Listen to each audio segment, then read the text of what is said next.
The Autobiography of Benjamin Franklin. Introduction. We Americans devour eagerly any piece of writing that purports to tell us the secret of success in life.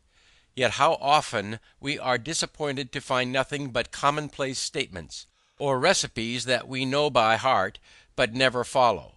Most of the life stories of our famous and successful men fail to inspire us because they lack the human element that makes the story record real and brings the story within our grasp.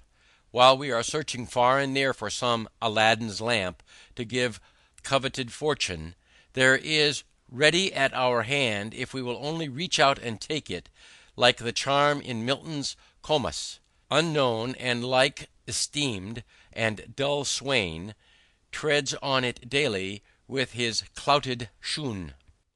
The interesting, human, and vividly told story of one of the wisest and most useful lives in our history, and perhaps in any history, in Franklin's Autobiography, is offered not so much a ready-made formula for success as the companionship of a real flesh-and-blood man of extraordinary mind and quality, whose daily walk and conversation will help us to meet our own difficulties much as does the example of a wise and strong friend. While we are fascinated by the story, we absorb the human experience through which a strong and helpful character is building. The thing that makes Franklin's autobiography different from every other life story of a great and successful man is just this human aspect of the account. Franklin told the story of his life, as he himself says, for the benefit of his posterity. He wanted to help them by the relation of his own rise from obscurity and poverty to eminence and wealth. He is not unmindful of the importance of his public services and their recognition, yet his accounts of these achievements are given only as a part of the story, and the vanity displayed is incidental and in keeping with the honesty of the recital. There is nothing of the impossible in the method and practice of Franklin as he sets them forth. The youth who reads the fascinating story is astonished to find that Franklin in his early years struggled with the same everyday passions and difficulties that he himself experiences, and he loses the sense of discouragement that comes from a realization of his own shortcomings and inability to attain. There are other reasons why the autobiography should be an intimate friend of American young people. Here they may establish a close relationship with one of the foremost Americans as well as one of the wisest men of his age. The life of Benjamin Franklin is of importance to every American, primarily because of the part he played in securing the independence of the United States and in establishing it as a nation. Franklin shares with Washington the honors of the Revolution and the events leading to the birth of the new nation. While Washington was the animating spirit of the struggle in the colonies, Franklin was its ablest champion abroad.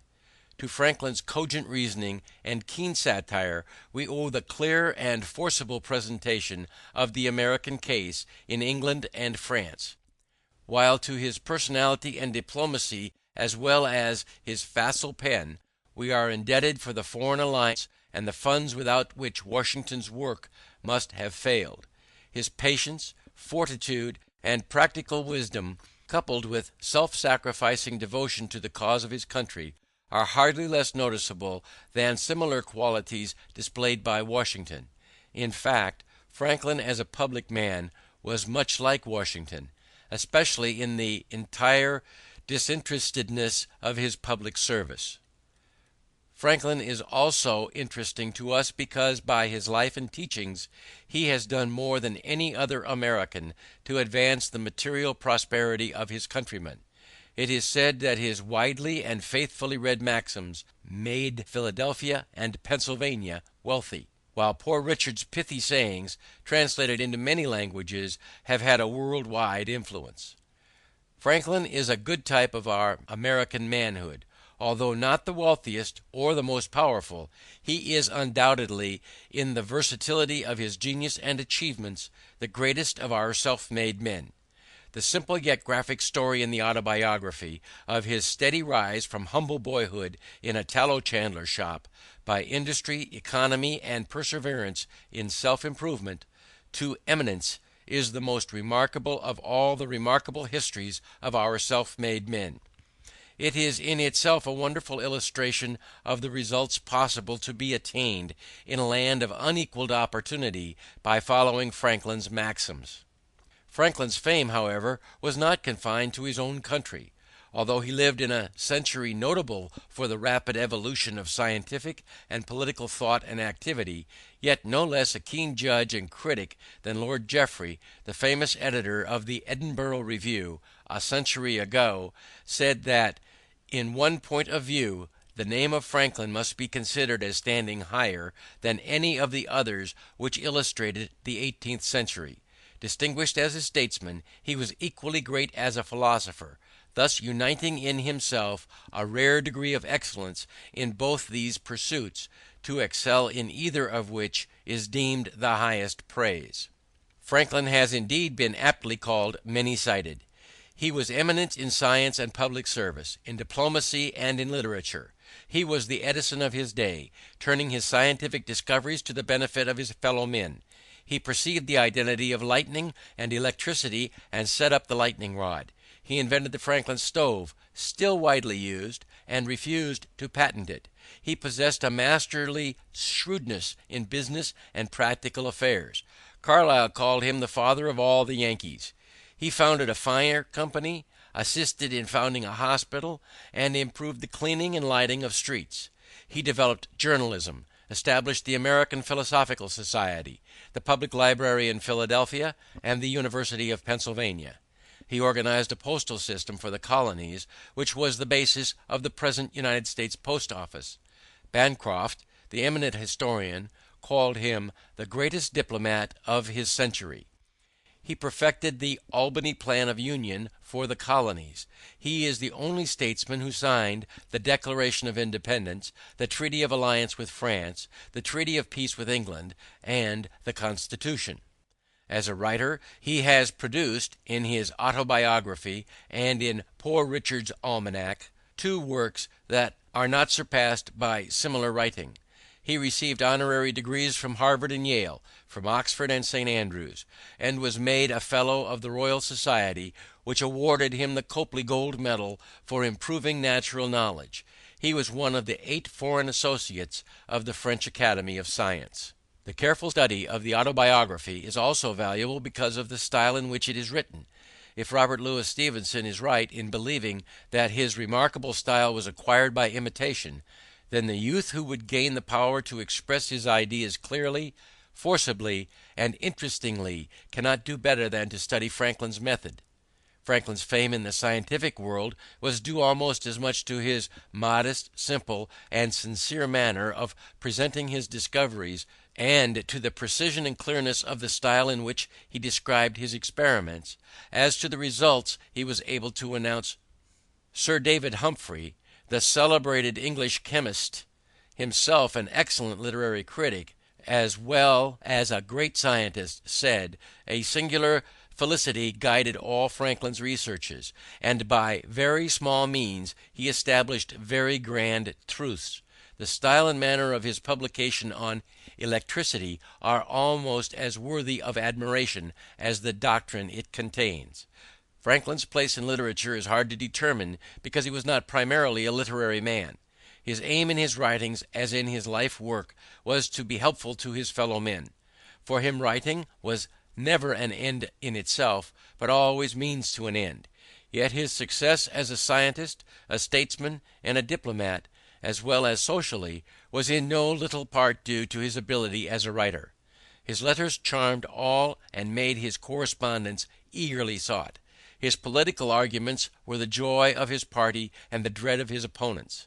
His scientific discoveries were explained in language at once so simple and so clear that ploughboy and exquisite could follow his thought or his experiment to its conclusion. As far as American literature is concerned, Franklin has no contemporaries. Before the autobiography, only one literary work of importance had been produced in this country. Cotton Mather's Magnalia, a church history of New England, in a ponderous, stiff style. Franklin was the first American author to gain wide and permanent reputation in Europe. The Autobiography, Poor Richard, Father Abraham's Speech, or The Way to Wealth, as well as some of the Bagatelles, are as widely known abroad as any American writings. Franklin must also be classed as the first American humorist. English literature of the 18th century was characterized by the development of prose. Periodical literature reached its perfection early in the century in The Tatler and The Spectator of Addison and Steele. Pamphleteers flourished throughout the period. The homelier prose of Bunyan and Defoe gradually gave place to the more elegant and artificial language of Samuel Johnson, who set the standard for prose writing from 1745 onward. This century saw the beginnings of the modern novel in Fielding's Tom Jones, Richardson's Clarissa Harlowe, Sterne's Tristram Shandy, and Goldsmith's Vicar of Wakefield. Gibbon wrote The Decline and Fall of the Roman Empire, Hume his History of England, and Adam Smith The Wealth of Nations. In the simplicity and vigor of his style, Franklin more nearly resembles the earlier group of writers. In his first essay he was not an inferior imitator of Addison. In his numerous parables, moral allegories, and apologies he showed Bunyan's influence. But Franklin was essentially a journalist. In his swift, terse style he is most like Defoe, who was the first great English journalist and master of the newspaper narrative. The style of both writers is marked by homely, vigorous expression, satire, burlesque, repartee. Here the comparison must end. Defoe and his contemporaries were authors. Their vocation was writing, and their success rests on the imaginative or creative powers they displayed. To authorship Franklin laid no claim. He wrote no work of the imagination. He developed only incidentally a style in many respects as remarkable as that of his English contemporaries. He wrote the best autobiography in existence, one of the most widely known collections of maxims, and an unsurpassed series of political and social satires. Because he was a man of unusual scope of power and usefulness, who knew how to tell his fellow men the secrets of that power and usefulness. The story of the autobiography. The account of how Franklin's autobiography came to be written and the adventures of the original manuscript forms in itself an interesting story. The autobiography is Franklin's longest work, and yet it is only a fragment. The first part, written as a letter to his son, William Franklin, was not intended for publication, and the composition is more informal and the narrative more personal than in the second part. From 1730 on, which was written with a view to publication. The entire manuscript shows little evidence of revision. In fact, the expression is so homely and natural that his grandson, William Temple Franklin, in editing the work, changed some of the phrases because he thought them inelegant and vulgar. Franklin began the story of his life while on a visit to his friend Bishop Shipley at Twyford in Hampshire, southern England, in 1771. He took the manuscript, completed to 1731, with him when he returned to Philadelphia in 1775. It was left there with his other papers when he went to France in the following year, and disappeared during the confusion incident to the Revolution. 23 pages of closely written manuscript fell into the hands of Abel James, an old friend who sent a copy to Franklin at Passy, near Paris, urging him to complete the story. Franklin took up the work at Passy in 1784 and carried the narrative forward a few months. He changed the plan to meet his new purpose of writing to benefit the younger reader. His work was soon interrupted and was not resumed until 1788, when he was at home in Philadelphia. He was now old, infirm, and suffering, and was still engaged in public service. Under these discouraging conditions the work progressed slowly. It finally stopped when the narrative reached the year 1757. Copies of the manuscript were sent to friends of Franklin in England and France, among others to Monsieur Le Villard at Paris. The first edition of the autobiography was published in French at Paris in 1791. It was clumsily and carelessly translated, and was imperfect and unfinished. Where the translator got the manuscript is not known. Le Veillard disclaimed any knowledge of the publication from this faulty French edition. Many others were printed, some in Germany, 2 in England, and another in France, so great was the demand for the work. In the meantime, the original manuscript of the Autobiography had started on a varied and adventurous career. It was left by Franklin with his other works to his grandson, William Temple Franklin, whom Franklin designated as his literary executioner. When Temple Franklin came to publish his grandfather's works in 1817, he sent the original manuscript of the Autobiography to the daughter of Le Veillard in exchange for her father's copy, probably thinking the clearer transcript would make better printer's copy. The original manuscript thus found its way to the Le Veillard family and connections, where it remained until sold in 1867 to Mr. John Bigelow, United States Minister to France. By him it was later sold to Mr. E. Dwight Church of New York, and passed, with the rest of Mr. Church's library, into the possession of Mr. Henry E. Huntington. The original manuscript of Franklin's Autobiography now rests in the vault in Mr. Huntington's residence at 5th Avenue and 57th Street, New York City. When Mr. Bigelow came to examine his purchase, he was astonished to find what people had been reading for years as the authentic Life of Benjamin Franklin by himself was only a garbled and incomplete version of the real autobiography. Temple Franklin had taken unwarranted liberties with the original. Mr. Bigelow says he found more than 1,200 changes in the text. In 1868, therefore, Mr. Bigelow published the standard edition of Franklin's Autobiography. It corrected errors in the previous editions and was the first English edition to contain the short fourth part, comprising the last few pages of the manuscript written during the last year of Franklin's life. Mr. Bigelow republished the Autobiography with additional interesting matter in 3 volumes in 1875, in 1905, and in 1910. The text in this volume is that of Mr. Bigelow's editions. For the divisions into chapters and the chapter titles, however, the present editor is responsible. The Autobiography has been reprinted in the United States many scores of times and translated into all the languages of Europe. It has never lost its popularity and is still in constant demand at circulating libraries. The reason for this popularity is not far to seek, for in this work Franklin told in a remarkable manner the story of a remarkable life. He displayed hard common sense and a practical knowledge of the art of living. He selected and arranged his material, perhaps unconsciously, with an unerring instinct of the journalist for the best effects. His success is not a little due to his plain, clear, vigorous English. He used short sentences and words, homely expressions, apt illustrations, and pointed allusions. Franklin had a most interesting, varied, and unusual life. He was one of the greatest conversationalists of his time. His book is the record of that unusual life, told in Franklin's own unexcelled conversational style. It is said that the best parts of Boswell's famous biography of Samuel Johnson are those parts where Boswell permits Johnson to tell his own story. In the Autobiography, a no less remarkable man and talker than Samuel Johnson is telling his own story throughout. F.W.P. The Gilman Country School, Baltimore, September 1916. End of introduction. Chapter 1. Ancestry and Early Youth in Boston. Twyford at the Bishop of St. Asaph's, 1771. Begin footnote. Twyford is a small village not far from Winchester in Hampshire, southern England. There was the county seat of the Bishop of St. Asaph, Dr. Jonathan Shipley, the good bishop, as Dr. Franklin used to style him.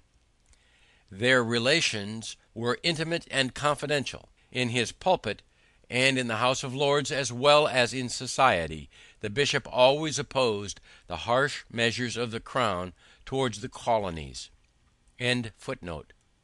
Dear son, I have ever had pleasure in obtaining any little anecdotes of my ancestors. You may remember the inquiries I made among the remains of my relations when you were with me in England, and the journey I undertook for that purpose.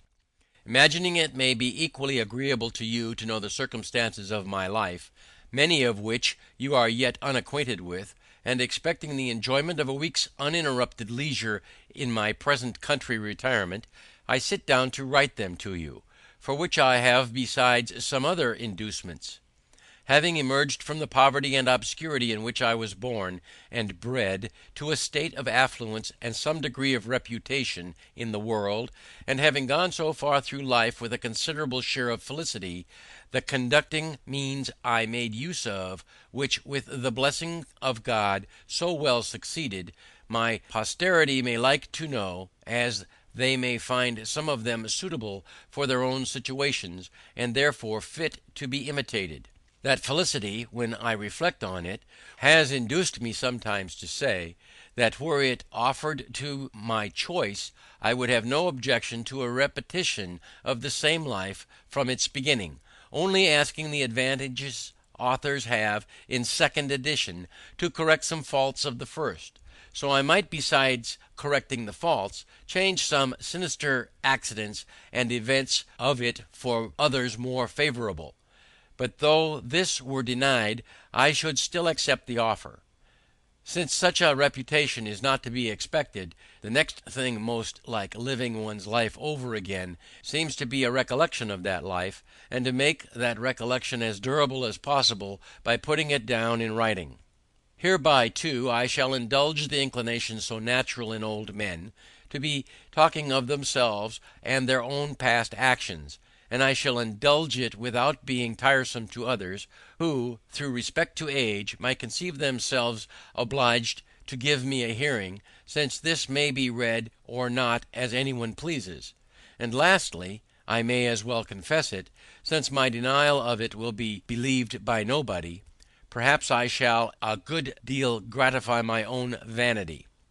In this connection Woodrow Wilson says, and yet the surprising and delightful thing about this book is, that, take it all in all, it has not the low tone of conceit, but is a staunch man's sober and unaffected assessment of himself and the circumstances of his career.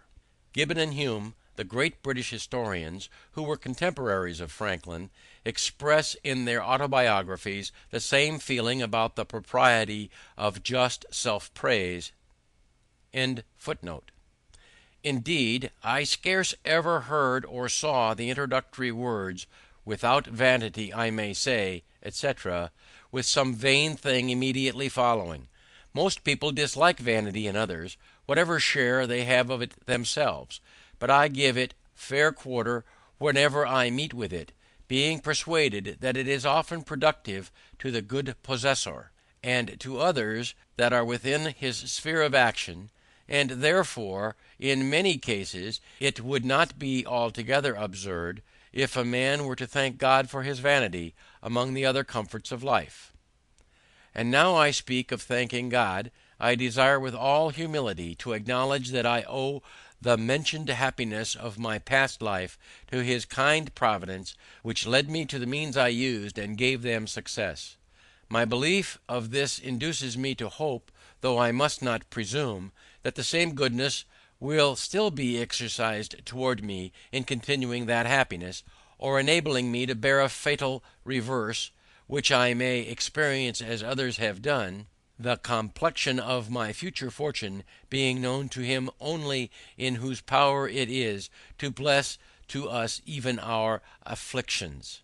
The notes one of my uncles, who had the same kind of curiosity in collecting family anecdotes, once put into my hands, furnished me with several particulars relating to our ancestors.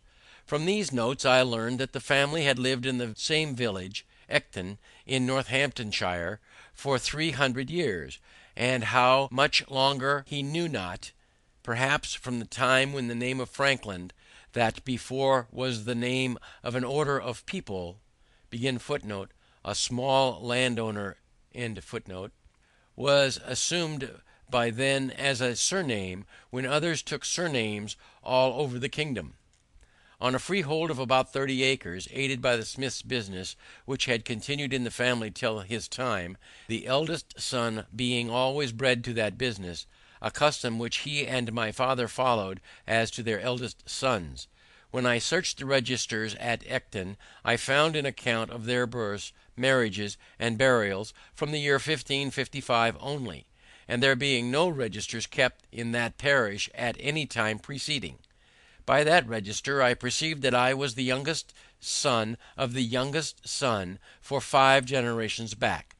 My grandfather Thomas, who was born in 1598, lived in Ecton until he grew too old to follow business longer, when he went to live with his son John, a dyer at Branbury in Oxfordshire, and whom my father served as an apprentice. There my grandfather died and lies buried. We saw his gravestone in 1758. His eldest son, Thomas, lived in the house at Ecton, and left it, with the land, to his only child, a daughter, who, with her husband, one Fisher, of Wellingborough, sold it to Mr. Isted, now lord of the manor there. My grandfather had 4 sons that grew up, viz., Thomas, John, Benjamin, and Josiah. I will give you what account I can of them at this distance from my papers, and if these are not lost in my absence, you will among them find many more particulars. Thomas was bred a smith under his father, but, being ingenious and encouraged in learning, as all my brothers were, by an Esquire Palmer, then the principal gentleman in that parish, he qualified himself for the business of scrivener, became a considerable man in the county, was a chief mover of all public spirited undertakings for the county or town of Northampton, and his own village, of which many instances are related of him, and which taken notice of and patronized by the then Lord Halifax. He died in 1702, January 6th, Old Style, just 4 years to the day before I was born. January 17th, New Style. This change in the calendar was made in 1582 by Pope Gregory XIII, and adopted in England in 1752. Every year whose number in the common reckoning since Christ is not divisible by 4, as well as every year whose number is divisible by 100, but not by 4, shall have 365 days, and all other years shall have 366 days. In the 18th century there was a difference of 11 days between the old and new style of reckoning, which the English Parliament cancelled by making the 3rd of September 1752 the 14th. The Julian calendar, or Old Style, is still retained in Russia and Greece, whose dates consequently are now 13 days behind those of other Christian countries. The account we received of his life and character from some old people at Ecton, I remember, struck you as something extraordinary, from its similarity to what you knew of mine. Had he died on the same day, you said, one might have supposed a transmigration. John was bred a dyer, I believe of woolens. Benjamin was bred a silk dyer, serving an apprenticeship at London. He was an ingenious man. I remember him well, for when I was a boy he came over to my father in Boston, and lived in the house with us some years. He lived to a great age. His grandson, Samuel Franklin, now lives in Boston. He left behind him 2 quarto volumes, manuscripts of his own poetry, consisting of little occasional pieces addressed to his friends and relations, of which the following, sent me, is a specimen. He had formed a shorthand of his own, which he taught me, but never practised. I have now forgot it. I was named after this uncle, there being a particular affection between him and my father. He was very pious, a great attendee of sermons of the best preachers, which he took down in his shorthand, and had with him many volumes of them. He was also much of a politician, too much perhaps for his station.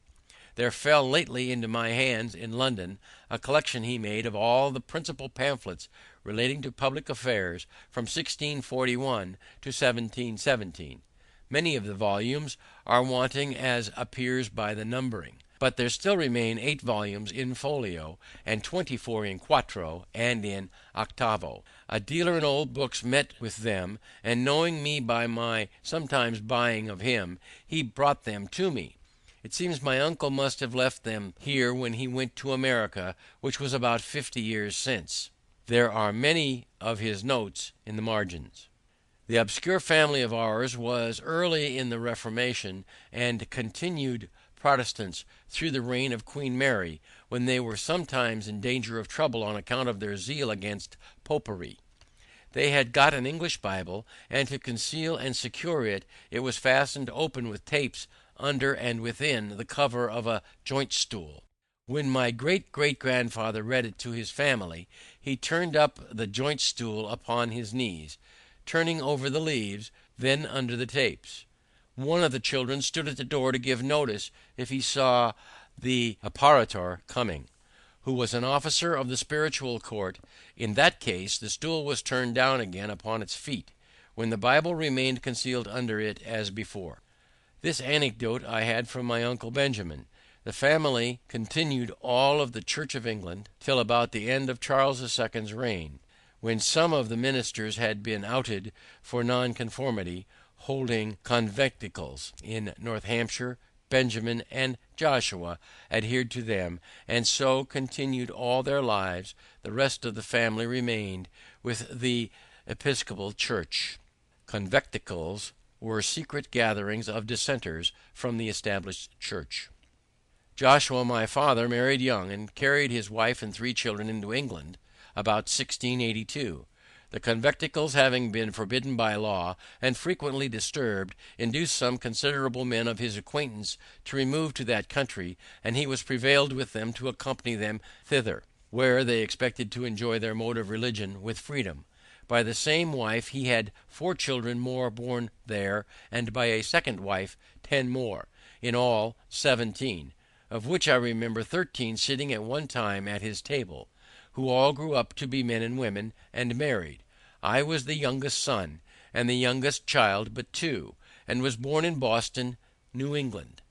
My mother, the second wife, was Abbeth Folger, daughter of Peter Folger, one of the first settlers of New England, of whom honorable mention is made by Cotton Mather, in his church history of that country, entitled Magnalia Christi Americana, as a godly, learned Englishman. If I remember the words rightly, I have heard that he wrote sundry small occasional pieces, but only one of them was printed, which I saw now many years since. It was written in 1675 in the homespun verse of that time and people, and addressed to those then concerned in the government there. It was in favor of liberty of conscience, and in behalf of the Baptists, Quakers, and other sectaries that had been under persecution, ascribing the Indian wars and other distresses that had befallen the country to that persecution, as so many judgments of God to punish so heinous an offense, and exhorting a repeal of those uncharitable laws. The whole appeared to me as written with a good deal of decent plainness and manly freedom. The 6 concluding lines I remember, though I have forgotten the 2 first of the stanza, but the purport of them was, that his censures proceeded from goodwill, and therefore he would be known to be the author. Because to be a libeller, says he, I hate it with my heart. From Sherburne town, where now I dwell, my name I do put here, without offense, your real friend, it is Peter Folger. Franklin was born on Sunday, January 6th, Old Style, 1706, in a house on Milk Street, opposite the Old South Meeting House, where he was baptized on the day of his birth, during a snowstorm. The house where he was born was burned in 1810. Cotton Mather, 1663 to 1728, clergyman, author, and scholar, pastor of the North Church, Boston. He took an active part in the persecution of witchcraft. My elder brothers were all apprentices to different trades. I was put to the grammar school at 8 years of age, my father intending to devote me as the tithe of his sons to the service of the church. My early readiness in learning to read, which must have been very early, as I do not remember when I could not read, and the opinion of all his friends that I should certainly make a good scholar, encouraged him in this purpose of his. My uncle Benjamin too approved of it, and proposed to give me all his shorthand volumes of sermons, I suppose a stock to be set up with, if I would learn his character. I continued, however, at the grammar school not quite 1 year, though in that time I had risen gradually from the middle of the class of that year to be the head of it, and farther was removed to the next class above it, in order to go with that into the third at the end of the year. But my father, in the meantime, from a view of the expense of a college education, which having so large a family he could not well afford, and the mean living many so educated were afterwards able to obtain, reasons that he gave to his friends in my hearing, altered his first intention, took me from the grammar school, and sent me to a school for writing and arithmetic, kept by a then famous man, Mr. George Browell, very successful in his profession generally, and by mild, encouraging methods. Under him I acquired fair writing pretty soon, but I failed in the arithmetic, and made no progress in it.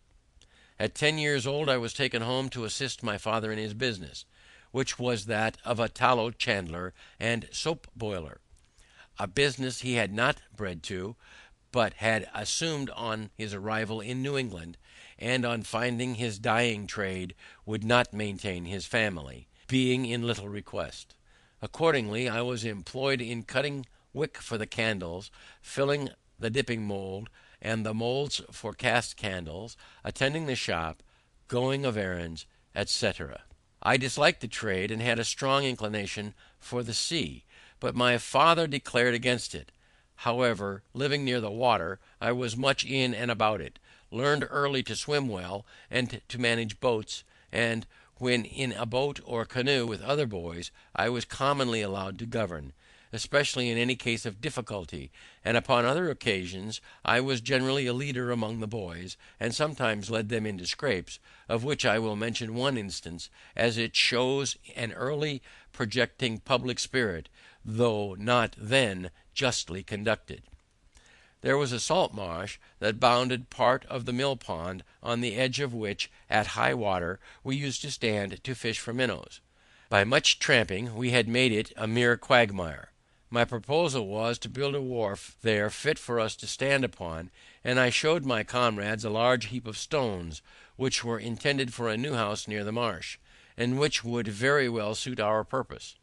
Accordingly, in the evening, when the workmen were gone, I assembled a number of my playfellows, and working with them diligently, like so many emmets, sometimes 2 or 3 to a stone, we brought them all away, and built our little wharf.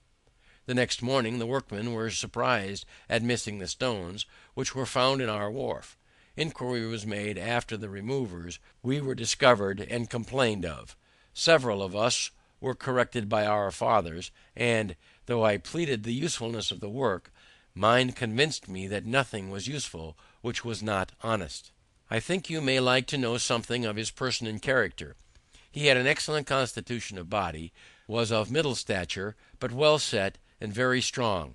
He was ingenious, could draw prettily, was skilled a little in music, and had a clear pleasing voice, so that when he played psalm tunes on his violin, and sung withal, as he sometimes did in an evening after the business of the day was over, it was extremely agreeable to hear.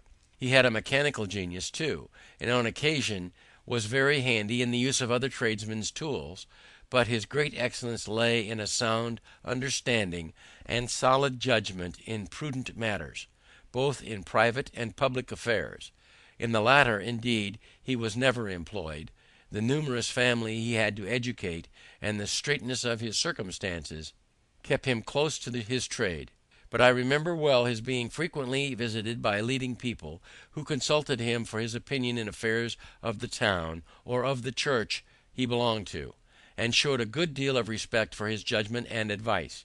He was also much consulted by private persons about their affairs when any difficulty occurred, and frequently chose an arbiter between contending parties.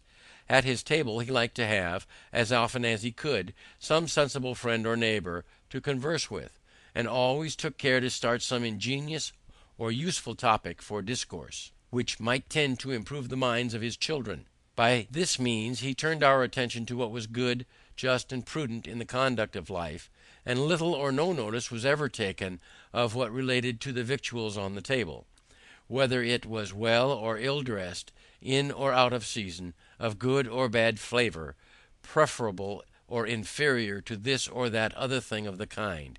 So that was how I was brought up, in such a perfect inattention to those matters as to be quite indifferent what kind of food was set before me, and so unobservant of it, that to this day, if I am asked, I can scarce tell a few hours after dinner what I dined upon. This has been a convenience to me in travelling, where my companions have been sometimes very unhappy for want of a suitable gratification of their more delicate, because better instructed, tastes and appetites. My mother had likewise an excellent constitution. She suckled all her 10 children. I never knew whether my father or mother to have any sickness but that of which they died, he at 89 and she at 85 years of age. They lie buried together at Boston. I some years since placed a marble over their grave with this inscription: Josiah Franklin and Abath his wife lie here interned.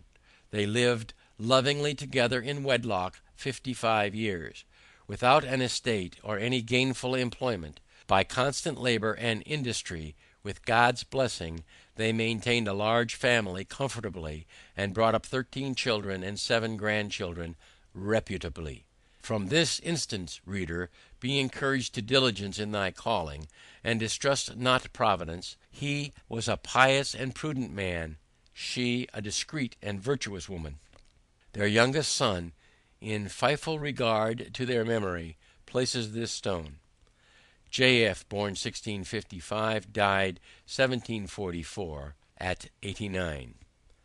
A.F., born 1667, died 1752, 85.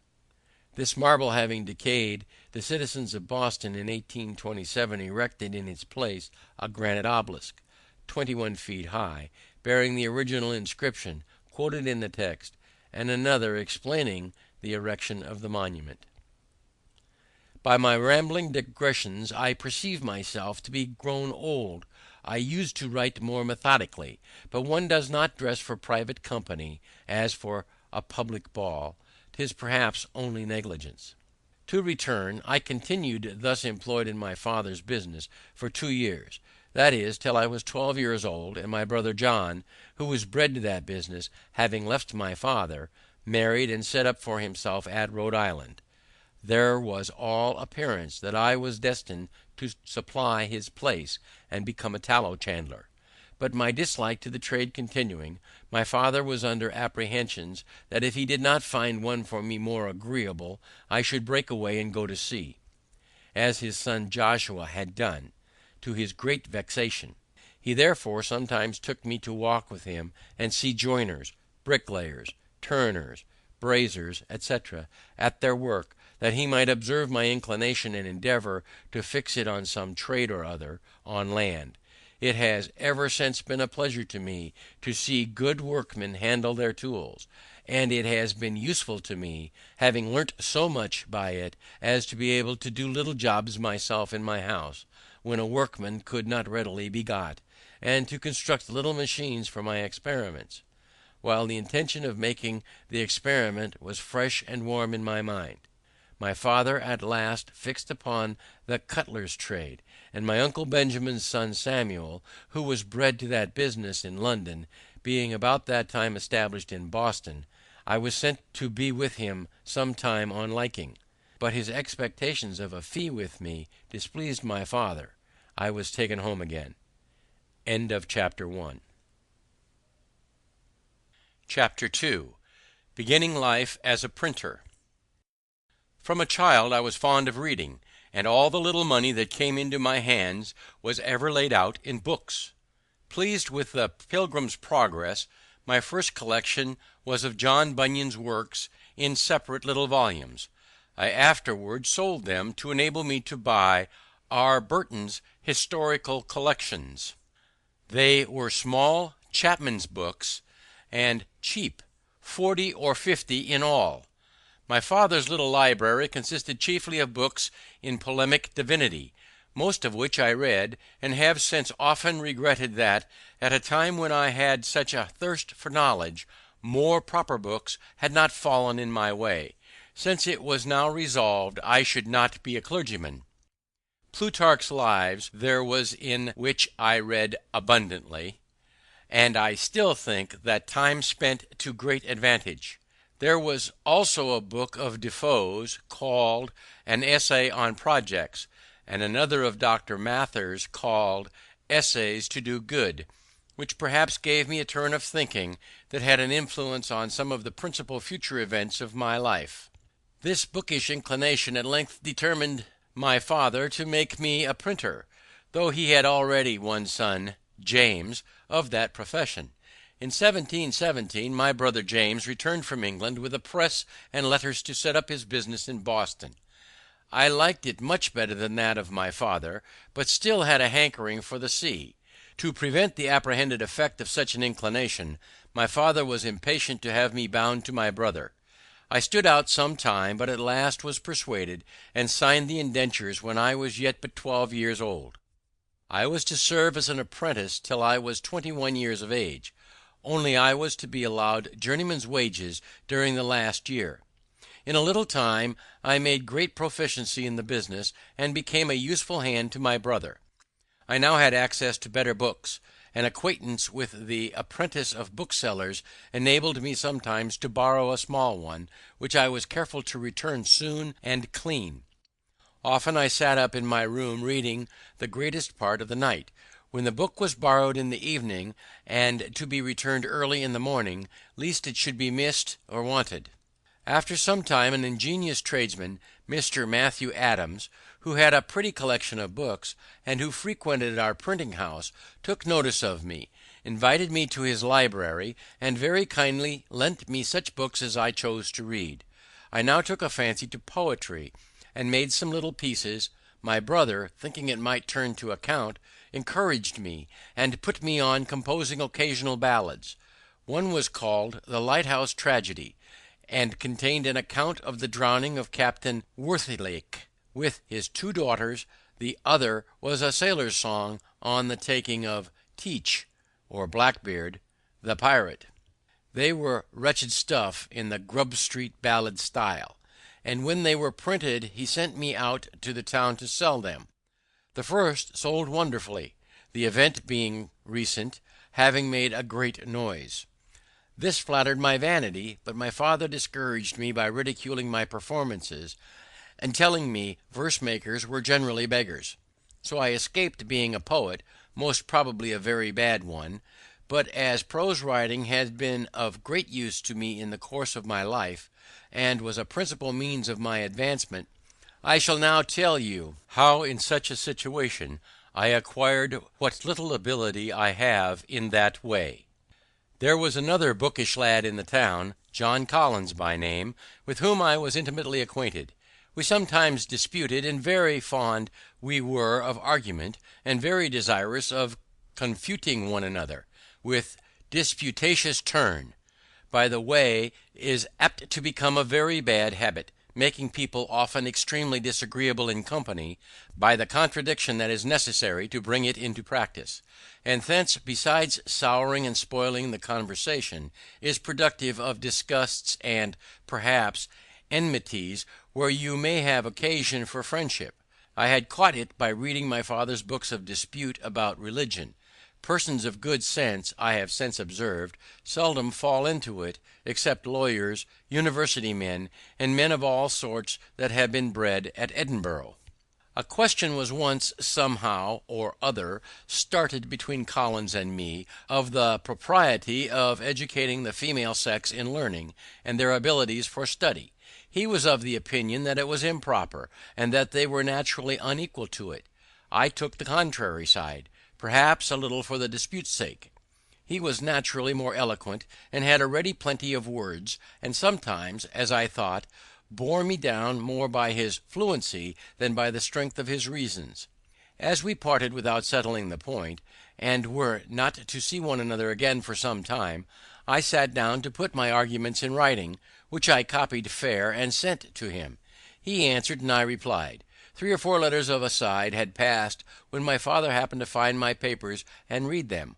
Without entering into the discussion, he took occasion to talk to me about the manner of my writing, observed that, though I had the advantage of my antagonist in correct spelling and pointing, which I owed to the printing house, I fell far short in elegance of expression, in method, and in perspicuity, of which he convinced me by several instances.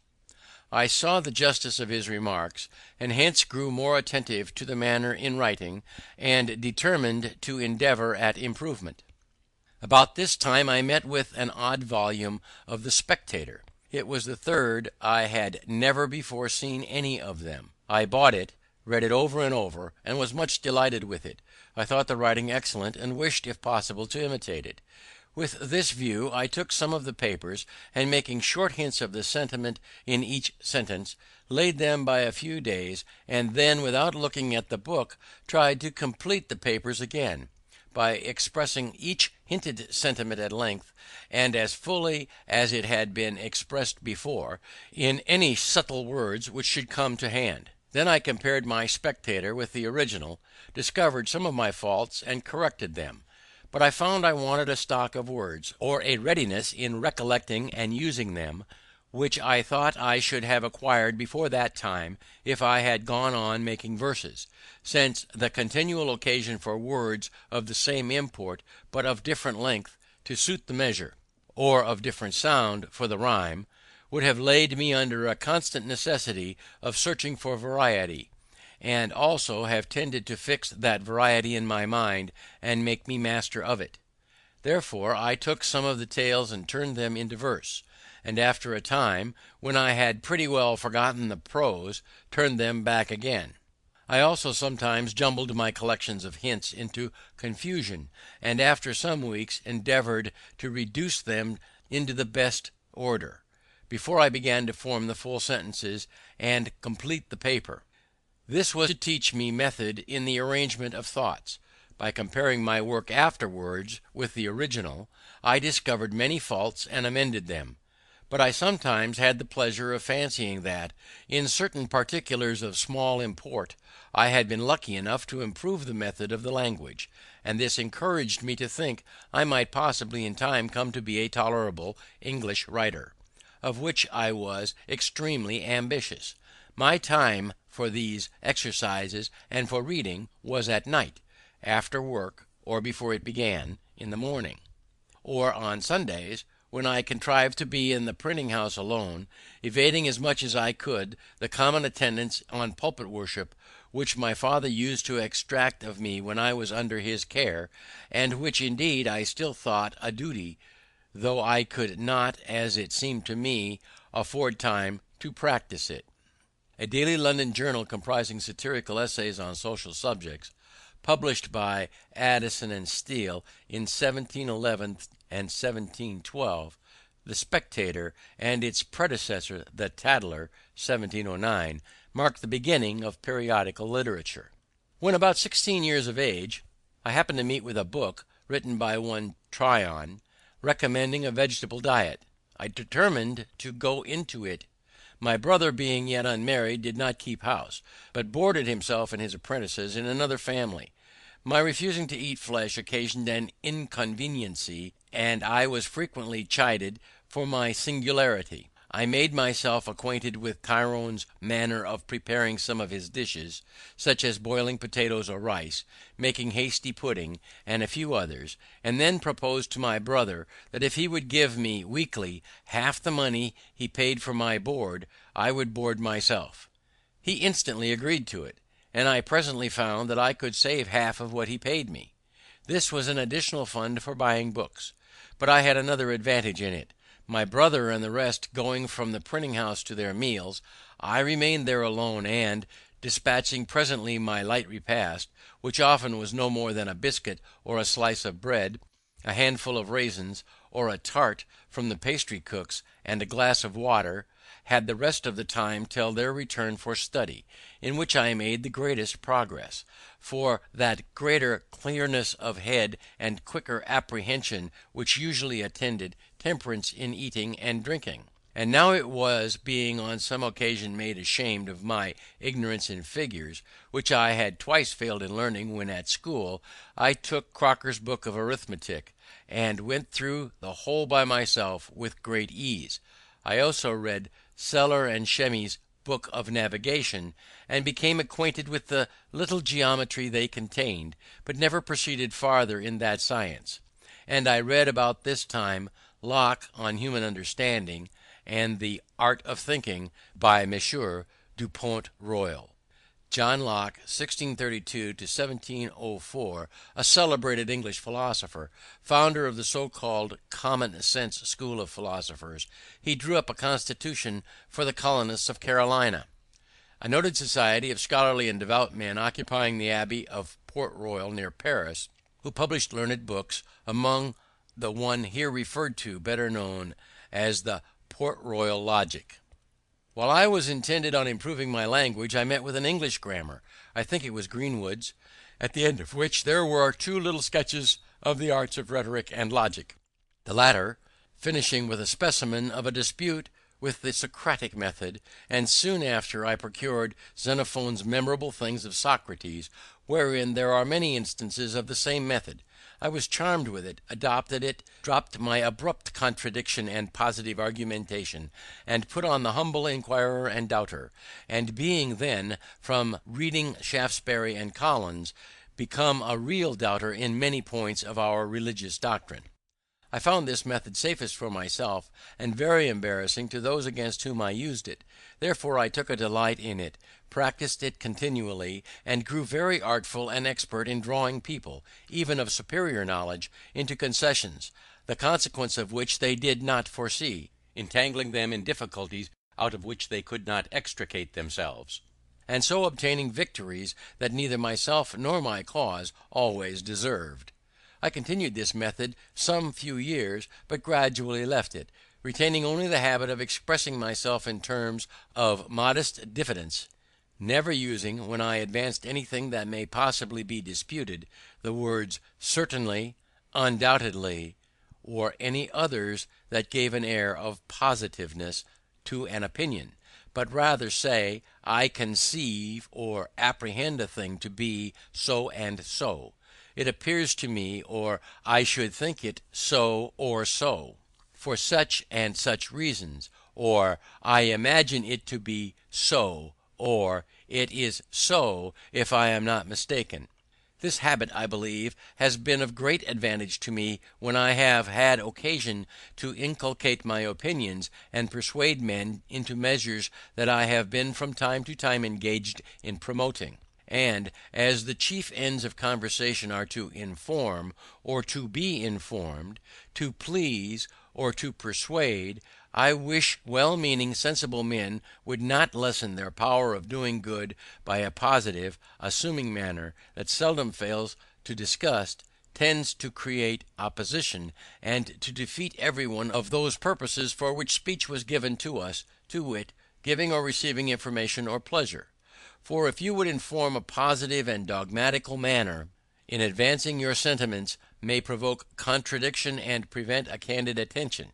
If you wish information and improvement from the knowledge of others, and yet at the same time express yourself as firmly fixed in your present opinion, modest, sensible men, who do not love disputation, will probably leave you undisturbed in the possession of your error. And by such a manner you can seldom hope to recommend yourself in pleasing. Pope says judiciously, men should be taught as if you taught them not, and things unknown prospered as things forgot; further recommending to us to speak though sure with seeming diffidence. And he might have coupled with this line that which he has coupled with another, I think, less properly, for want of modesty is want of sense. If you ask, why less properly, I must repeat the lines. Immodest words admit of no defence, for want of modesty is want of sense.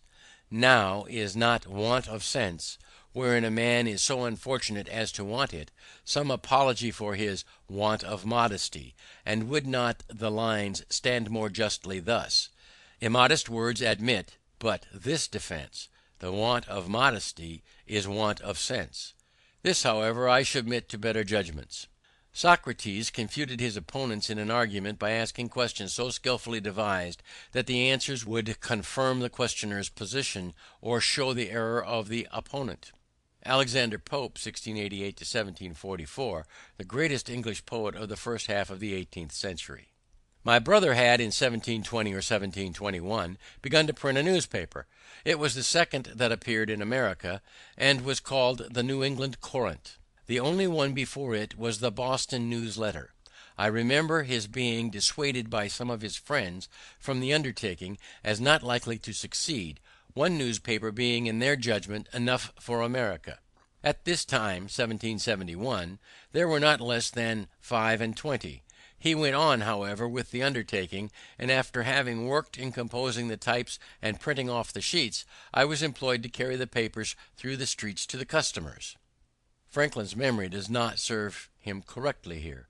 The Courant was really the fifth newspaper established in America, although generally called the fourth because the first, Public Occurrences, published in Boston in 1690, was suppressed after the first issue. Following is the order in which the other four papers were published: Boston News Letter, 1704. Boston Gazette, December 21st, 1719. The American Weekly Mercury, Philadelphia, December 22nd, 1719. The New England Courant, 1721. He had some ingenious men among his friends who amused themselves by writing little pieces for this paper, which gained it credit and made it more in demand, and these gentlemen often visited us. Hearing their conversations and their account of the approbation their papers were received with, I was excited to try my hand among them. But being still a boy, and suspecting that my brother would object to printing anything of mine in his paper if he knew it to be mine, I contrived to disguise my hand, and, writing an anonymous paper, I put it in at night under the door of the printing house. It was found in the morning, and communicated to his writing friends when they called in as usual. They read it, commented on it in my hearing, and I had the exquisite pleasure of finding it met with their approbation, and that their different guesses at the author, none were named but men of some character among us for learning and ingenuity. I suppose now that I was rather lucky in my judges, and that perhaps they were not really so very good ones as I then esteemed them.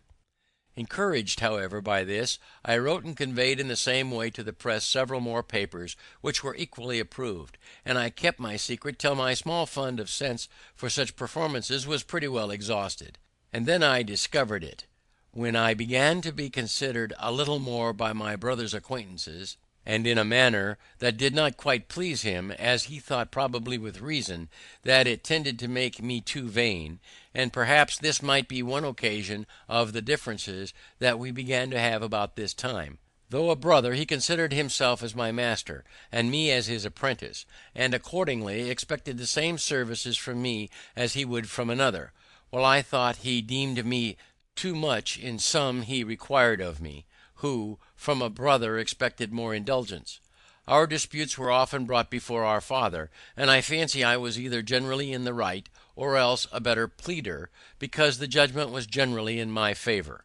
But my brother was passionate, and had often beaten me, which I took extremely amiss, and, thinking my apprenticeship very tedious, I was continually wishing for some opportunity of shortening it, which at length offered in a manner unexpected. One of the pieces in our newspaper on some political point, which I have now forgotten, gave offence to the Assembly. He was taken up, censured, and imprisoned for a month by the Speaker's warrant. I suppose because he would not discover his author. I too was taken up and examined before the Council, but though I did not give them any satisfaction, they contented themselves with admonishing me, and dismissed me, considering age, perhaps, as an apprentice, who was bound to keep his master's secrets.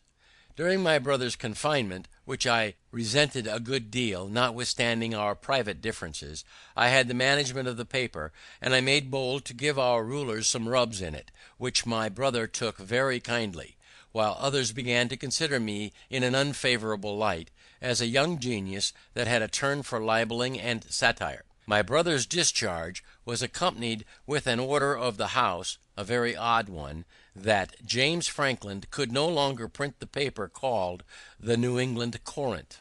There was a consultation held in our printing house among his friends what should be done in this case.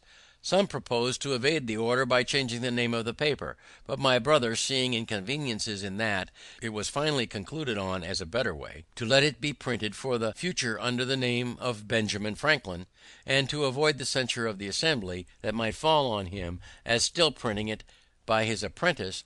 The contrivance was that my old indenture should be returned to me with a full discharge on the back of it, to be shown on occasion. But to secure to him the benefits of my service, I was to sign new indentures for the remainder of the term, which were to be kept private. A very flimsy scheme it was, however. It was immediately executed, and the paper went on accordingly under my name for several months. At length, a fresh difference arising between my brother and me, I took upon me to assert my freedom, presuming that he would not venture to produce the new indentures. It was not fair in me to take this advantage, and this I therefore reckoned one of the first errata of my life.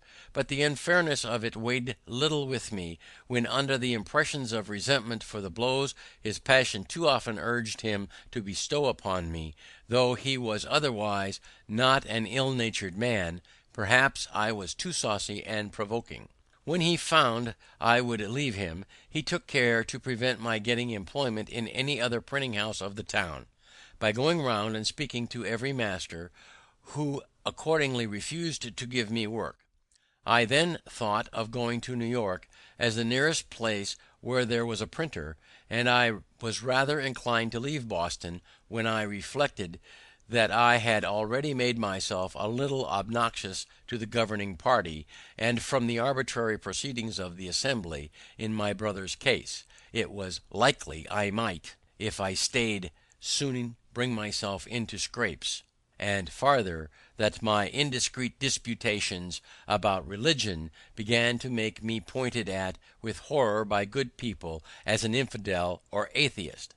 I determined on the point, but my father now siding with my brother, I was sensible that, if I attempted to go openly, means would be used to prevent me. My friend Collins therefore undertook to manage a little for me. He agreed with the captain of a New York sloop for my passage, under the notion of my being a young acquaintance of his. So I sold some of my books to raise a little money, was taken on board privately, and as we had a fair wind, in 3 days I found myself in New York, near 300 miles from home, a boy of but 17, without the least recommendation to, or knowledge of, any person in the place, and with very little money in my pocket. Chapter 3. Arrival in Philadelphia. My inclinations for the sea were by this time worn out, or I might now have gratified them. But having a trade, and supposing myself a pretty good workman, I offered my service to the printer in the place, old Mr. William Bradford, who had been the first printer in Pennsylvania, but removed from thence upon the quarrel of George Keith. He could give me no employment, having little to do, and help enough already. But, says he, my son at Philadelphia has lately lost his principal hand, Aquilla Rose, by death. If you go thither, I believe he may employ you. Philadelphia was 100 miles further. I set out, however, in a boat for Amboy, leaving my chest and things to follow me round by sea. In crossing the bay, we met with a squall that tore our rotten sails to pieces, preventing our getting into the Kill, and drove us upon Long Island. In our way, a drunken Dutchman, who was a passenger too, fell overboard. When he was sinking, I reached through the water to his shock pate, and drew him up, so that we got him in again. His ducking sobered him a little, and he went to sleep, taking first out of his pocket a book, which he desired I would dry for him. It proved to be my old favourite author, Bunyan's Pilgrim's Progress, in Dutch, finely printed on good paper, with copper cuts, a dress better than I had ever seen it wear in its own language. I have since found that it has been translated into most of the languages of Europe, and suppose it has been more generally read than any other book, except perhaps the Bible. Honest John was the first that I know of who mixed narration and dialogue, a method of writing very engaging to the reader, who in the most interesting parts finds himself, as it were, brought into the company and present at the discourse. Defoe in his Crusoe, his Moll Flanders, Religious Courtship, Family Instructor, and other pieces, has imitated it with success, and Richardson has done the same in his Pamela, etc. Kill Van Kill, the channel separating Staten Island from New Jersey on the north. Samuel Richardson, the father of the English novel, wrote Pamela, Clarissa Harlowe, and the History of Sir Charles Grandison, novels published in the form of letters. When we drew near the island, we found it was at a place where there could be no landing, there being a great surf on the stony beach, so we dropped anchor and swung round towards the shore. Some people came down to the water edge and hallooed to us as we did to them, but the wind was so high and the surf so loud that we could not hear so as to understand each other. There were canoes on the shore, and we made signs and hallooed that they should fetch us, but they either did not understand us or thought it impracticable, so they went away, and night coming on, we had no remedy but to wait till the wind should abate, and, in the meantime, the boatman and I concluded to sleep, if we could, and so crowded into the scuttle, with the Dutchman, who was still wet, and the spray beating over the head of our boat leaked through to us, so that we were soon almost as wet as he. In this manner we lay all night with very little rest, but the wind abating the next day, we made a shift to reach Amboy before night, having been 30 hours on the water without victuals or any drink but a bottle of filthy rum, the water we'd sailed on being salt. In the evening I found myself very feverish and went to bed, but having read somewhere that cold water drank plentifully was good for a fever, I followed the prescription, sweat plentifully most of the night. My fever left me, and in the morning, crossing the ferry, I proceeded on my journey on foot, having 50 miles to Burlington, where I was told I could find boats that would carry me the rest of the way to Philadelphia. It rained very hard that day. I was thoroughly soaked, and by noon a good deal tired, so I stopped at a poor inn, where I stayed all night, beginning now to wish that I had never left home. I cut so miserable a figure too, that I found by some questions asked me I was suspected to be some runaway servant, and in danger of being taken up on that suspicion. However, I proceeded the next day, and got in the evening to an inn within 8 or 10 miles of Burlington, kept by one Dr. Brown. He entered into conversation with me while I took some refreshment, and, finding I had read a little, became very sociable and friendly. Our acquaintance continued as long as he lived. He had been, I imagine, an itinerant doctor, for there was no town in England, or country in Europe, of which he could not give a very particular account. He had some letters, and was ingenious, but much of an unbeliever, and wickedly undertook, some years after, to travesty the Bible in a doggerel verse, as Cotton had done Virgil. By this means he set many of the facts in a very ridiculous light, and might have hurt weak minds if his work had been published, but it never was. At his house I lay that night, and the next morning reached Burlington, but had the mortification to find the regular boats were gone a little before my coming, and no other expected to go before Tuesday, this being Saturday, wherefore I returned to an old woman in the town, of whom I had brought gingerbread to eat on the water, and asked her advice. She invited me to lodge at her house until a passage by water could offer, and being tired with my foot travelling, I accepted the invitation. She, understanding I was a printer, would have had me stay at that town and follow my business, being ignorant of the stock necessary to begin with.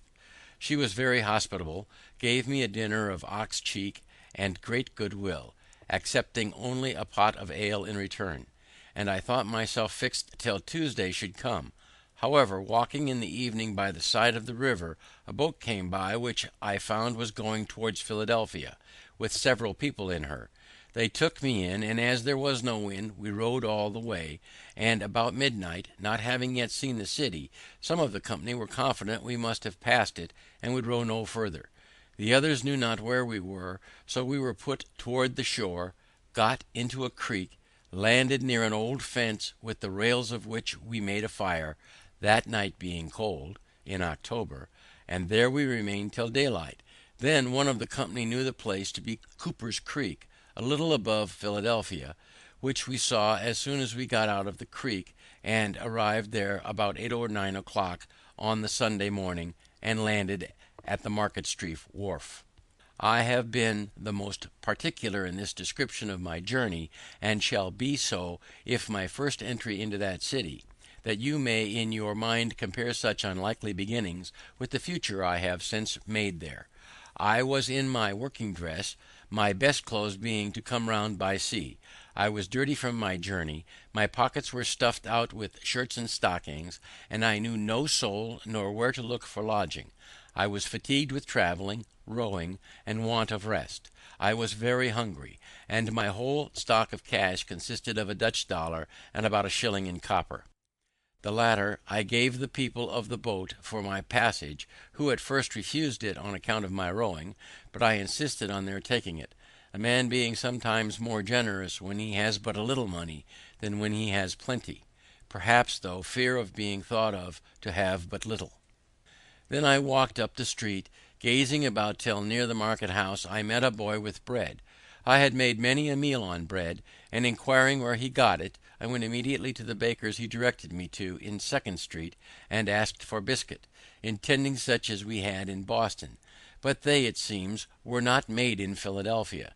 Then I asked for a threepenny loaf, and was told they had none such. So, not considering or knowing the difference of money, and the greater cheapness, nor the names of his bread, I bade him give me 3 penny worth of any sort. He gave me accordingly 3 great puffy rolls. I was surprised at the quantity, but took it, and having no room in my pockets, walked off with a roll under each arm, and eating the other. Thus I made up Market Street as far as 4th Street, passing by the door of Mr. Reed, my future wife's father, when she, standing at the door, saw me, and thought I made, as I certainly did, a most awkward, ridiculous appearance. Then I turned and went down Chestnut Street and part of Walnut Street, eating my roll all the way, and coming round I found myself again at Market Street wharf, near the boat I came in, to which I went for a draught of river water, and being filled with one of my rolls, gave the other 2 to a woman and her child that came down the river in the boat with us, and were waiting to go farther.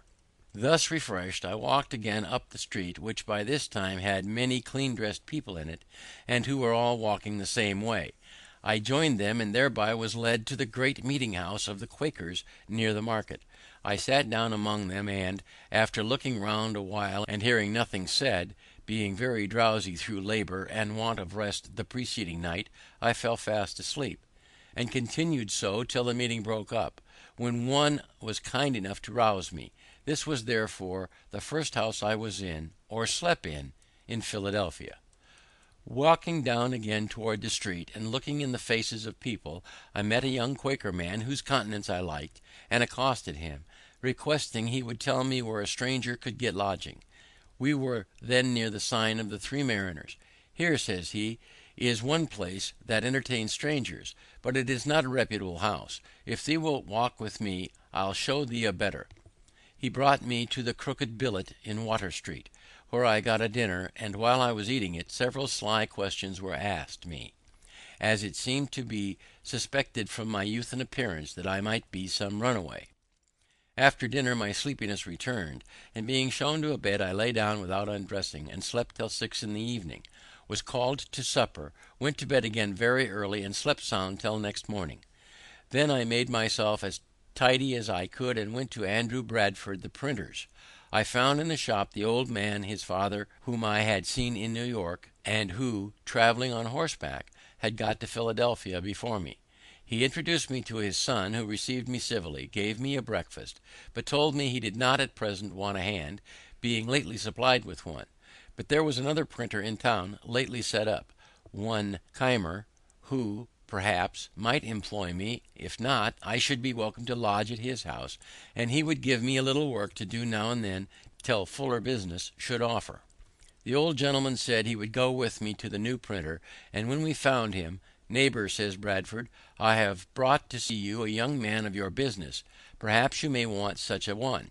He asked me a few questions, put a composing stick in my hand to see how I worked, and then said he would employ me soon, though he had just then nothing for me to do, and taking old Bradford, whom he had never seen before, to be one of the townspeople that had a good will for him, entered into a conversation on his present undertaking and prospects, while Bradford, not discovering that he was the other printer's father, on Keimer's saying he expected soon to get the greatest part of the business into his own hands, drew him on by artful questions and starting little doubts, to explain all his views, what interest he relied on, and in what manner he intended to proceed. I, who stood by and heard all, saw immediately that one of them was a crafty old sophister, and the other a mere novice. Bradford left me with Keimer, who was greatly surprised when I told him who the old man was. Keimer's printing house, I found, consisted of an old shattered press and one small worn-out font of English, which he was using himself, composing an elegy on Aquilla Rose, before mentioned, an ingenious young man of excellent character, much respected in the town, clerk of the Assembly, and a pretty poet. Keimer made verses too, but very indifferently. He could not be said to write them, for his manner was to compose them in the types directly out of his head. So there being no copy, but one pair of cases, and the elegy likely to require all the letter, no one could help him. I endeavoured to put his press, which he had not yet used, and of which he understood nothing, into order fit to be worked with, and promised to come and print off his elegy as soon as he should have got it ready. I returned to Bradford's, who gave me a little job to do for the present, and there I lodged and dieted. A few days after, Keimer sent for me to print off the elegy, and now he had got another pair of cases, and a pamphlet to reprint, on which he set me to work. These two printers I found poorly qualified for their business. Bradford had not been bred to it, and was very illiterate, and Keimer, though something of a scholar, was a mere compositor, knowing nothing of press work. He had been one of the French prophets, and could act their enthusiastic agitations. At the time he did not profess any particular religion, but something of all on occasion, was very ignorant of the world, and had, as I afterward found, a good deal of the knave in his composition. He did not like my lodging at Bradford's while I worked with him. He had a house, indeed, but without furniture, so he could not lodge me, but he got me a lodging at Mr. Reed's before mentioned, who was the owner of this house, and my chest and clothes being come by this time, I made rather a more respectable appearance in the eyes of Miss Reed than I had done when she first happened to see me eating my roll in the street. Protestants of the south of France, who became fanatical under the persecutions of Louis XIV, and though they had the gift of prophecy, as they had mottos, no taxes, and liberty of conscience. I began to have some acquaintance among the young people of the town, that were lovers of reading, with whom I spent my evenings very pleasantly, and gained money by my industry and frugality. I lived very agreeably, forgetting Boston as much as I could, and not desiring that any there should know where I resided, except my friend Collins, who was in my street, and kept it when I wrote to him. At length an incident happened that sent me back again much sooner than I had intended. I had a brother-in-law, Robert Holmes, master of a sloop that traded between Boston and Delaware. He, being at Newcastle, 40 miles below Philadelphia, heard there of me, and wrote me a letter, mentioning the concerns of my friends in Boston at my abrupt departure, assuring me of their good will to me, and that everything would be accommodated to my mind if I would return, to which he exhorted me very earnestly. I wrote an answer to this letter, thanked him for his advice, but stated that my reasons for quitting Boston fully and in such a light as to convince him I was not so wrong as he had apprehended. Chapter 4. First visit to Boston. Sir William Keith, governor of the province, was then at Newcastle, and Captain Holmes, happening to be in company with him when my letter came to hand, spoke to him of me, and showed him the letter. The governor read it, and seemed surprised when he was told my age. He said I appeared a young man of promising parts, and therefore should be encouraged. The printers of Philadelphia were wretched ones, and if I could set up there, he made no doubt I should succeed. For his part, he would procure me the public business, and do me every other service in his power.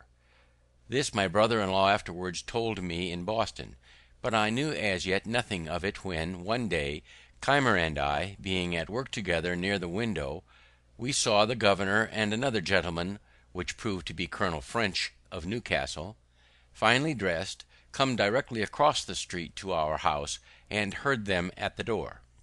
Keimer ran down immediately, thinking it a visit to him, but the governor inquired for me, came up, and with a condescension and politeness I had been quite unused to, made me many compliments, desired to be acquainted with me, blamed me kindly for not having made myself known to him when I first came to the place, and would have me away with him to the tavern, where he was going with Colonel French, to taste, as he said, some excellent Madeira. I was not a little surprised, and Keimer stared like a pig poisoned. I went, however, with the governor and Colonel French to a tavern at the corner of 3rd Street, and over the Madeira he proposed my setting up my business, laid before me the probabilities of success, and both he and Colonel French assured me I should have their interest and influence in procuring the public business of both governments. On my doubting whether my father would assist me in it, Sir William said he would give me a letter to him, in which he would state the advantages, and he did not doubt of prevailing with him. So it was concluded I should return to Boston in the first vessel, with the governor's letter recommending me to my father. In the meantime, the intention was to keep a secret, and I went on working with Keimer as usual, the governor sending for me now and then to dine with him, a very great honor I thought it, and conversing with me in the most affable, familiar, and friendly manner imaginable. About the end of April 1724, a little vessel offered for Boston. I took leave of Keimer, as going to see my friends. The governor gave me an ample letter, saying many flattering things of me to my father, and strongly recommending the project of my setting up in Philadelphia as a thing that must make my fortune. We struck on a shoal in going down the bay, and sprung a leak. We had a blistering time at sea, and were obliged to pump almost continuously, at which I took my turn. We arrived safe, however, at Boston in about a fortnight.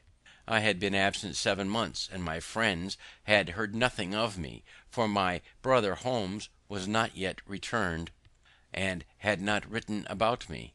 My unexpected appearance surprised the family. All were, however, very glad to see me, and made me welcome, except my brother. I went to see him at his printing house. I was better dressed than ever while in his service, having a genteel new suit from head to foot, a watch, and my pockets lined with near £5 sterling in silver. He received me not very frankly, looked me all over, and turned to his work again. The journeymen were inquisitive where I had been, what sort of a country it was, and how I liked it. I praised it much, the happy life I led in it, expressing strongly my intention of returning to it, and one of them asked what kind of money we had there. I produced a handful of silver, and spread it before them, which was a kind of raree show, a peep show in a box, they had not been used to, paper money being the money of Boston. There were no mints in the colonies, so the metal money was of foreign coinage, and not nearly so common as paper money, which was printed in large quantities in America, even in small denominations. Then I took the opportunity of letting them see my watch, and lastly, my brother still glum and sullen, I gave them a piece of 8 Spanish dollar, about equivalent to our dollar, to drink, and took my leave. This visit of mine offended him extremely, for when my mother some time after spoke to him of a reconciliation, and of her wishes to see us on good terms together, and that we might live for the future as brothers, he said I had insulted him in such a manner before his people that he could never forget or forgive it. In this, however, he was mistaken. My father received the governor's letter with some apparent surprise, but said little of it to me for some days. When Captain Holmes returned, he showed it to him and asked him if he knew Keith and what kind of man he was, adding his opinion that he must be of small discretion to think of setting a boy up in a business who wanted yet 3 years of being a man's estate. Holmes said what he could in favour of the project, but my father was clear in the impropriety of it, and at last gave a flat denial to it. Then he wrote a civil letter to Sir William, thanking him for the patronage he had so kindly offered me, but declining to assist me as yet in setting up, I being, in his opinion, too young to be trusted with the management of a business so important, and for which the preparation must be so expensive. My friend and companion Collins, who was a clerk in the post office, pleased with the account I gave him of my new country, determined to go thither also, and while I waited for my father's determination, he set out before me by land to Rhode Island, leaving his books, which were a pretty collection of mathematics and natural philosophy, to come with mine and me to New York, where he proposed to wait for me. My father, though he did not approve Sir William's proposition, was yet pleased that I had been able to obtain so advantageous a character from a person of such note where I had resided, and that I had been so industrious and careful as to equip myself so handsomely in so short a time. Therefore, seeing no prospect of an accommodation between my brother and me, he gave his consent to my returning again to Philadelphia, advised me to behave respectfully to the people there, endeavouring to obtain the general esteem, and avoid lampooning and libelling, to which he thought I had too much inclination, telling me that by steady industry and a prudent parsimony I might save enough by the time I was 21 to set me up, and that if I came near the matter he would help me out with the rest. This was all I could obtain, except some small gifts as tokens of his and my mother's love, when I embarked again for New York, now with their approbation and their blessing. The sloop putting in at Newport, Rhode Island, I visited my brother John, who had been married and settled there some years. He received me very affectionately, for he always loved me. A friend of his, one Vernon, having some money due him in Philadelphia, about 35 pounds currency, desired that I would receive it for him, and keep it till I had his directions what to remit it in. Accordingly he gave me an order. This afterwards occasioned me a good deal of uneasiness. At Newport we took a number of passengers for New York, among which were 2 young women, companions, and a grave, sensible, matron-like Quaker woman with her attendants. I had shown an obliging readiness to do her some little services, which impressed her, I suppose, with a degree of goodwill toward me. Therefore, when she saw a daily growing familiarity between me and the 2 young women, which they appeared to encourage, she took me aside and said, "Young man, I am concerned for thee, as thou hast no friend in thee, and seems not to know much of the world, or of the snares youth is exposed to. Depend upon it, those are very bad women. I can see it in all their actions, and if thee art not upon thy guard, they will draw thee into some danger. They are strangers to thee, and I advise thee, in a friendly concern for thy welfare, to have no acquaintance with them." As I seemed at first not to think so ill of them as she did, she mentioned some things she had observed and heard that had escaped my notice, but now convinced me she was right. I thanked her for her kind advice, and promised to follow it. When we arrived at New York, they told me where they lived, and invited me to come and see them, but I avoided it, and it was well I did, for the next day the captain missed a silver spoon and some other things that had been taken out of his cabin, and knowing that these were a couple of strumpets, he got a warrant to search their lodgings, found the stolen goods, and had the thieves punished. So, though we had escaped a sunken rock, which we scraped upon in the passage, I thought this escapade of rather more importance to me. At New York I found my friend Collins, who had arrived there some time before me. We had been intimate from children, and had read the same books together, but he had the advantage of more time for reading and studying, and a wonderful genius for mathematical learning, in which he far outstripped me. While I lived in Boston, most of my hours of leisure for conversation were spent with him, and he continued a sober as well as an industrious lad, was much respected for his learning by several of the clergy and other gentlemen, and seemed to promise making a good figure in life. But during my absence he had acquired a habit of sotting with brandy, and I found by his own account, and what I heard from others, that he had been drunk every day since his arrival in New York, and behaved very oddly. He had gamed too, and lost his money, so that I was obliged to discharge his lodgings and defray his expenses to and at Philadelphia, which proved extremely inconvenient to me. The governor of New York, Burnet, son of Bishop Burnet, hearing from the captain that a young man, one of his passengers, had a great many books, desired he would bring me to see him. I waited upon him accordingly, and should have taken Collins with me, but that he was not sober. The governor treated me with great civility, showed me his library, which was a very large one, and we had a good deal of conversation about books and authors. This was the second governor who had done me the honour to take notice of me, which to a poor boy like me was very pleasing. We proceeded to Philadelphia. I received on the way Vernon's money, without which we could hardly have finished our journey. Collins wished to be employed in some counting house, but whether they discovered his dramming by his breath or by his behaviour, though he had some recommendations, he met with no success in any application, and continued lodging and boarding at the same house with me, and at my expense. Knowing I had that money of Vernon's, he was continually borrowing of me, still promising repayment as soon as he should be in business. At length he had got so much of it that I was distressed to think what I should do in case of being called on to remit it. His drinking continued, about which we sometimes quarrelled, for when a little intoxicated he was very fractious. Once, in a boat on the Delaware with some other young men, he refused to row in his turn. "I will be rowed home," says he. "We will not row for you," says I. "You must, or stay all night on the water," says he, "just as you please." The others said, "Let us row, what signifies it?" But my mind being soured with his other conduct, I continued to refuse. So he swore he would make me row, and throw me overboard, and coming along, stepping on the thwarts towards me, when he came up and struck at me, I clapped my hand under his crutch, and rising, pitched him head foremost into the river.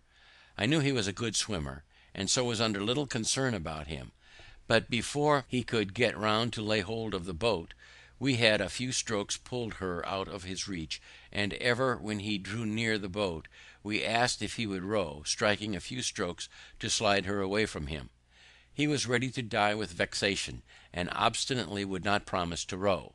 However, seeing him at last beginning to tire, we lifted him and brought him home dripping wet in the evening. We hardly exchanged a civil word afterward, and a West Indian captain, who had a commission to procure a tutor for the sons of a gentleman at Barbados, happening to meet with him, agreed to carry him thither. He left me then, promising to remit the first money he should receive in order to discharge the debt, but I never heard of him after. Breaking into this money of Vernon's was one of the first great errata of my life, and this affair showed that my father was not much out in his judgment when he supposed me too young to manage business of importance. But Sir William, on reading his letter, said he was too prudent. There was great difference in persons, and discretion did not always accompany years, nor was youth always without it. And since he will not set you up, says he, I will do it myself. Give me an inventory of the things necessary to be had from England, and I will send for them. You shall repay me when you are able. I am resolved to have a good printer here, and I am sure you must succeed. This was spoken with such an appearance of cordiality that I had not the least doubt of his meaning, and what he said. I had hitherto kept the proposition of my setting up a secret in Philadelphia, and I still kept it. Had it been known that I depended on the governor, probably some friend that knew him better would have advised me not to rely on him, as I afterwards heard it was his known character to be liberal of promises which he never meant to keep. Yet, unsolicited as he was by me, how could I think his generous offer insincere? I believed him one of the best men of the world. I presented him an inventory of a little print house, amounting to my computing to about £100 sterling. He liked it, but asked me if my being on the spot in England to choose the types and see that everything was good of the kind might not be of some advantage. Then, says he, when there you may make acquaintances and establish correspondence in the bookselling and stationery way. I agreed that this might be advantageous. Then, says he, get yourself ready to go with Annis, which was the annual ship and the only one at that time usually passing between London and Philadelphia. But it would be some months before Annis sailed, so I continued working with Keimer, fretting about the money Collins had got from me, and in daily apprehension of being called upon by Vernon, which, however, did not happen for some years after. I believe I have omitted mentioning that in my first voyage from Boston, being becalmed off Block Island, our people set about catching cod, and hauled up a great many. Hitherto I had stuck to my resolution of not eating animal food, and on this occasion I considered it with my master Tyrone the taking every fish as a kind of unprovoked murder, since none of them had or ever could do us any injury that might justify the slaughter. All this seemed to be reasonable, but I had formerly been a great lover of fish, and when this came hot out of the frying pan, it smelt admirably well. I balanced some time between principle and inclination, till I reckoned that, when the fish were opened, I saw smaller fish taken out of their stomachs. Then thought I, if you eat one another, I don't see why we mayn't eat you. So I dined upon cod very heartily, and continued to eat with other people, returning now only and then occasionally to a vegetable diet. So convenient a thing is it to be a reasonable creature, since it enables one to find or make a reason for everything one has a mind to do. End of chapter 4. Chapter 5. Early Friends in Philadelphia. Keimer and I lived on a pretty good familiar footing, and agreed tolerably well, for he suspected nothing of my setting up. He retained a great deal of his old enthusiasms, and loved argumentation. We, therefore, had many disputations. I used to work him so with my Socratic method, and I had trepanned him so often by questions apparently so distant from any point he had in hand, and yet by degrees led to the point and brought him into difficulties and contradictions, that at last he grew ridiculously cautious, and would hardly answer me the most common question without asking first, what do you intend to make from that? However, it gave him so high an opinion of my abilities in the confuting way, that he seriously proposed my being his colleague in the project he had of setting up a new sect. He was to preach the doctrines, and I was to confound all opponents. When he came to explain with me upon the doctrines, I found several conundrums, which I objected to, unless I might have my way a little too, and introduce some of mine. Keimer wore his beard at full length, because somewhere in the Mosaic law it is said, thou shalt not mar the corners of thy beard. He likewise kept the seventh-day Sabbath, and these 2 points were essential to him.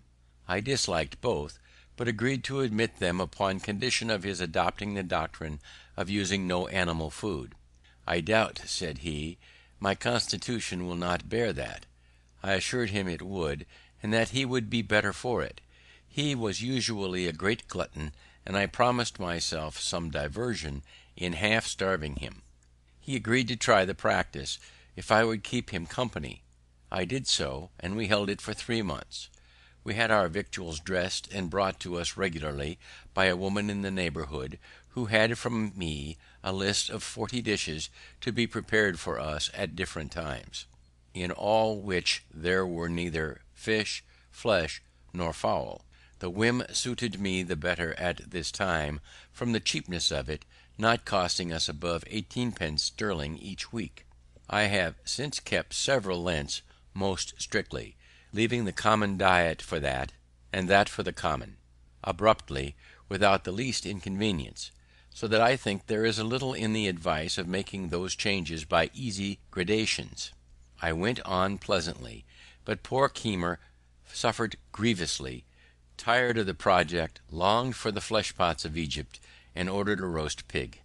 He invited me and 2 women friends to dine with him, but it being brought too soon upon table, he could not resist the temptation, and ate the whole before we came. I made some courtship during this time to Miss Read. I had a great respect and affection for her, and had some reason to believe she had the same for me; but, as I was about to take a long voyage, and we were both very young, only a little above 18, it was thought most prudent by her mother to prevent our going too far at present, as a marriage, if it was to take place, would be more convenient after my return, when I should be, as I expected, set up in my business. Perhaps, too, she thought my expectations not so well founded as I imagined them to be. My chief acquaintances at this time were Charles Osborne, Joseph Watson, and James Ralph, all lovers of reading. The 2 first were clerks in an eminent scrivener or conveyancer in the town, Charles Brockton. The other was clerk to a merchant. Watson was a pious, sensible young man of great integrity; the others rather more lax in their principles of religion, particularly Ralph, who, as well as Collins, had been unsettled by me, for which they both made me suffer. Osborne was sensible, candid, frank, sincere, and affectionate to his friends, but, in literary matters, too fond of criticizing. Ralph was ingenious, genteel in his manners, and extremely eloquent. I think I never knew a prettier talker. Both of them were great admirers of poetry, and began to try their hands in little pieces. Many pleasant walks we 4 had together on Sundays into the woods near Schuylkill, where we read to one another, and conferred on what we read. Ralph was inclined to pursue the study of poetry, not doubting but he might become eminent in it and make his fortune by it, alleging that the best poets must, when they first begin to write, make as many faults as he did. Osborne dissuaded him, assured him he had no genius for poetry, and advised him to think of nothing beyond the business he was bred to, that in the mercantile way. Though he had no stock, he might, by his diligence and punctuality, recommend himself to employment as a factor, and in time acquire wherewith to trade on his own account. I approved the amusing one's self with poetry now and then, so far as to improve one's language, but no farther. On this it was proposed that we should each of us, at our next meeting, produce a piece of our own composing, in order to improve by our mutual observations, criticisms, and corrections. As language and expression were what we had in view, we excluded all considerations of invention by agreeing that the task should be a version of the 18th Psalm, which describes the descent of a deity. When the time of our meeting drew nigh, Ralph called on me first, and let me know his piece was ready. I told him I had been busy, and having little inclination, had done nothing. He then showed me his piece for my opinion, and I much approved it, as it appeared to me to have great merit. Now, says he, Osborne never will allow the least merit in anything of mine, but makes 1,000 criticisms out of mere envy. He is not so jealous of you. I wish, therefore, you would take this piece and produce it as yours. I will pretend not to have had time, and so produce nothing. We shall then see what he will say to it. It was agreed, and I immediately transcribed it, that it might appear to be in my own hand. We met. Watson's performance was read. There were some beauties in it, but many defects. Osborne's was read. It was much better. Ralph did it justice, remarked some faults, but applauded the beauties. He himself had nothing to produce. I was backward, seemed desirous of being excused, and had not sufficient time to correct, etc. but no excuse could be admitted. Produce I must. I was read and repeated. Watson and Osborne gave up the contest, and joined in applauding it. Ralph only made some criticism and proposed some amendments, but I defended my text. Osborne was against Ralph, and told him he was no better a critic than poet, so he dropped the argument. As they two went home together, Osborne expressed himself still more strongly in favour of what he thought my production, having restrained himself before, as he said, lest I should think it flattery. But who would have imagined, said he, that Franklin had been capable of such a performance, such panting, such force, such fire? He has even improved the original. In his common conversation he seems to have no choice of words. He hesitates and blunders, and yet, good God, how he writes! When we next met, Ralph discovered the trick we had played on him, and Osborne was a little laughed at. This transaction fixed Ralph in his resolution of becoming a poet. I did all that I could to dissuade him from it, but he continued scribbling verses till Pope cured him. In one of the later editions of the Dunciad occur the following lines: Silence, ye wolves, where Ralph to Cynthia howls, and makes night hideous, answer him, ye owls. To this the poet adds the following note: James Ralph, a name inserted after the first editions, not known until he writ a swearing piece called Swaney, very abusive of Dr. Swift, Mr. Gay, and myself. He became, however, a pretty good prose writer. More of him hereafter. But as I may not have occasion again to mention the other two, I shall just remark here that Watson died in my arms a few years after, much lamented, being the best of our set. Osborne went to the West Indies, where he became an eminent lawyer, and made money, but died young. He and I made a serious agreement that the one who happened first to die should, if possible, make a friendly visit to the other, and acquaint him of how he found things in that separate state. But he never fulfilled his promise.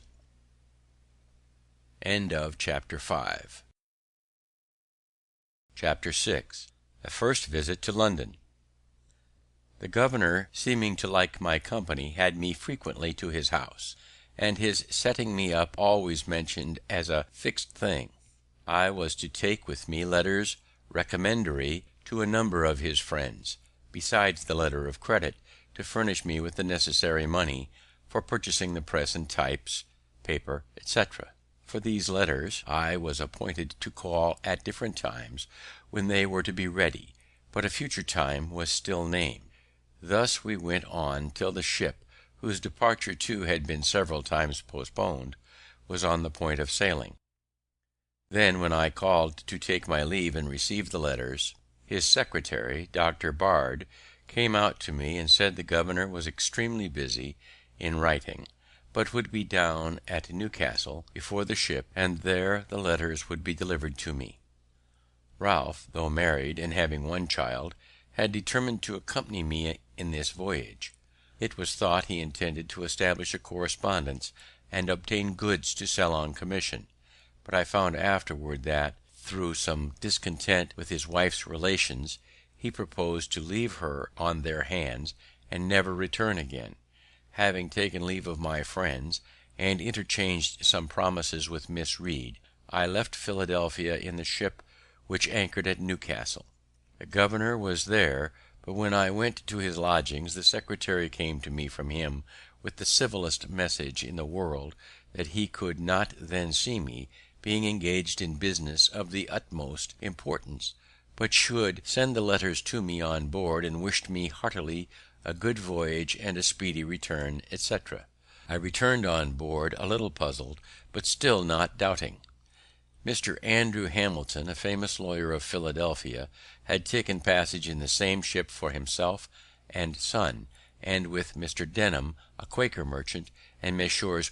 Orion and Russell, masters of an iron work in Maryland, had engaged the great cabin, so that Ralph and I were forced to take up with a berth in the steerage, and none on board knowing us were considered as ordinary persons. But Mr. Hamilton and his son, it was James, since governor, returned from Newcastle to Philadelphia. the father being recalled by a great fee to plead for a seized ship; and, just before we sailed, Colonel French coming on board, and showing me great respect, I was more taken notice of, and, with my friend Ralph, invited by other gentlemen to come into the cabin, there being now room. Accordingly we removed thither. Understanding that Colonel French had brought on board the governor's dispatches, I asked the captain for those letters that were to be under my care. He said all were put in the bag together, and he could not then come at them, but before we landed in England I should have an opportunity of picking them out. So I was satisfied for the present, and we proceeded on our voyage. We had a sociable company in the cabin, and lived uncommonly well, having the addition of all Mr. Hamilton's stores, who had laid in plentifully. In this passage Mr. Denham contracted a friendship for me that continued during his life. The voyage was otherwise not a pleasant one, as we had a great deal of bad weather. When we came to the Channel, the captain kept his word with me, and gave me an opportunity of examining the bag for the governor's letters. I found none upon which my name was put as under my care. I picked out 6 or 7 that by the handwriting I thought might be the promised letters, especially as one of them was directed to Basket, the king's printer, and another to some stationer. We arrived in London the 24th of December, 1724. I waited upon the stationer, who came first in my way, delivering the letter as from Governor Keith. "I don't know such a person," says he, but opening the letter, "Oh, this is from Riddlesden. I have lately found him to be a complete rascal, and I will have nothing to do with him, nor receive any letters from him." So, putting the letter into my hands, he turned on his heel and left me to serve some customer. I was surprised to find that these were not the governor's letters, and, after recollecting and comparing circumstances, I began to doubt his sincerity. I found my friend Denham, and opened the whole affair to him.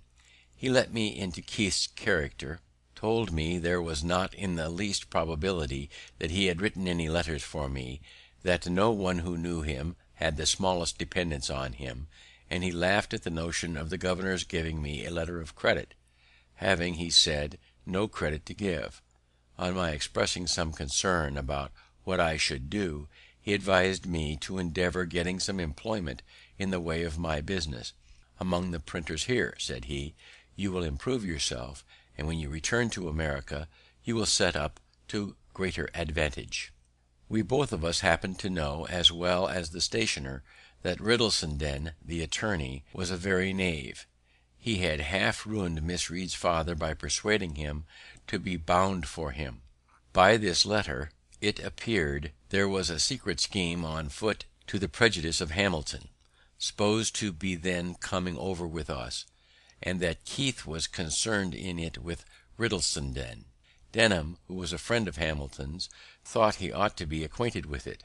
So, when he arrived in England, which was soon after, partly from resentment and ill will to Keith and Riddlesden, and partly from good will to him, I waited on him and gave him the letter. He thanked me cordially, the information being of importance to him, and from that time he became my friend, greatly to my advantage afterwards on many occasions. But what shall we think of a governor's playing such pitiful tricks, and imposing so grossly on a poor ignorant boy? It was a habit he had acquired. He wished to please everybody, and, having little to give, he gave expectations.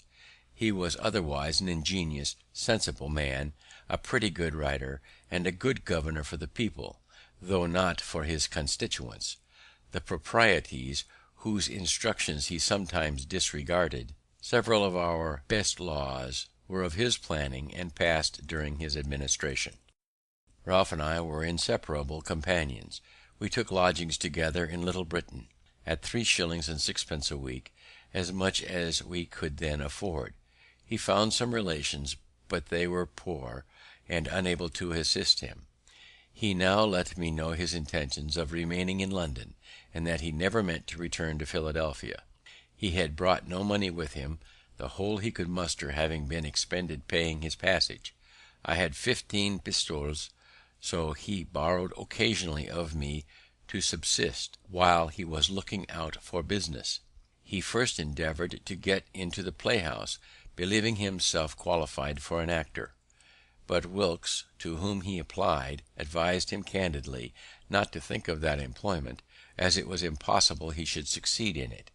Then he proposed to Roberts, a publisher in Paternoster Row, to write for him a weekly paper like the Spectator, on certain conditions, which Roberts did not approve. Then he endeavoured to get employment as a hackney writer, to copy for the stationers and lawyers about the Temple, but could find no vacancy.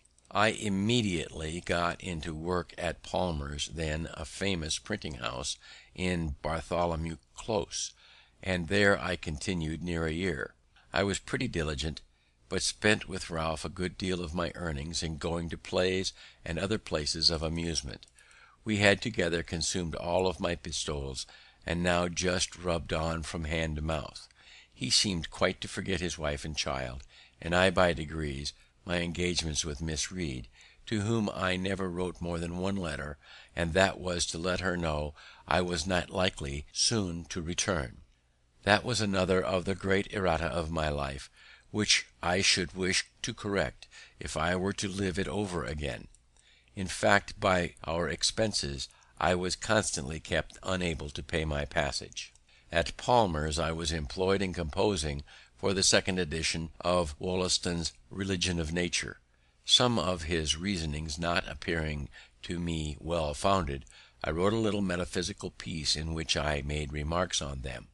It was entitled A Dissertation on Liberty and Necessity, Pleasure and Pain. I inscribed it to my friend Ralph. I printed a small number. It occasioned my being more considered by Mr. Palmer as a young man of some ingenuity, though he seriously expostulated with me upon the principles of my pamphlet, which to him appeared abominable. My printing this pamphlet was another erratum. While I lodged in Little Britain, I made an acquaintance with one Wilcox, a bookseller, whose shop was at the next door. He had an immense collection of second-hand books. Circulating libraries were not then in use, but we agreed that, on certain reasonable terms, which I have now forgotten, I might take, read, and return any of his books. This I esteemed a great advantage, and I made as much use of it as I could. My pamphlet by some means falling into the hands of one Lyons, a surgeon, author of a book entitled The Infallibility of Human Judgment, it occasioned an acquaintance between us. He took great notice of me, called on me often to converse on those subjects, carried me to the house, a pale ale house in a lane, Cheapside, and introduced me to Mr. Mandeville, author of the Fable of the Bees, who had clubbed there, of which he was the soul, being a most facetious man, entertaining companion. Lyons too introduced me to Dr. Pemberton at Bastion's coffee house, who promised to give me an opportunity, some time or other, of seeing Sir Isaac Newton, of which I was extremely desirous, but this never happened. I had brought over a few curiosities, among which the principal was a purse made of the asbestos which purifies by fire. Sir Hans Sloane heard of it, came to see me, and invited me to his house in Bloomsbury Square, where he showed me all his curiosities, and persuaded me to let him add that to the number, for which he paid me handsomely. In our house there lodged a young woman, a milliner, who, I think, had a shop in the Cloisters. She had been genteelly bred, was sensible and lively, and of most pleasing conversation. Ralph read plays to her in the evenings. They grew intimate. She took another lodging, and he followed her. They lived together for some time, but he being still out of business, and her income not sufficient to maintain them with her child, he took a resolution of going from London to try for a country school, which he thought himself well qualified to undertake, as he wrote an excellent hand, and was a master of arithmetic and accounts. This, however, he deemed a business below him, and, confident of future better fortune, when he should be unwilling to have it known that he was once so meanly employed, he changed his name, and did me the honour to assume mine, for I soon after had a letter from him, acquainting me that he was settled in a small village, in Berkshire I think it was, where he taught reading and writing to 10 or a dozen boys at 6d. per week, recommending Mrs. T to my care, and desiring me to write to him, directing for Mr. Franklin, schoolmaster at such a place. He continued to write frequently, sending me large specimens of an epic poem which he was then composing, and desiring my remarks and corrections. These I gave him from time to time, but endeavoured rather to discourage his proceeding. One of Young's satires was just then published. I copied and sent him a great part of it, which set in a strong light the folly of pursuing the Muses with any hope of advancement by them. All this was in vain. Sheets of the poem continued to come by every post. In the meantime, Mrs. T, having on his account lost her friends and business, was often in distress, and used to send for me and borrow what I could spare to help her out of them. I grew fond of her company, and being at that time under no religious restraint, and presuming upon my importance to her, I attempted familiarities, another erratum, which she repulsed with a proper resentment, and acquainted him with my behaviour. This made a breach between us, and when he returned again to London, he let me know he thought I had cancelled all the obligations he had been under to me. So I found I was never to expect his repaying me what I lent to him or advanced to him. This, however, was not then of much consequence, as he was totally unable, and in the loss of his friendship I found myself relieved from a burden. I now began to think of getting a little money beforehand, and expecting better work. I left Palmer's to work at Watt's, near Lincoln's Inn Fields, a still greater printing house. Here I continued all the rest of my stay in London. At my first admission into this printing house, I took to working at press, imagining I felt a want of the bodily exercise I had been used to in America, where press work is mixed with composing. I drank only water, and the other workmen, near 50 in number, were great guzzlers of beer. On occasion I carried up and down the stairs a large form of types in each hand, when others carried but one in both hands. They wondered to see, from this and several instances, what the water American, as they called me, was stronger than themselves, who drank strong beer. We had an alehouse boy who attended always in the house to supply the workmen. My companion at the press drank every day a pint before breakfast, a pint at breakfast with his bread and cheese, a pint between breakfast and dinner, a pint at dinner, a pint in the afternoon about 6 o'clock, and another when he had done his day's work. I thought it a detestable custom, but it was necessary, he supposed, to drink strong beer, that he might be strong to labour. I endeavoured to convince him that the bodily strength afforded by beer could only be in proportion to the grain or flour in the barley, dissolved in the water of which it was made; that there was more flour in a pennyworth of bread, and therefore, if he would eat that with a pint of water, it would give him more strength than a quart of beer. He drank on, however, and had 4 or 5 shillings to pay out of his wages every Saturday night for that muddling liquor, an expense I was free from, and thus these poor devils kept themselves always under. Watts, after some weeks, desiring to have me in the composing room, I left the pressmen. A new bienvenue, or sum for drink, being 5 shillings, was demanded of me by the compositors. I thought it an imposition, as I had paid below. The master thought it too, and forbade my paying it. I stood about 2 or 3 weeks, was accordingly considered as an excommunicate, and had so many little pieces of private mischief done me by mixing my sorts, transposing my pages, breaking my matter, etc., etc. If I were ever so little out of the room, and all ascribed to the chapel ghost, which they said ever haunted those not regularly admitted, that, notwithstanding the master's protection, I found myself obliged to comply and pay the money, convinced of the folly of being on ill terms with those one is to live with continually. Franklin now left the work of operating the printing presses, which was largely a matter of manual labour, and began setting type. which required more skill and intelligence. I was now on a fair footing with them, and soon acquired considerable influence. I proposed some reasonable alterations in their chapel laws, and carried them against all opposition. From my example, a great part of them left their middling breakfast of beer and bread and cheese, finding they could with me be supplied from a neighbouring house with a large porringer of hot water gruel sprinkled with pepper, crumbed with bread, and a bit of butter in it, for the price of a pint of beer, viz. 3 halfpence. This was a more comfortable as well as cheaper breakfast, and keep their heads clearer. Those who continued sotting with beer all day were often, by not paying, out of credit at the alehouse, and used to make interest with me to get beer. Their light, as they phrased it, being out, I watched the pay table on Saturday night, and collected what I stood engaged for them, having to pay sometimes near 30 shillings a week on their accounts.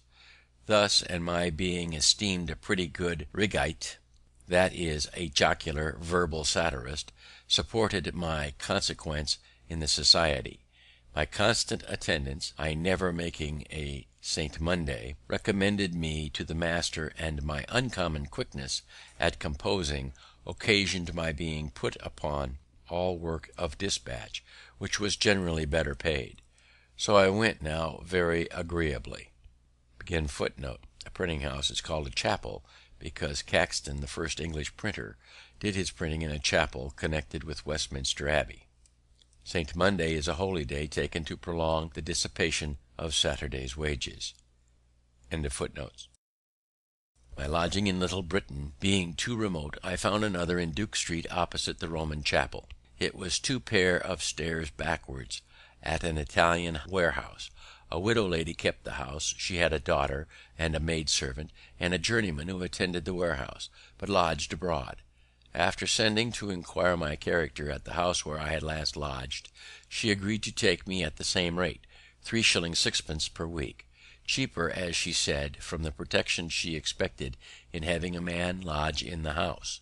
She was a widow, an elderly woman, and had been bred a Protestant, being a clergyman's daughter, but was converted to the Catholic religion by her husband, whose memory she much revered, had lived much among people of distinction, and knew 1,000 anecdotes of them as far back as the times of Charles II. She was lame in her knees with the gout, and therefore seldom stirred out of her room, so sometimes wanted company, and hers was so highly amusing to me that I was sure to spend an evening with her whenever she desired it. Our supper was only half an anchovy each on a very little strip of bread and butter, and half a pint of ale between us, but the entertainment was in her conversation. My always keeping good hours and giving little trouble in the family made her unwilling to part with me, so that when I talked of a lodging I had heard of nearer my business for 2 shillings a week, which meant I was now on saving money, made some difference, she bid me not think of it, for she would abate me 2 shillings a week for the future, so I remained with her at 1 shilling and 6pence as long as I stayed in London. In a garret of her house there lived a maiden lady of 70, in the most retired manner, of which my landlady gave me this account, that she, being a Roman Catholic, had been sent abroad when young, and lodged in a nunnery with the intent of becoming a nun, but the country not agreeing with her, she returned to England, where, there being no nunnery, she had vowed to lead a life of a nun as near as might be done in those circumstances. Accordingly, she had given all her estate to charitable uses, reserving only £12 a year to live on, and out of this sum she still gave a great deal to charity, living herself on water gruel only, and using no fire but to boil it. She had lived many years in that garret, being permitted to remain there gratis by successive Catholic tenants of the house below, as they deemed it a blessing to have her there. A priest visited her to confess her every day. I have asked her, said my landlady, how she, as she lived, could possibly find so much employment for a confessor. Oh, she said, it is impossible to avoid vain thoughts. I was permitted once to visit her. She was cheerful and polite, and conversed pleasantly. The room was clean, but had no other furniture than a Malthus, a table with a crucifix and a book, a stool which she gave me to sit on, and a picture over the chimney of St. Veronica, displaying her handkerchief with the miraculous figure of Christ's bleeding face on it, which she explained to me with great seriousness. She looked pale, but was never sick, and I gave it as another instance on how small an income, life and health may be supported. At Watt's printing house I contracted an acquaintance with an ingenious young man, one Wygate, who, having healthy relations, had been better educated than most printers, was a tolerable Latinist, spoke French, and loved reading. I taught him and a friend of his to swim at twice going into the river, and they soon became good swimmers. They introduced me to some gentlemen from the country who went to Chelsea by water to see the college and Don Saltero's curiosities. In our return, at the request of the company whose curiosity Wygate had excited, I stripped and leapt into the river and swam from near Chelsea to Blackfriars, performing on the way many feats of activity, both upon and under water, that surprised and pleased those to whom they were novelties. The story is that she met Christ on his way to crucifixion, and offered him her handkerchief to wipe the blood from his face, after which the handkerchief always bore the image of Christ's bleeding face. James Salter, a former servant of Hans Sloane, lived in Cheyne Walk, Chelsea. His house, a barber shop, was known as Don Salarto's coffee house.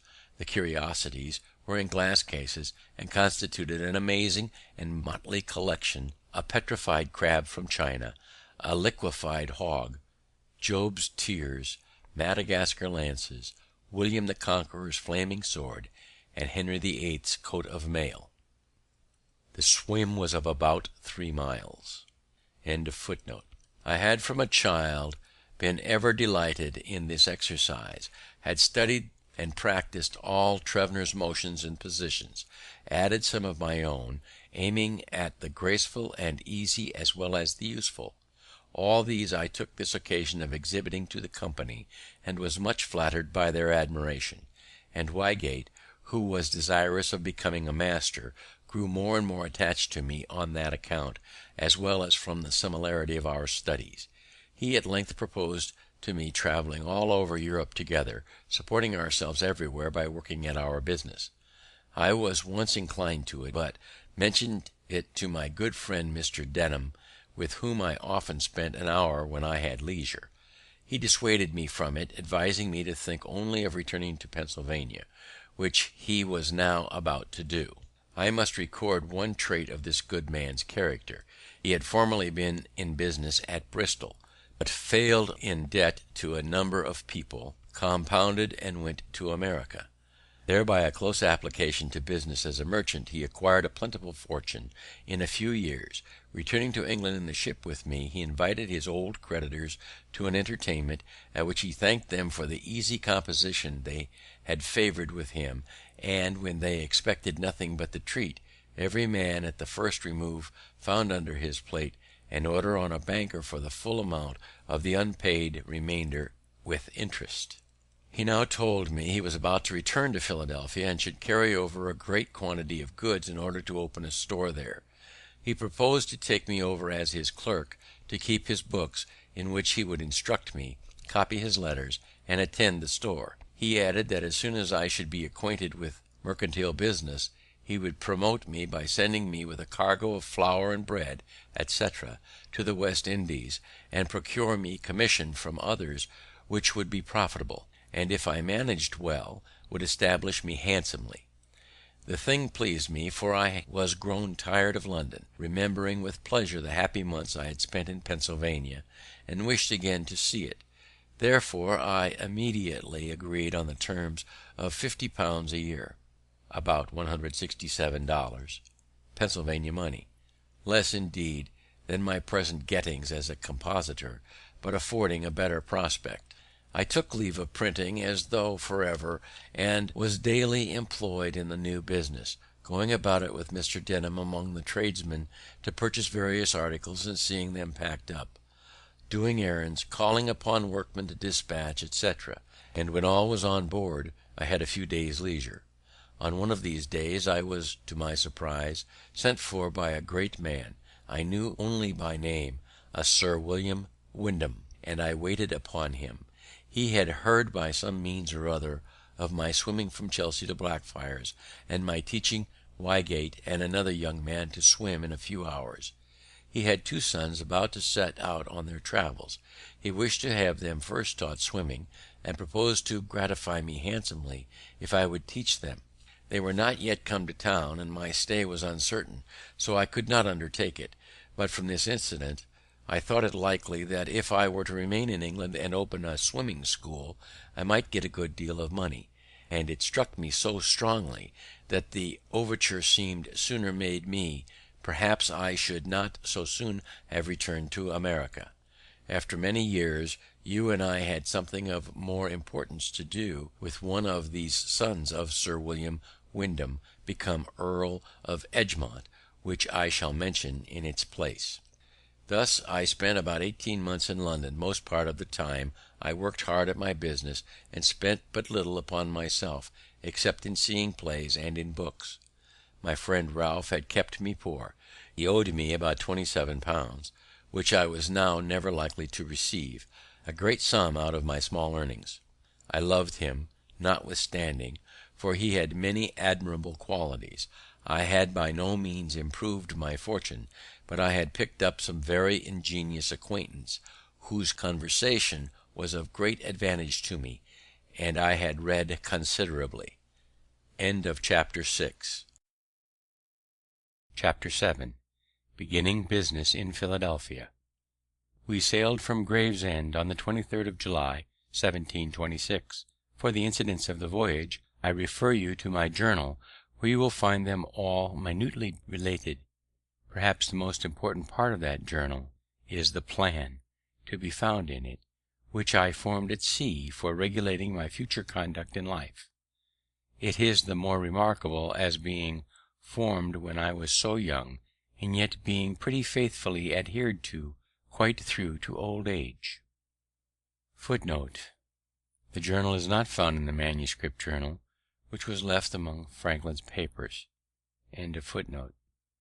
We landed in Philadelphia on the 11th of October, where I found sundry alterations. Keith was no longer governor, being superseded by Mayor Gordon. I met him walking the streets as a common citizen. He seemed a little ashamed at seeing me, but passed without saying anything. I should have been as much ashamed at seeing Miss Reed, had not her friends, despairing with reason of my return after the receipt of my letter, persuaded her to marry another, one Rogers, a potter, which was done in my absence. With him, however, she was never happy, and soon parted from him, refusing to cohabit with him or bear his name, it being now said that he had another wife. He was a worthless fellow, though an excellent workman, which was the temptation to her friends. She got into debt, ran away in 1727 or 1728, went to the West Indies, and died there. Keimer had got a better house, a shop well supplied with stationery, plenty of new types, a number of hands, though none good, and seemed to have a great deal of business. Mr. Denham took a store in Water Street, where we opened our goods. I attended the business diligently, studied accounts, and grew in a little time expert at selling. We lodged and boarded together. He counselled me, as a father, having a sincere regard for me. I respected and loved him, and we might have gone on together very happy. But in the beginning of February, 1726-1727, when I had just passed my 21st year, we both were taken ill. My distemper was a pleurisy, which very nearly carried me off. I suffered a good deal, gave up the point in my own mind, and was rather disappointed when I found myself recovering, regretting in some degree that I must now some time or other have all that disagreeable work to do over again. I forgot what his distemper was. It held him a long time, and at length carried him off. He left me a small legacy in a nuncupative will, as a token for his kindness for me, and he left me once more to the wide world, for the store was taken into the care of his executors, and my employment under him ended. My brother-in-law Holmes, being now in Philadelphia, advised my return to my business, and Keimer tempted me with an offer of large wages by the year to come and take the management of his printing house, that he might better attend his stationer's shop. I had heard a bad character of him in London from his wife and her friends, and was not fond of having any more to do with him. I tried for further employment as a merchant's clerk, but not readily meeting with any, I closed again with Keimer. I found in his house these hands: Hugh Meredith, a Welsh Pennsylvanian, 30 years of age, bred to country work, honest, sensible, had a great deal of solid observation, was something of a reader, but given to drink. Stephen Potts, a young countryman of full age, bred to the same, of uncommon natural parts, and great wit and humour, but a little idle. These he had agreed with at extreme low wages per week, to be raised a shilling every 3 months, as they would deserve by improving in their business, and the expectation of these high wages to come on hereafter was what he had drawn them in with. Meredith was to work at press, Potts at bookbinding, which he by agreement was to teach them, though he knew neither one nor t'other. John, a wild Irishman, brought up to no business, whose service for 4 years Keimer had purchased from the captain of a ship, he too was to be made a pressman. George Webb, an Oxford scholar, whose time for 4 years he had likewise bought, intending him for a compositor, of whom more presently, and David Harry, a country boy, whom he had taken apprentice. I soon perceived that the intention of engaging me at wages so much higher than he had been used to give was to have these raw, cheap hands formed through me, and as soon as I had instructed them, then they being all articled to him, he should be able to do without me. I went on, however, very cheerfully, put his printing house in order, which had been in great confusion, and brought his hands by degree to mind their business and to do it better. It was an odd thing to find an Oxford scholar in the situation of a bought servant. He was not more than 18 years of age, and gave me this account of himself, that he was born in Gloucester, educated at grammar school there, had been distinguished among the scholars for some apparent superiority in performing his part when they exhibited plays, belonged to the Whitty Club there, and had written some pieces in prose and verse, which were printed in the Gloucester newspaper. Thence he was sent to Oxford, where he continued about a year, but not well satisfied, wishing of all things to see London, and become a player. At length, receiving his quarterly allowance of 15 guineas, instead of discharging his debts, he walked out of town, hid his gown in a furze bush, and footed it to London, where, having no friend to advise him, he fell into bad company, soon spent his guineas, found no means of being introduced among the players, grew necessitous, pawned his clothes, and wanted bread. Walking the street very hungry, and not knowing what to do with himself, a crimp's bill was put into his hand. A crimp was the agent of a shipping company.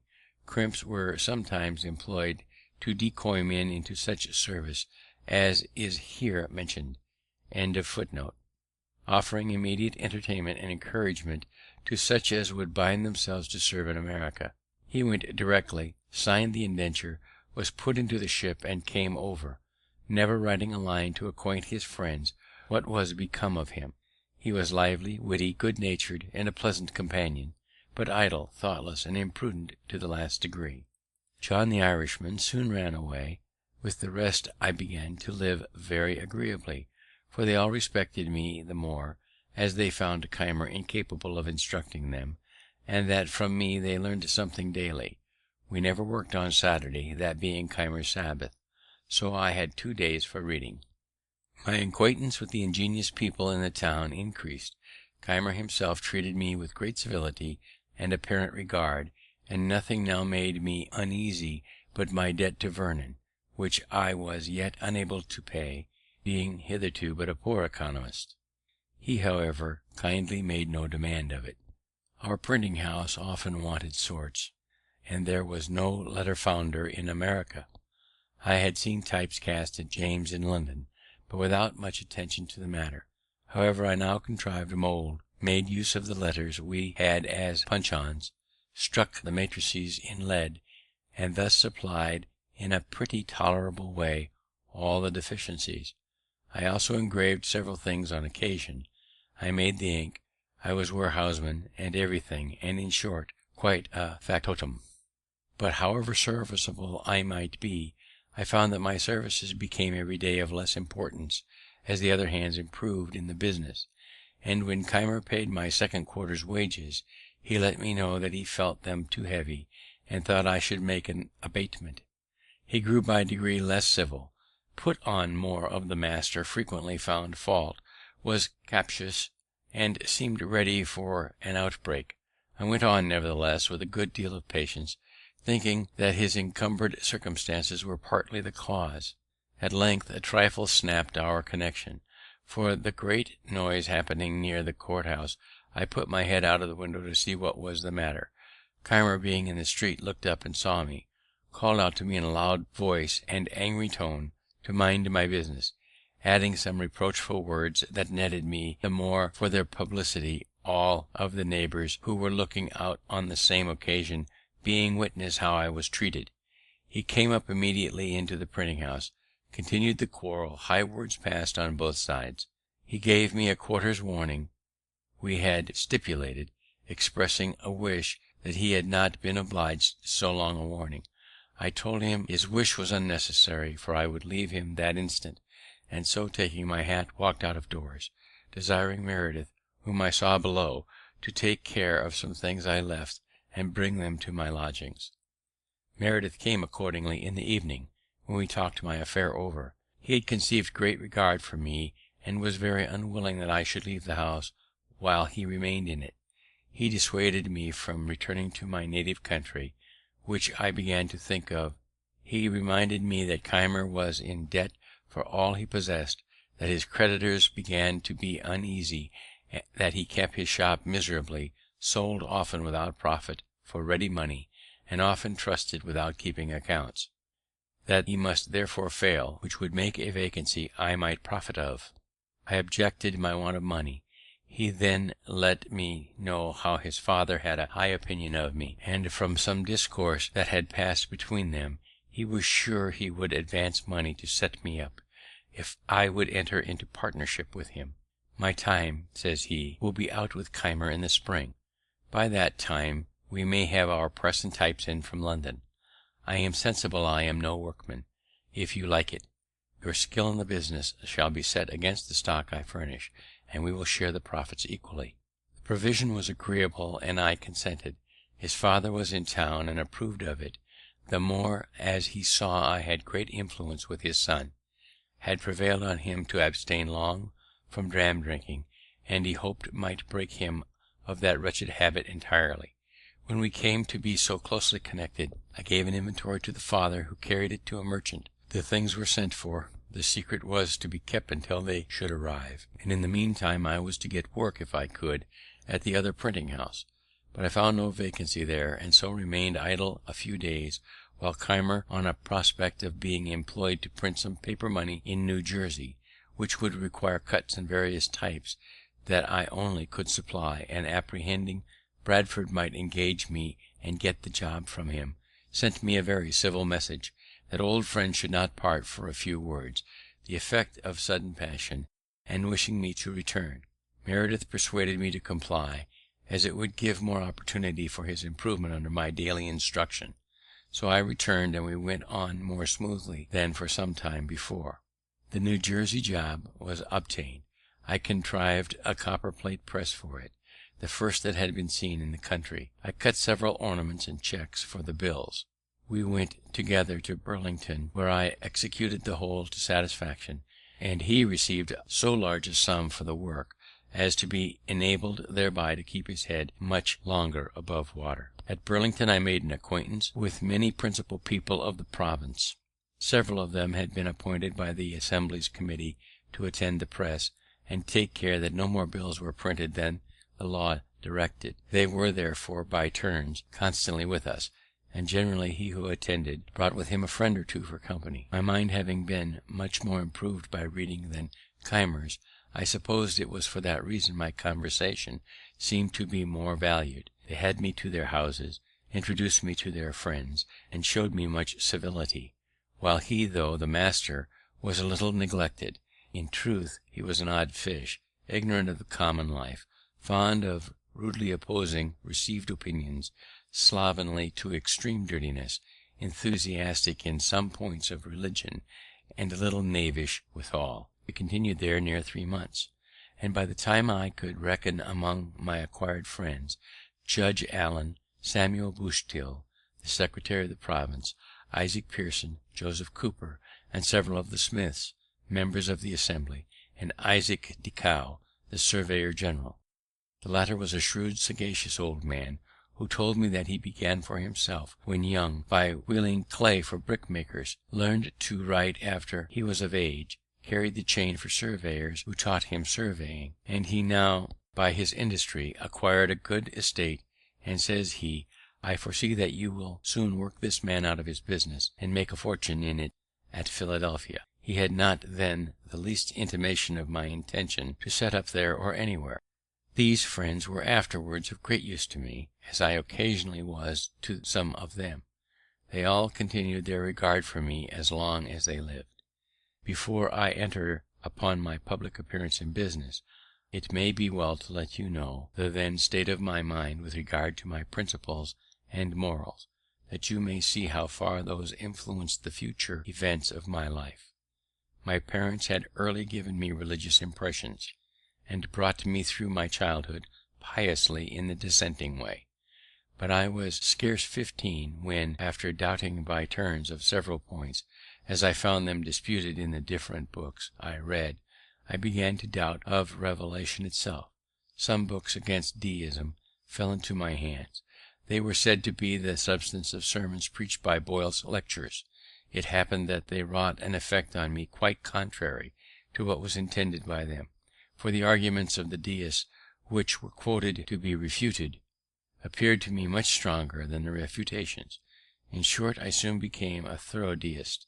My arguments perverted some others, particularly Collins and Ralph, but each of them having afterwards wronged me greatly without the least compunction, and recollecting Keith's conduct towards me, who was another freethinker, and my own towards Vernon and Miss Read, which at times gave me great trouble, I began to suspect that this doctrine, though it might be true, was not very useful. My London pamphlet, which had for its motto these lines of Dryden: "Whatever is right, though purblind man sees but a part o' the chain, the nearest link, his eyes not carried to the equal beam that houses all above," and from the attributes of God, his infinite wisdom, goodness, and power, concluded that nothing could possibly be wrong in the world, and that vice and virtue were empty distinctions, no such things existed, appeared now not so clever a performance as I once thought it, and I doubted whether some error had not insinuated itself unperceived into my argument, so as to inflict all that follows as is common in metaphysical reasonings.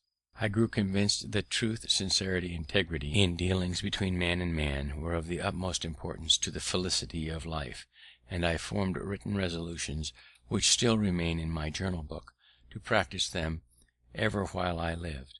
Revelation had indeed no weight with me as such, but I entertained an opinion that, though certain actions might not be bad because they were forbidden by it, or good because it commanded them, yet probably these actions might be forbidden because they were bad for us, or commanded because they were beneficial to us in their own natures, all the circumstances of things being considered; and this persuasion, with the kind hand of Providence, or some other guardian angel, or accidental favourable circumstances and situations, or all together, preserved me through this dangerous time of youth, and the hazardous situations I was sometimes in among strangers, remote from the eye and advice of my father, without my wilful gross immorality or injustice that might have been expected from my want of religion.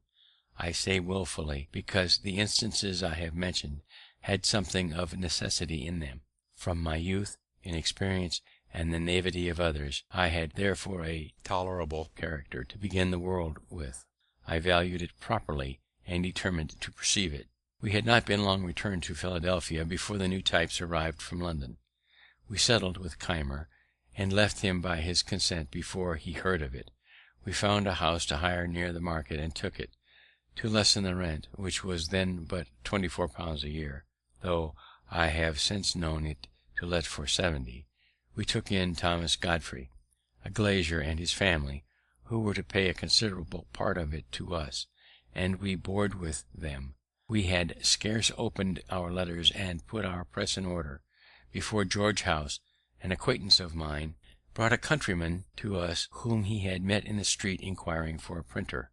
All our cash was now expended in the variety of particulars we had been obliged to procure, and this countryman's 5 shillings, being our first fruits, and coming so seasonably, gave me more pleasure than any crown I have ever since earned, and the gratitude I felt toward House has made me often more ready than perhaps I should otherwise have been to assist young beginners.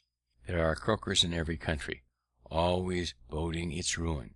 Such a one then lived in Philadelphia, a person of note, an elderly man, with a wise look and a very grave manner of speaking. His name was Samuel Mickle. This gentleman, a stranger to me, stopped one day at my door, and asked me if I was the young man who had lately opened a new printing house. Being answered in the affirmative, he said he was sorry for me, because it was an expensive undertaking, and the expense would be lost, for Philadelphia was a sinking place, the people already half bankrupt or near being so, all appearances to the contrary, such as new buildings and the rise of rents, being to his certain knowledge fallacious, for they were in fact among the things that would soon ruin us. And he gave me a detail of misfortunes now existing, or that were soon to exist, that he left me half melancholy. Had I known him before I engaged in this business, probably I should never have done it. This man continued to live in this decaying place, and to declaim in the same strain, refusing for many years to buy a house there, because all was going to destruction. And at last I had the pleasure of seeing him give 5 times as much for one as he might have bought it for when he first began his croaking. I should have mentioned before that in the autumn of the preceding year I had formed most of my ingenious acquaintance into a club of mutual improvement, which was called the Junto. We met on Friday evenings.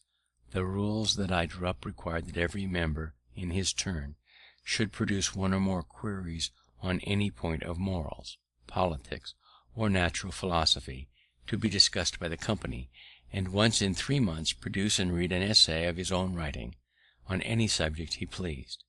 Our debates were to be under the direction of a president, and to be conducted in the sincere spirit of inquiry after truth, without fondness for dispute or desire of victory, and to prevent warmth all expressions of positiveness in opinions, or direct contradictions, were after some time made contraband, and prohibited under small pecuniary penalties. The first members were Joseph Brithnall, a copier of deeds for the Scrivener, a good-natured, friendly, middle-aged man, a great lover of poetry, reading all he could meet with, and writing some that was tolerable, very ingenious in many of the little nicknames, and of sensible conversation. Thomas Godfrey, a self-taught mathematician, great in his way, and afterwards inventor of what is now called Hadley's Quadrant, but he knew little out of his way, and was not a pleasing companion, as, like most great mathematicians I have met with, he expected universal precision in everything said, or was forever denying or distinguishing upon trifles, to the disturbance of all conversation. He soon left us. Nicholas Scull, a surveyor, afterwards surveyor general, who loved books and sometimes made a few verse.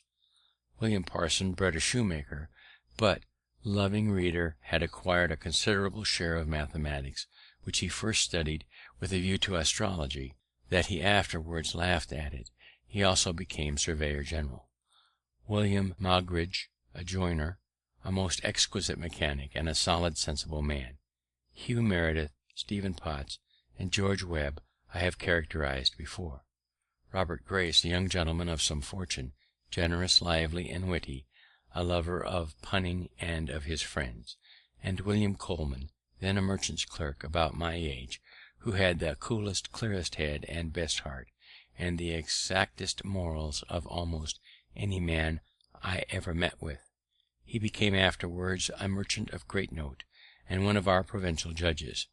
Our friendship continued without interruption to his death, upwards of 40 years, and the club continued almost as long, and was the best school of philosophy, morality, and politics that then existed in the province, for our queries, which were read the week preceding their discussions, put us upon reading with attention upon the several subjects that we might speak more to the purpose, and thereto we acquired better habits of conversation, everything being studied in our rules, which might prevent our distinguishing each other. From hence the long continuance of the club I shall have frequent occasion to speak further of hereafter. But by giving this account of it here is to show something of the interest I had, every one of these exerting themselves in recommending business to us. Barenthal particularly procured us from the Quakers the printing 40 sheets of their history, the rest being to be done by Keimer, and upon this we worked exceedingly hard, for the price was low. It was a folio, pro patria size, in pica, with long printer notes. I composed of it a sheet a day, and Meredith worked it off at press, and it was often 11 at night, and sometimes later, before I had finished my distribution for the next day's work; for the little jobs sent in by our other friends now and then put us back. But so determined I was to continue doing a sheet a day of the folio, that one night, when, having imposed my forms, I thought my day's work over, one of them by accident was broken, and 2 pages reduced to pi. I immediately distributed and composited all over again before I went to bed, and this industry, visible to our neighbours, began to give us character and credit. Particularly I was told that mention being made of the new printing office at the Merchants' Every Night Club, the general opinion was that it must fail, there being already 2 printers in the place, Keimer and Bradford. But Dr. Baird, whom you and I saw many years after at his native place, St. Andrews in Scotland, gave a contrary opinion. For the industry of that Franklin, says he, is superior to anything I ever saw of the kind. I see him still at work when I go home from club, and he is at work again before his neighbours are out of bed. This struck the rest, and we soon had offers from one of them to supply us with stationery, but as yet we did not choose to engage in shop business. I mention this industry the more particularly and the more freely, though it seems to be talking in my own praise, but those of my posterity who shall read it may know the use of that virtue when they see its effects in my favour throughout this relation. George Webb, who had found a female friend that lent him wherewith to purchase his time of Keimer, now came to offer himself as a journeyman to us. We could not then employ him, but I foolishly let him know as a secret that I soon intended to begin a newspaper, and might then have work for him. My hopes of success, as I told him, were founded on this, that the then only newspaper printed by Bradford was a paltry thing, wretchedly managed, no way entertaining, and yet was profitable to him. I therefore thought a good paper would scarcely fail of good encouragement. I requested Webb not to mention it, but he told it to Keimer, who immediately, to be beforehand with me, published proposals for printing one himself, on which Webb was to be employed. I resented this, and to counteract them, as I could not yet begin our paper, I wrote several pieces of entertainment for Bradford's paper under the title of The Busybody, which Brentnall continued some months. But this means the attention of the public was fixed on that paper, and Keimer's proposals, which we burlesqued and ridiculed, were disregarded. He began his paper, however, and after carrying it on 3/4 of a year, with at most only 90 subscribers, he offered it to me for a trifle, and I, having been ready some time to go on with it, took it in hand directly, and it proved in a few years extremely profitable to me. I perceive that I am apt to speak in the singular number, though our partnership still continued. The reason may be that, in fact, the whole management of the business lay upon me. Meredith was no compositor, a poor pressman, and seldom sober. My friends lamented my connection with him, but I was to make the best of it. Our first papers made a quite different appearance from any before in the province, a better type and better printed, but some spirited remarks of my writing on the dispute then going on between Governor Burnet and the Massachusetts Assembly struck the principal people, occasioned the paper and the manager of it to be talked of, and in a few weeks brought them all to be our subscribers. The example was followed by many, and our number went on growing continually.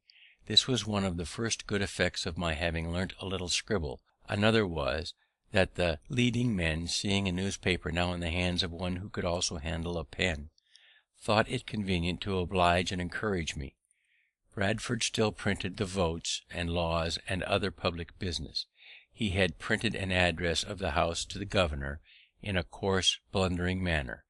We reprinted it elegantly and correct, and sent out to every member. They were sensible to the difference. It strengthened the hands of our friends in the House, and they voted us their printers for the year ensuing. Among my friends in the House, I must not forget Mr. Hamilton, before mentioned, who was then returned from England, and had a seat in it. He interested himself for me strongly in that instance, as he did in many others afterwards, continuing his patronage until his death. Mr. Vernon about this time put me in mind of the debt I owed him, but did not press me. I wrote him an ingenious letter of acknowledgment, craved his forbearance a little longer, which he allowed me, and as soon as I was able, I paid the principal with interest and many thanks, so that erratum was in some degree corrected. But now another difficulty came upon me, which I had never the least reason to expect. Mr. Meredith's father, who was to have paid for our printing house, according to the expectations given me, was able to advance only £100 currency, which had been paid, and 100 more was due to the merchant, who grew impatient, and sued us all. We gave bail, but saw that, if the money could not be raised in time, the suit must soon come to judgment and execution, and our hopeful prospects must with us be ruined, as the press and letters must be sold for payment, perhaps at half price. In this distress, two true friends, whose kindness I have never forgotten, nor ever shall forget while I can remember anything, came to me separately, unknown to each other, and without any application from me, offering each of them to advance me all the money that should be necessary to enable me to take the whole business upon myself, if that should be practicable.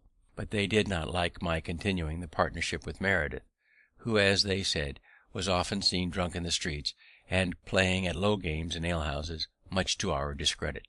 These two friends were William Coleman and Robert Grace. I told them I could not propose a separation while any prospect remained of the Merediths fulfilling their part of our agreement, because I thought myself under great obligation to them for what they had done, and would do if they could. But if they finally failed in their performance, and our partnership must be dissolved, I should then think myself at liberty to accept the assistance of my friends. Thus the matter rested for some time, when I said to my partner, "Perhaps your father is dissatisfied at the part you have undertaken in this affair of ours, and is unwilling to advance for you and me what he would for you alone. If that is the case, tell me, and I will resign the whole to you and go about my business." "No," said he, "my father has really been disappointed, and is really unable, and I am unwilling to distress him further. I see this is a business. I am not fit for it. I was bred a farmer, and it was a folly in me to come to town and put myself at 30 years of age an apprentice to learn a new trade. Many of our Welch people are going to settle in North Carolina, where land is cheap. I am inclined to go with them and follow my old employment, but you may find friends to assist you, if you will take the debts of the company upon you, return to my father the £100 he has advanced, pay my little personal debts, and give me £30 and a new saddle, I will relinquish the partnership and leave the whole in your hands. I agreed to this proposal. It was drawn up in writing, signed and sealed immediately. I gave him what he demanded, and he went soon after to Carolina, from whence he sent me next year 2 long letters, containing the best account that had been given of that country, the climate, the soil, husbandry, etc., for in those matters he was very judicious. I printed them in the papers, and they gave great satisfaction to the public. As soon as he was gone, I recurred to my 2 friends, and because I would not give an unkind preference to either, I took half of what each had offered and I wanted of one, and half of the other, paid off the company's debts, and went on with the business in my own name, advertising that the partnership was dissolved. I think it was in or about the year 1729.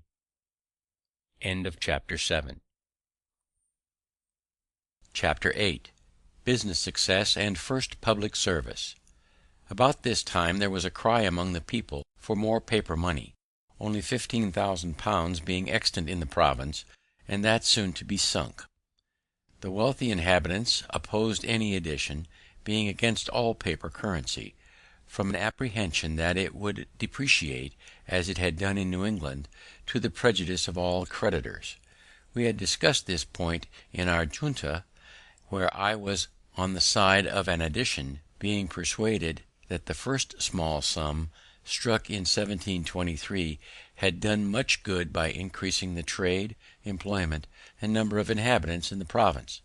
Since I now saw all the old houses inhabited, and many new ones building, whereas I remembered well that when I first walked about the streets of Philadelphia, eating my roll, I saw most of the houses on Walnut Street, between Second and Front Streets, with bills on their doors, to be let, and many likewise in Chestnut Street and other streets, which made me think the inhabitants of the city were deserting it one after another. Our debates possessed me so fully of the subject that I wrote and printed an anonymous pamphlet on it, entitled The Nature and Necessity of a Paper Currency. It was well received by the common people in general, but the rich men disliked it, for it increased and strengthened the clamour for more money, and they, happening to have no writers among them that were able to answer it, their opposition slackened, and the point was carried by a majority in the House.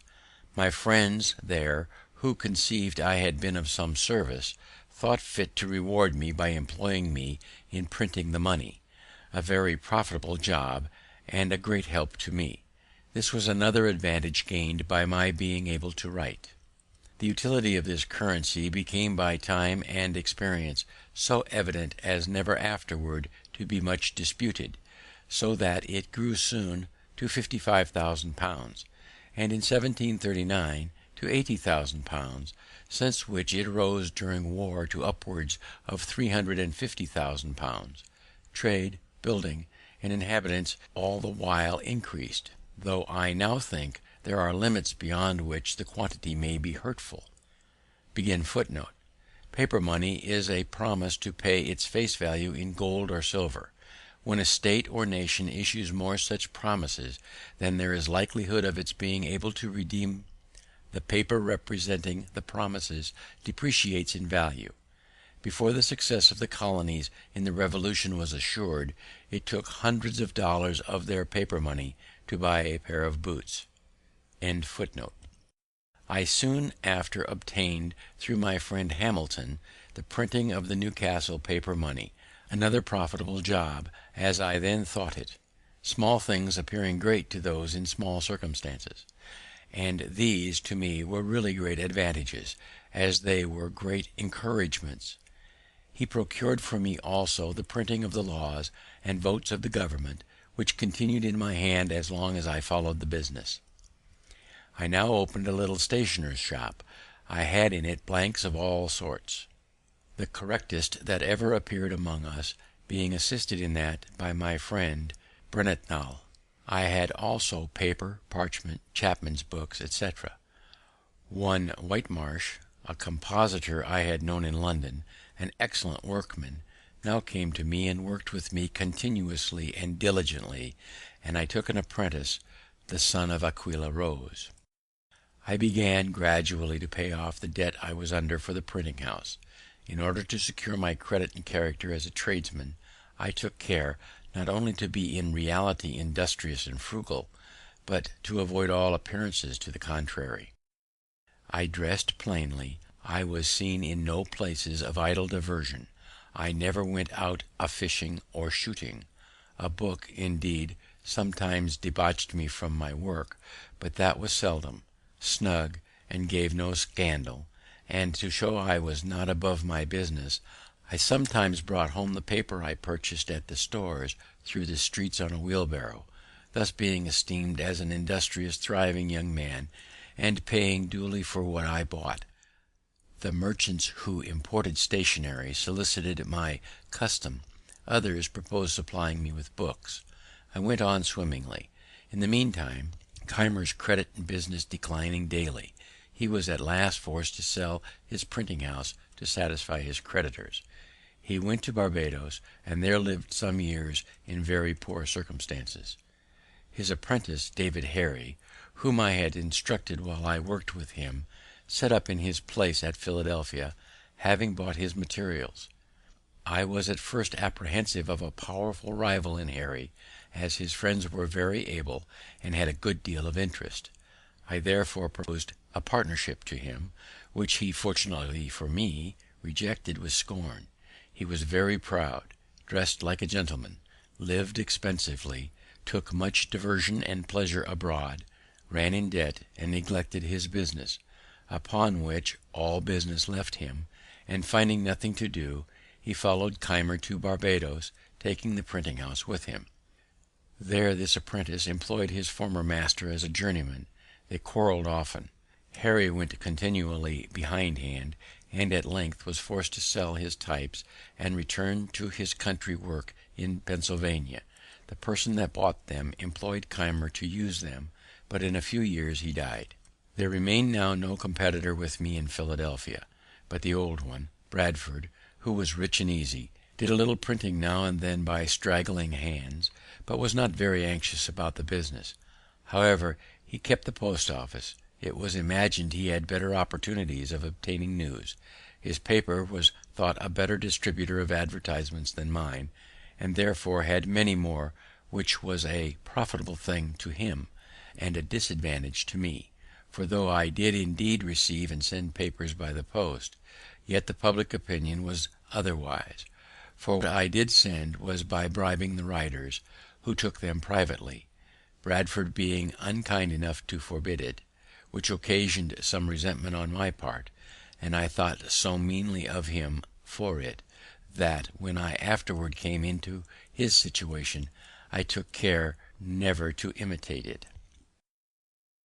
I had hitherto continued to board with Godfrey, who lived in part of my house with his wife and children, and had one side of the shop for his glazier's business, though he worked little, being always absorbed in his mathematics.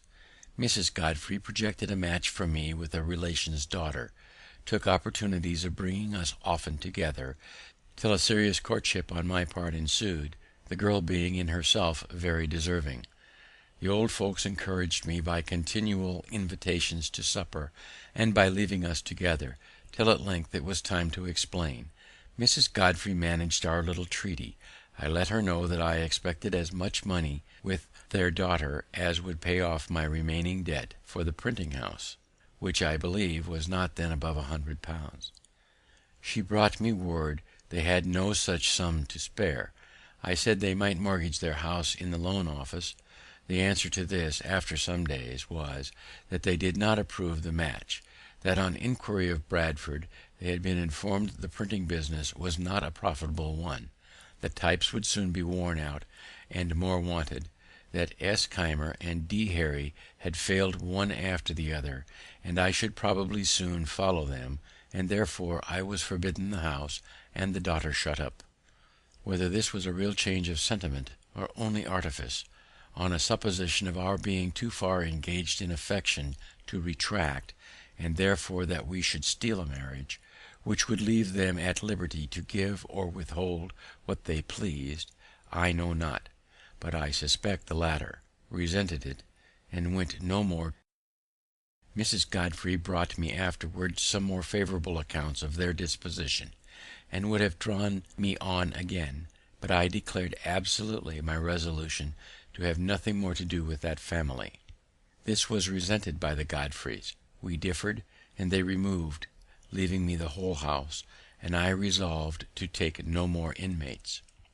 But this affair having turned my thoughts to marriage, I looked round me and made overtures of acquaintances in other places, but soon found that, the business of a printer being generally thought a poor one, I was not to expect money with a wife, unless with such a one as I should not otherwise think agreeable. A friendly correspondence, as neighbours and old acquaintances, had continued between me and Mrs. Read's family, who all had a regard for me from the time of my first lodging in their house. I was often invited there, and consulted in their affairs, wherein I sometimes was of service. I pitied poor Miss Read's unfortunate situation, who was generally dejected, seldom cheerful, and avoided company. I considered my giddiness and inconsistency when in London as a great degree the cause of her unhappiness, though the mother was good enough to think the fault more her own than mine, as she had prevented our marrying before I went thither, and persuaded the other match in my absence. Our mutual affection was revived, but there was now great objections to our union. The match was indeed looked upon as invalid, a preceding wife being said to be living in England, but this could not easily be proved because of the distance, and though there was a report of his death, it was not certain. Then, though it should be true, he had left many debts, which his successor might be called upon to pay. We ventured, however, over all these difficulties, and I took her to wife, September 1st, 1730. None of the inconveniences happened that we had apprehended. She proved a good and faithful helpmate, assisted me much by attending the shop. We throve together, and have ever mutually endeavoured to make each other happy. Thus I corrected that great erratum as well as I could. Mrs. Franklin survived her marriage over 40 years. Franklin's correspondence abounds with evidence that their union was a happy one. We are grown old together, and if she has any faults, I am so used to them that I don't perceive them.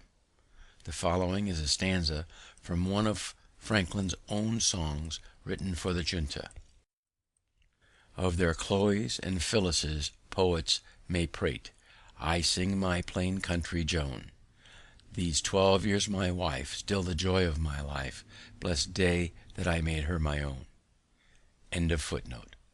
About this time our club meeting, not at a tavern, but in a little room of Mr. Grace's, set apart for that purpose, a proposition was made by me that, since our books were often referred to in our disquisitions upon the queries, it might be convenient for us to have them together where we met, that upon occasion they might be consulted, and by thus clubbing our books to a common library, we should, while we liked to keep them together, have each of us the advantage of using the books of all the other members, which would be nearly as beneficial as if we each owned the whole. It was liked and agreed to, and we filled one end of the room with such books as we could best spare.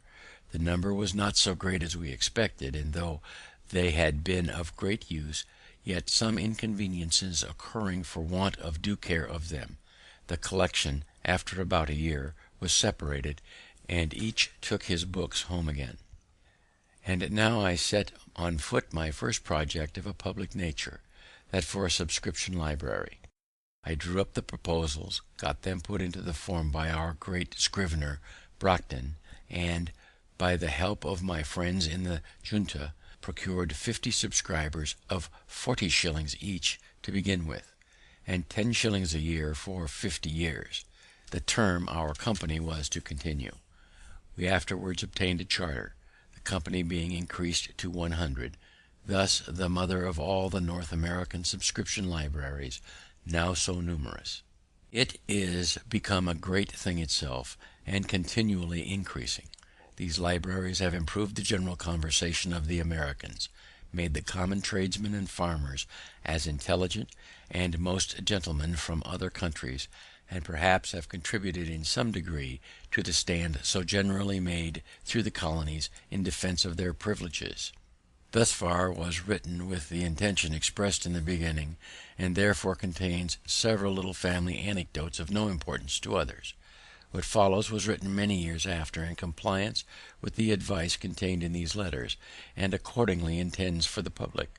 The affairs of the Revolution occasioned the interruption. Here the first part of the autobiography written at Twyford in 1771 ends. The second part, which follows, was written in Passy in 1784. After this memorandum, Franklin inserted letters from Abel James and Benjamin Vaughan, urging him to continue his autobiography. It is some time since I received the above letters, but I have been too busy till now to think of complying with the request they contain. It might too be much better done if I were at home among my papers, which would aid my memory and help to ascertain dates; but my return being uncertain, and having just now a little leisure, I will endeavour to recollect and write what I can. If I live to get home, it may be corrected and improved. Not having any copy here of what is already written, I know not whether an account is given of the means I used to establish the Philadelphia Public Library, which, from a small beginning, is now become so considerable, though I remember to have come down to near the time of that transaction. I will therefore begin here an account of it, which may be struck out if found to have been already given. At the time I established myself in Philadelphia, there was not a good bookseller's shop in any of the colonies to the southward of Boston. In New York and Philadelphia the printers were indeed stationers. They sold only paper, etc., almanacs, ballads, and a few common school books. Those who loved reading were obliged to send for their books from England, and members of the junta had each a few. We had left the alehouse where we first met, and hired a room to hold our club in. I proposed that we should all of us bring our books to that room, where they would not only be ready to consult in our conferences, but become a common benefit, each of us being at liberty to borrow such as he wished to read at home.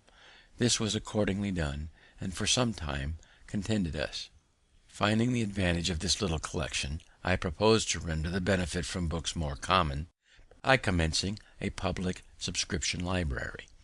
I drew a sketch from the plan and rules that would be necessary, and got a skilful conveyancer, Mr. Charles Brockton, to put the whole in form of articles of agreement to be subscribed, by which each subscriber engaged to pay a certain sum down for the first purchase of books, and an annual contribution for increasing them. So few were the readers at that time in Philadelphia, and the majority of us so poor, that I was not able, with great industry, to find more than 50 persons, mostly young tradesmen, willing to pay down for this purpose 40 shillings each, and 10 shillings per annum.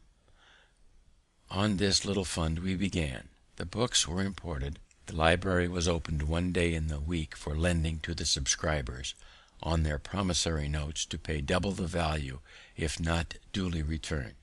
The institution soon manifested its utility, was imitated by other towns and in other provinces. The libraries were augmented by donations. Reading became fashionable, and our people, having no public amusements to divert their attention from study, became better acquainted with books, and in a few years were observed by strangers to be better instructed and more intelligent than people of the same rank generally are in other countries.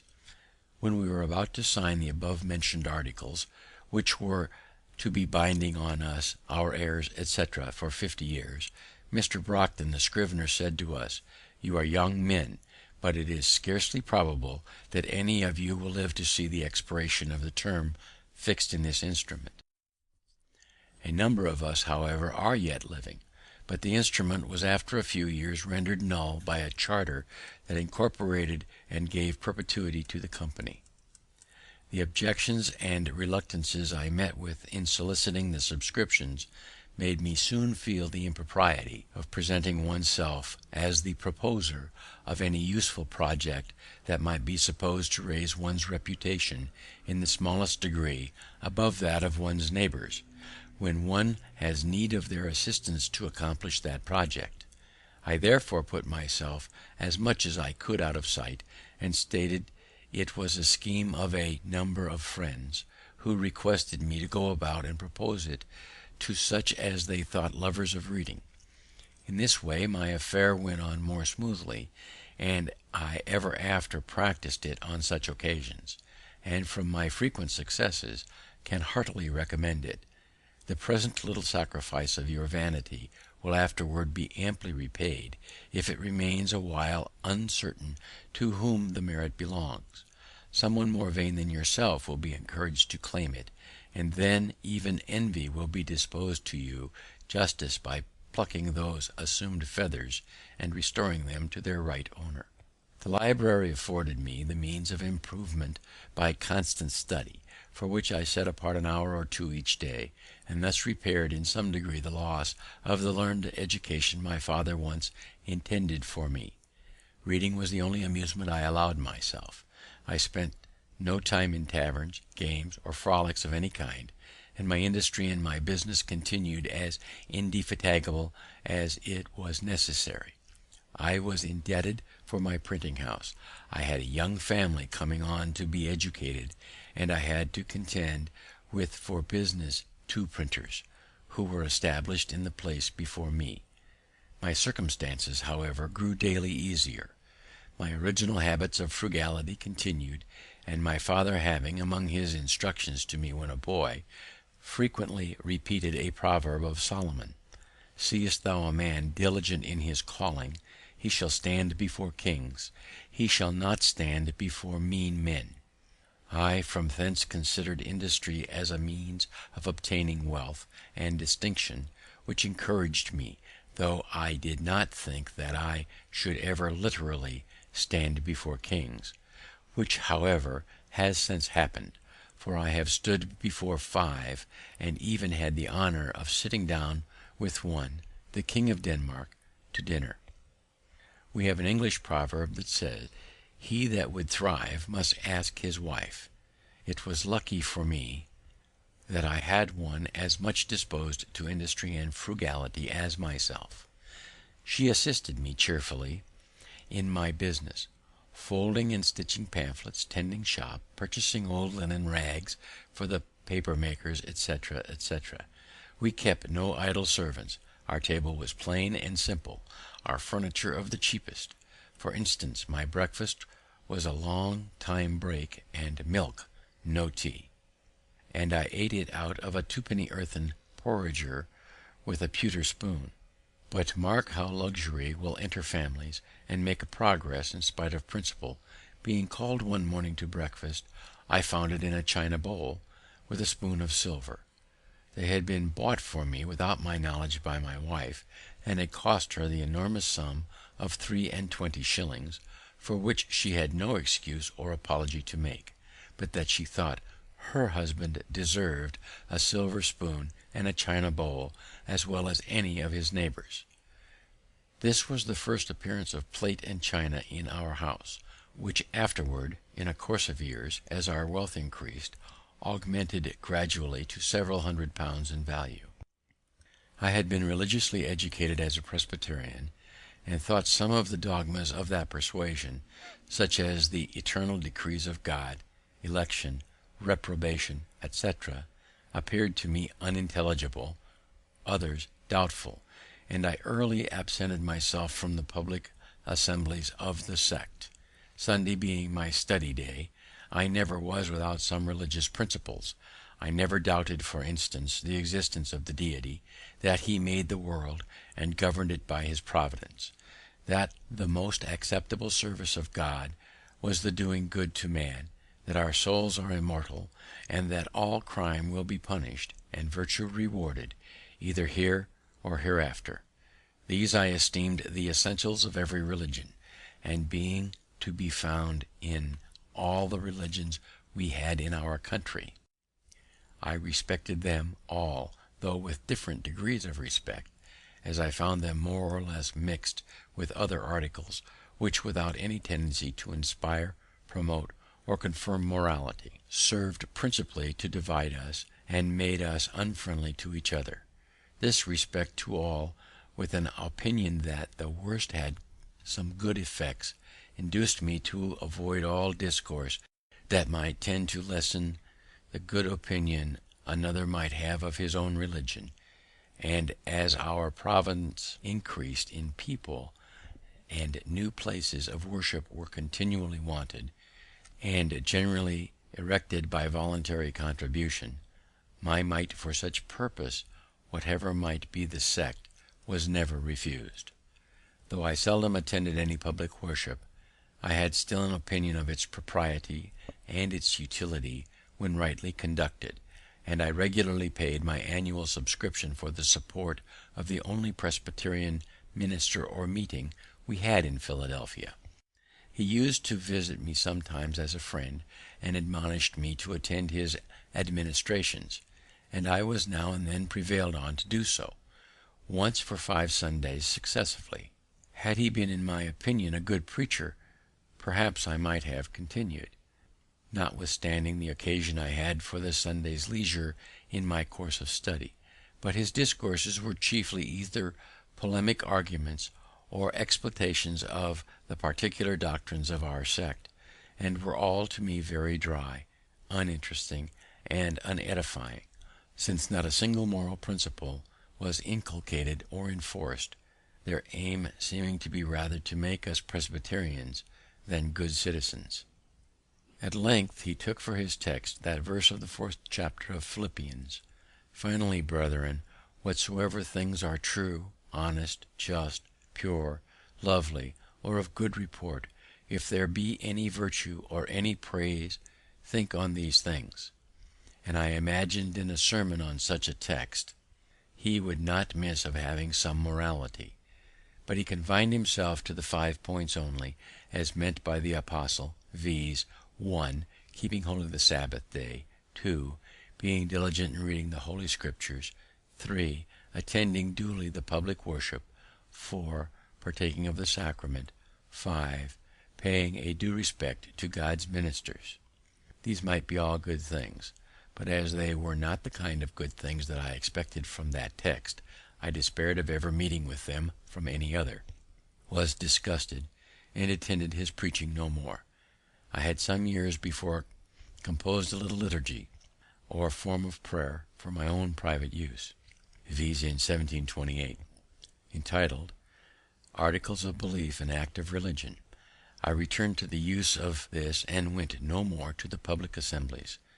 My conduct might be blamable, but I leave it, without attempting further to excuse it, my present purpose being to relate facts, and not to make apologies for them. Chapter 8. Chapter 9. Plan for attaining moral perfection. It was about this time I conceived the bold and arduous project of arriving at moral perfection. I wished to live without committing any fault at any time. I would conquer all that either natural inclination, custom, or company might lead me into. As I knew, or thought I knew, what was right and wrong, I did not see why I might not always do the one and avoid the other. But I soon found that I had undertaken a task more difficult than I had imagined. While my care was employed in guarding against one fault, I was often surprised by another. Habit took the advantage of inattention. Inclination was sometimes too strong for reason. I concluded at length that the mere speculative conviction that it was our interest to be completely virtuous was not sufficient to prevent our slipping, and that the contrary habits must be broken and good ones acquired and established before we can have any dependence on a steady, uniform vicissitude of conduct. For this purpose I therefore contrived the following method. In the various enumerations of the moral virtues I had met with in my reading, I found the catalogue more or less numerous, as different writers included more or fewer ideas under the same name. Temperance, for example, was by some confined to eating and drinking, while by others it was extended to mean the moderating every other pleasure, appetite, inclination, or passion, bodily or mental, even to our avarice and ambition. I proposed to myself, for the sake of clearness, to use rather more names, and fewer ideas annexed to each, than a few names with more ideas, and I included under 13 names of virtues all that at that time occurred to me as necessary or desirable, and I annexed to each a short precept, which fully expressed the extent I gave to its meaning. These names of virtues, with their precepts, were: 1. Temperance. Eat not to dullness, drink not to elevation. 2. Silence. Speak not but what may benefit others or yourself. Avoid trifling conversation. 3. Order. Let all your things have their place. Let each part of your business have its time. 4. Resolution. Resolve to perform what you ought, perform without fail what you resolve. 5. Frugality. Make no expense but to do good to others or yourself, i.e., waste nothing. 6. Industry. Lose no time. Be always employed in something useful. Cut off all unnecessary actions. 7. Sincerity. Use no hurtful deceit. Think innocently and justly, and if you speak, speak accordingly. 8. Justice. Wrong done by doing injuries or omitting the benefits that are your duty. 9. Moderation. Avoid extremes. Forbear resenting injuries so much as you think they deserve. 10. Cleanliness. Tolerate no uncleanliness in body, clothes, or habitation. 11. Tranquillity. Be not disturbed at trifles, or at accidents common or unavoidable. 12. Chastity. 13. Humility. Imitate Jesus and Socrates. My intention being to acquire the habitude of all these virtues, I judged it would be well not to distract my attention by attempting the whole at once, but to fix it on one of them at a time, and when I should be master of that, then to proceed to another, and so on, till I should have gone through the 13, and, as the previous acquisition of some might facilitate the acquisition of certain others, I arranged them with that in view, as they stand above. Temperance first, as it tends to produce that coolness and clearness of head which is so necessary when constant vigilance has to be kept up, and guard maintained against the unremitting attraction of ancient habits and the force of perpetual temptations. This being acquired and established, silence would be more easy, and my desire being to gain knowledge at the same time that I improved in virtue, and considering that in conversation it was obtained rather by the use of the ears than of the tongue, and therefore wishing to break the habit I was getting into of prattling, punning, and joking, which only made me acceptable to trifling company, I gave silence the second place. This and the next, order, I expected would allow me more time for attending to my project and my studies. Resolution, once become habitual, would keep me firm in my endeavours to obtain all the subsequent virtues. Frugality and industry, freeing me from my remaining debt, and producing affluence and independence, would make more easily the practice of sincerity and justice, etc., etc. Conceiving then that, agreeably to the advice of Pythagoras in his golden verses, daily examination would be necessary, I contrived the following method for conducting that examination. I made a little book, in which I allotted a page for each of the virtues. I ruled each page with red ink, so as to have 7 columns, one for each day of the week, marking each column with a letter for the day. I crossed these columns with 13 red lines, marking the beginning of each line with the first letter of one of the virtues, on which line, and in its proper column, I might mark, by a little black spot, Every fault I found upon examination to have been committed respecting that virtue upon that day. Footnote: Pythagoras was a famous Greek philosopher who lived about 582 to 500 B.C. The golden verses here ascribed to him are probably of later origin. The time which he recommends for this work is about even or bedtime, that we may conclude the action of the day with the judgment of conscience, making the examination of our convention an evening song to God. End of footnote. I determined to give a week's strict attention to each of the virtues successively. Thus, in the first week, my great guard was to avoid the least offense against temperance, leaving the other virtues to their ordinary chance, only marking every evening the faults of the day. Thus, if in the first week I could keep my first line marked T, clear of spots, I supposed the habit of that virtue so much strengthened, and its opposite weakened, that I might venture extending my attention to include the next, and for the following week keep both lines clear of spots. Proceeding thus to the last, I would go through a course complete in 13 weeks, and 4 courses in a year.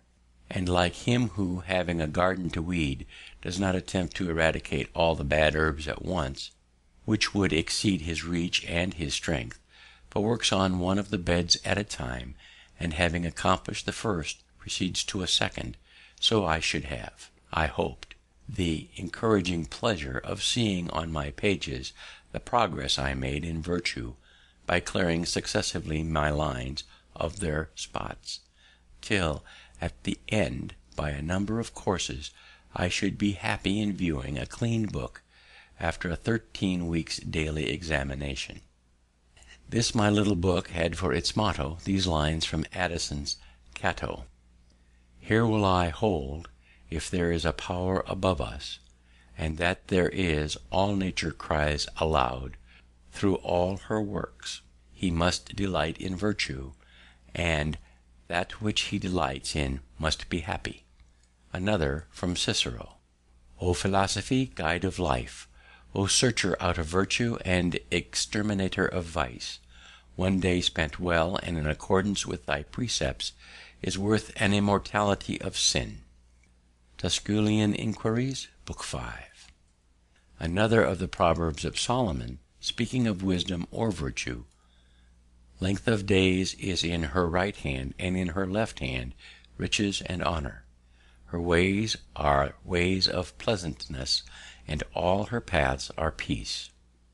And conceiving God to be the fountain of wisdom, I thought it right and necessary to solicit his assistance for obtaining it. To this end I formed the following little prayer, which was prefixed to my tables of examination for daily use: "O powerful goodness, bountiful Father, merciful Guide, increase in me that wisdom which discovers my truest interest.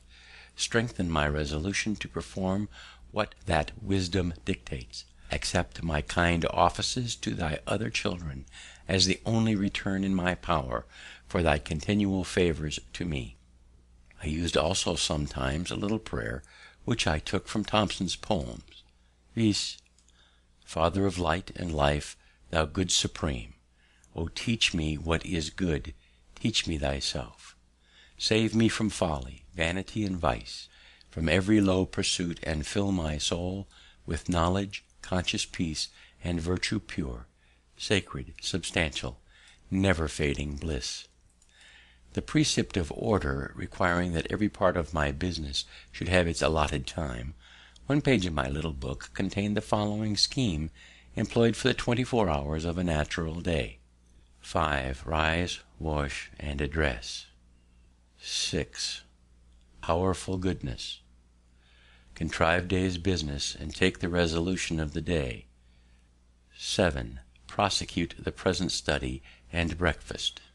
The morning question: what good shall I do this day? 9. Work. 12 noon. Read or overlook my accounts, and dine. 3. Work. Evening. 6. Put things in their places. supper, music, or diversion, or conversation. Evening question, what good have I done to day? 9. Examination of the day. Night. 10. Sleep. I entered upon the execution of this plan for self-examination, and continued it with occasional intermissions for some time. I was surprised to find myself so much fuller of faults than I had imagined, but I had the satisfaction of seeing them diminish.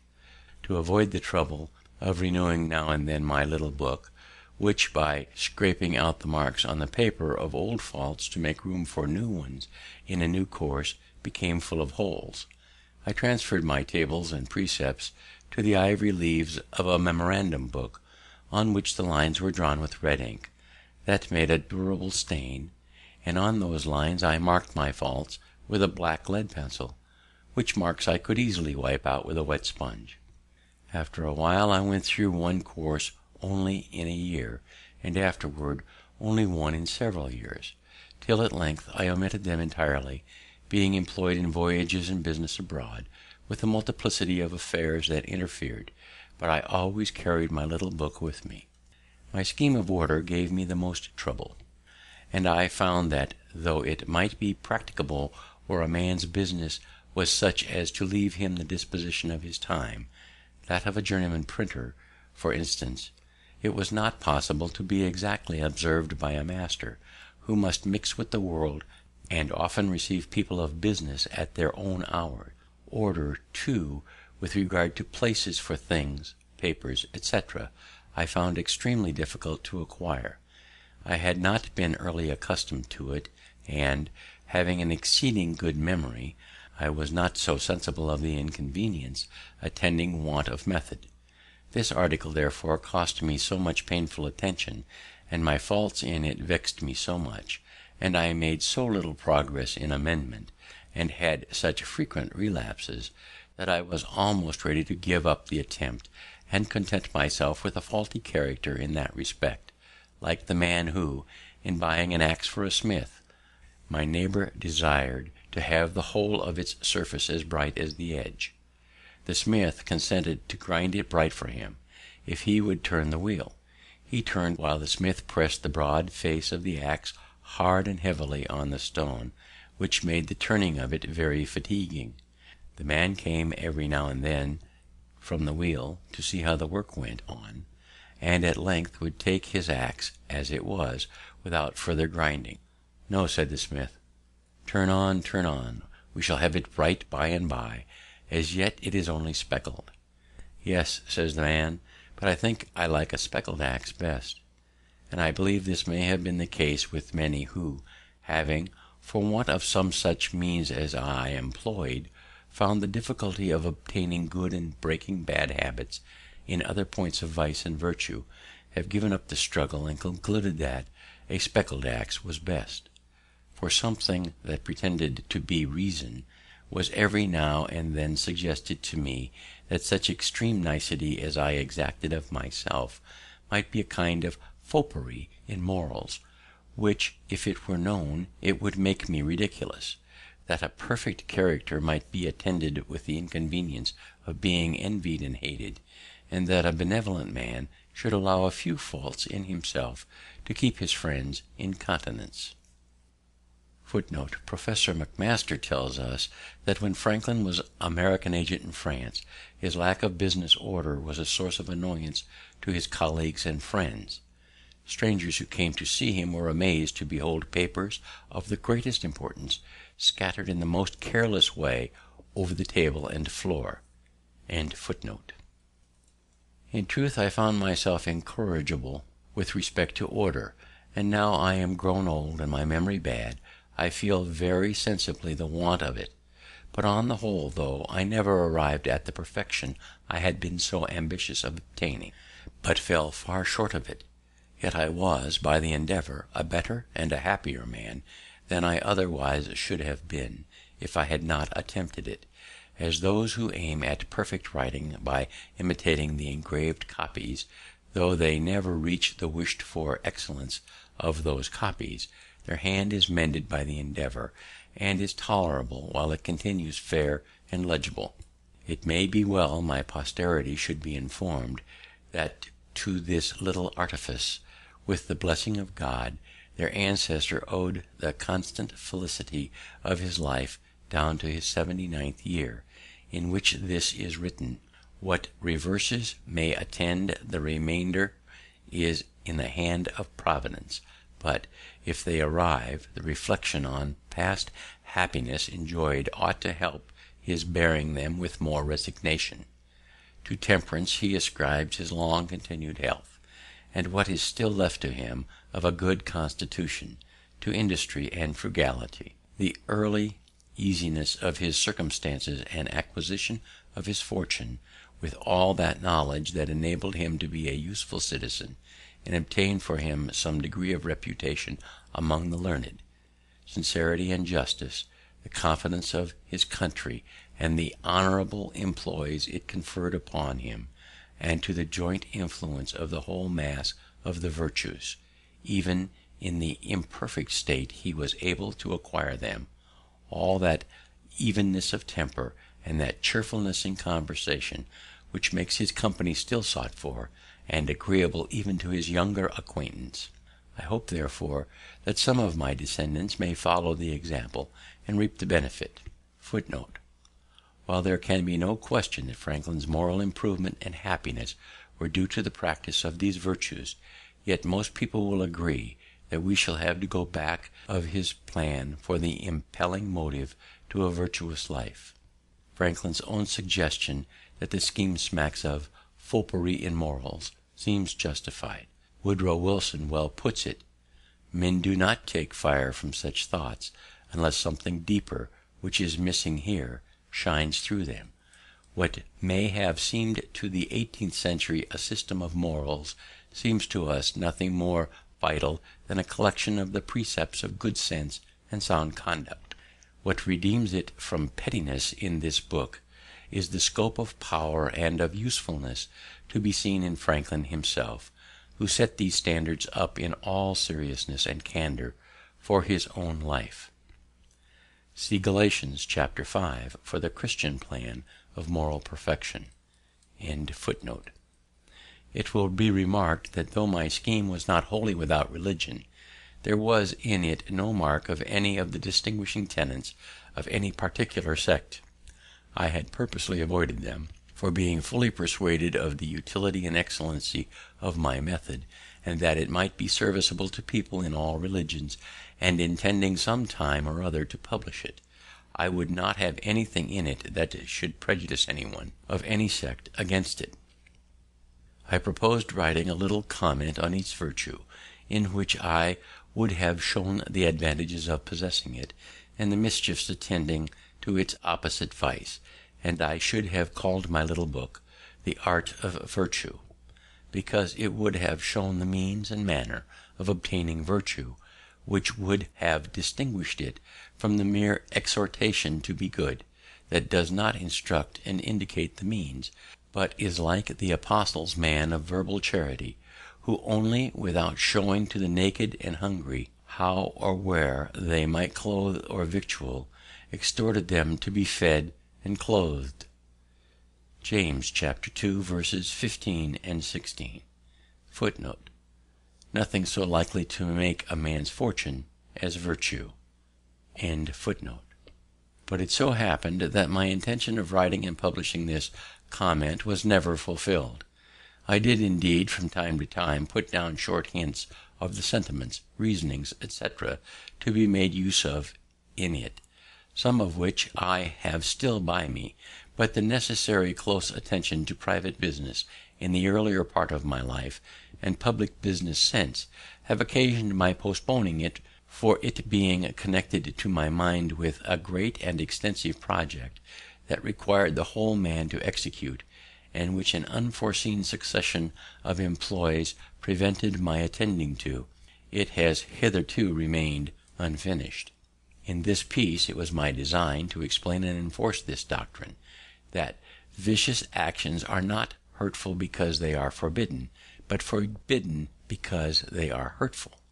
The nature of man alone considered, that it was therefore everyone's interest to be virtuous who wished to be happy even in this world, and I should, from this circumstance, there being always in the world a number of rich merchants, nobility, states, and princes, who have need of honest instruments for the management of their affairs, and such being so rare, have endeavoured to convince young persons that no qualities were so likely to make a poor man's fortune as those of probity and integrity.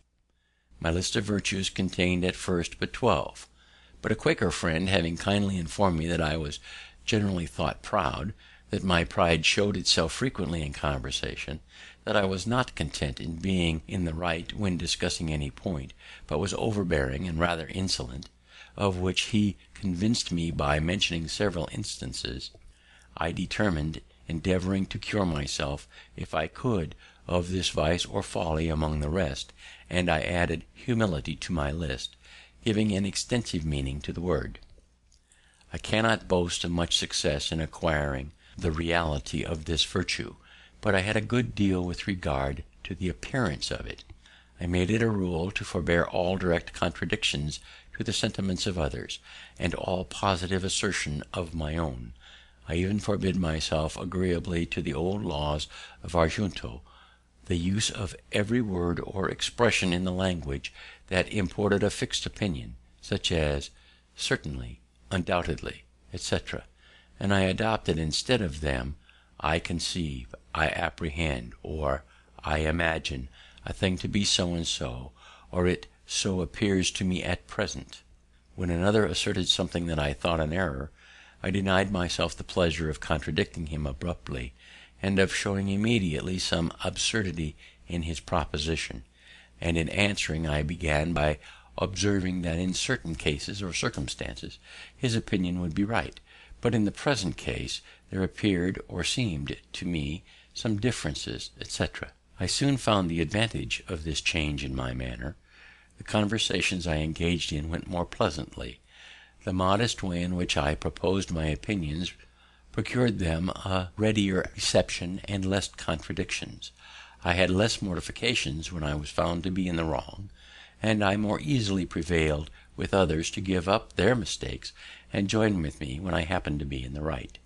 And this mode, which I am first put on with some violence to natural inclination, became at length so easy and so habitual to me that perhaps for these 50 years past no one has ever heard a dogmatical expression escape me. And to this habit, after my character of integrity, I think it principally owing that I had early so much weight with my fellow citizens when I proposed new institutions or alterations in the old, and so much influence in public councils when I became a member, for I was but a bad speaker, never eloquent, subject to much hesitation in my choice of words, hardly correct in language, and yet I generally carried my points. In reality, there is perhaps no one of our natural passions so hard to subdue as pride. Disguise it, struggle with it, beat it down, stifle it, mortify it as much as one pleases, it is still alive, and will every now and then peep out and show itself. You will see it perhaps often in this history, for even if I could conceive that I had completely overcome it, I should probably be proud of my humility. Thus far written at Passy, 1784. Footnote: I am now about to write at home, August 1788, but cannot have the help expected from my papers, many of them being lost in the war. I have, however, found the following. This is a marginal memorandum. End of footnote. Having mentioned a great and extensive project which I had conceived, it seemed proper that some account should be here given of that project and its object. Its first rise in my mind appeared in the following little paper, accidentally preserved, viz. Observations on my reading history in library, May 19th, 1731. That the great affairs of the world, the wars, revolutions, etc., are carried on and effected by parties. That the view of these parties is their present general interest, or what they take to be such. That the different views of these different parties occasion all confusion. That while a party is carried on a general design, Each man has his particular private interests in view; that as soon as a party has gained its general point, each member becomes intent upon his particular interest, which, thwarting others, breaks that party into divisions and occasions more confusion; that few in public affairs act from a mere view of good of their country, whatever they may pretend; and though their actions bring real good to their country, yet men primarily considered that their own and their country's interest was united, and did not act from a principle of benevolence; that few still, in public affairs, act with a view to the good of mankind. There seems to me at present to be great occasion for raising a united party for virtue, by forming the virtuous and good men of all nations into a regular body, to be governed by suitable good and wise rules, which good and wise men may probably be more unanimous in their obedience to, than common people are to common laws. I at present think that whoever attempts this aright, and is well qualified, cannot fail of pleasing God, and of meeting with success. B.F. Revolving this project in my mind, as to be undertaken hereafter when my circumstances should afford me the necessary leisure, I put down from time to time on pieces of paper such thoughts as occurred to me respecting it. Most of these are lost, but I found one purporting to be the substance of an intended creed, containing, as I thought, the essentials of every known religion, and being free of everything that might shock the professors of any religion. I expressed in these words, viz., that there is one God who made all things, that he governs the world by his providence, that he ought to be worshipped by adoration, prayer, and thanksgiving, but that the most acceptable service of God is doing good to man, that the soul is immortal, and that God will certainly reward virtue and punish vice, either here or hereafter. My ideas at that time were, that the sect should be begun and spread at first among young and single men only; that each person to be initiated should not only declare his assent to such creed, but should have exercised himself with the 13 weeks' examination and practice of the virtues, as in the before mentioned model; that the existence of such a society should be kept a secret till it was become considerable, to prevent solicitations for the admission of improper persons; but that the members should each of them search among his acquaintances for ingenious, well-disposed youths, to whom, with prudent caution, the scheme should be gradually communicated; that the members should engage to afford their advice, assistance, and support to each other, in promoting one another's interests, businesses, and advancement in life; that for distinction we should be called the Society of the Free and Easy; free, as being by the general practice and habit of the virtues, free from the dominion of vice, and particularly by the practice of industry and frugality, free from debt, which exposes a man to confinement, and a species of slavery to his creditors.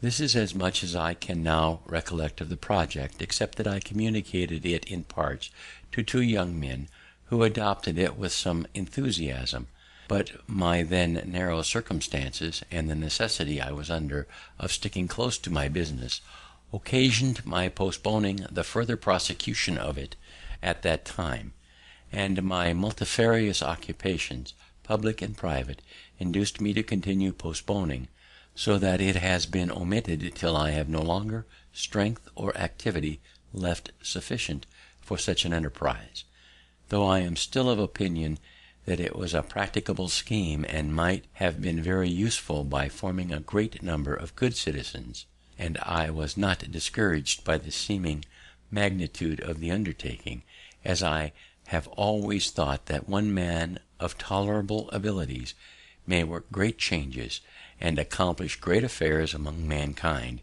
if he first forms a good plan, and, cutting off all amusements or other employments that would divert his attention, makes the execution of that same plan his sole study and business.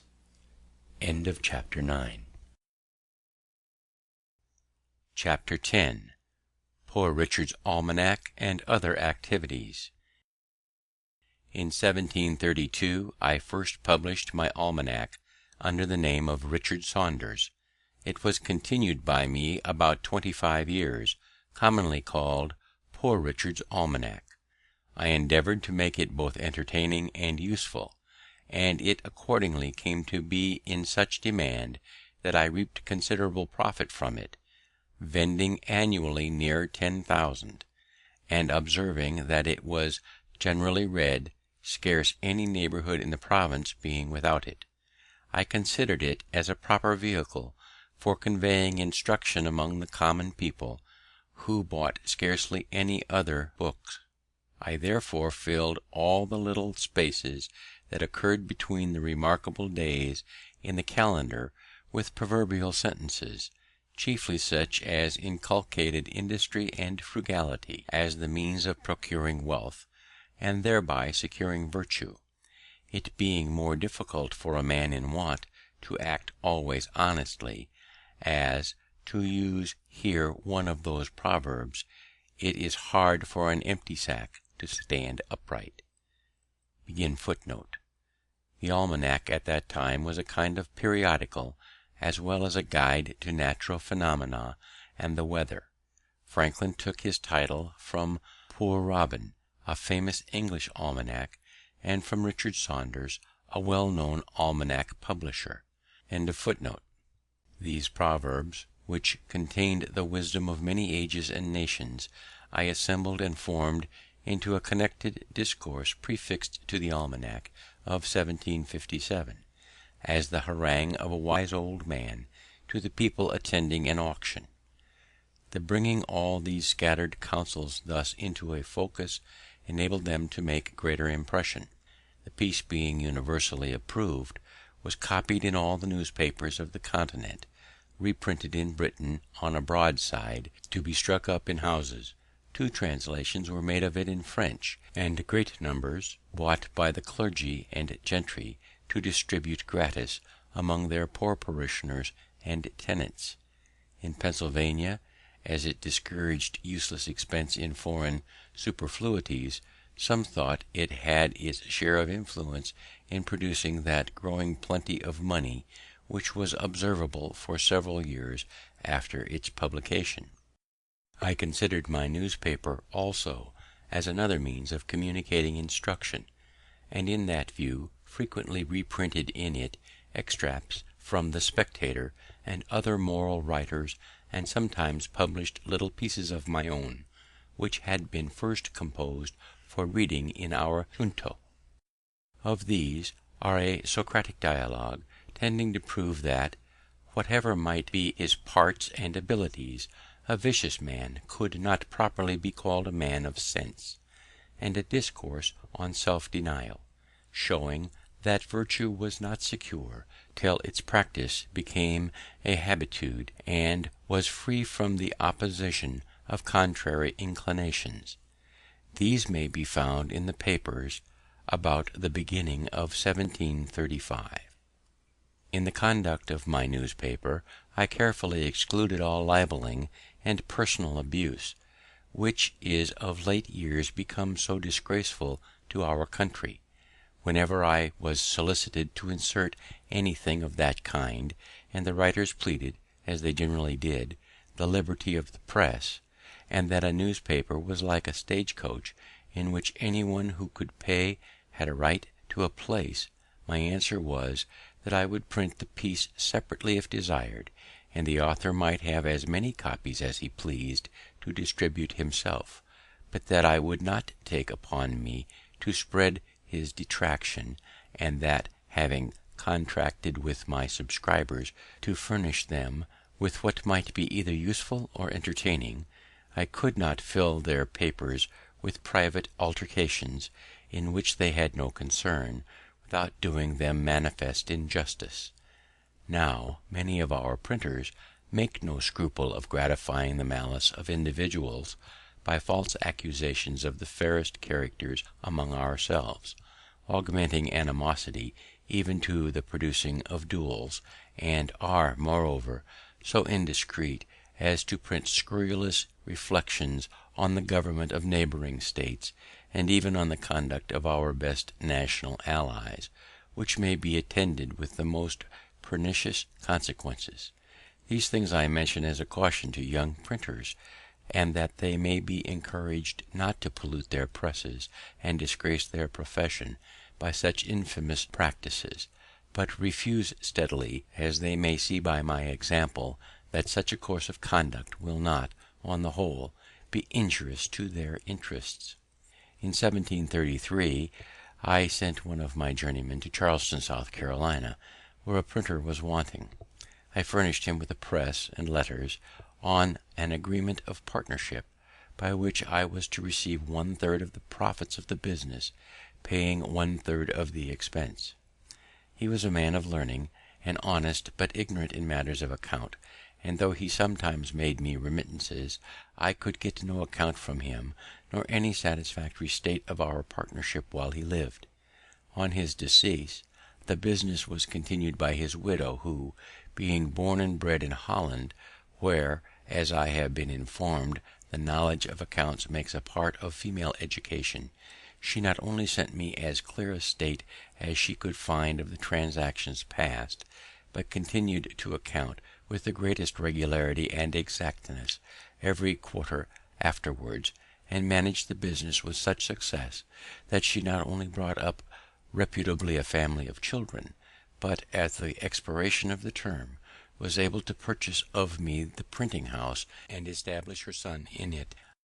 I mention this affair chiefly for the sake of recommending that branch of education for our young females, as likely to be of more use to them and their children in case of widowhood than either music or dancing, by preserving them from losses by imposition of crafty men, and enabling them to continue, perhaps, a profitable mercantile house, with established correspondence, till a son is grown up fit to undertake and go on with it, to the lasting advantage and enriching of the family.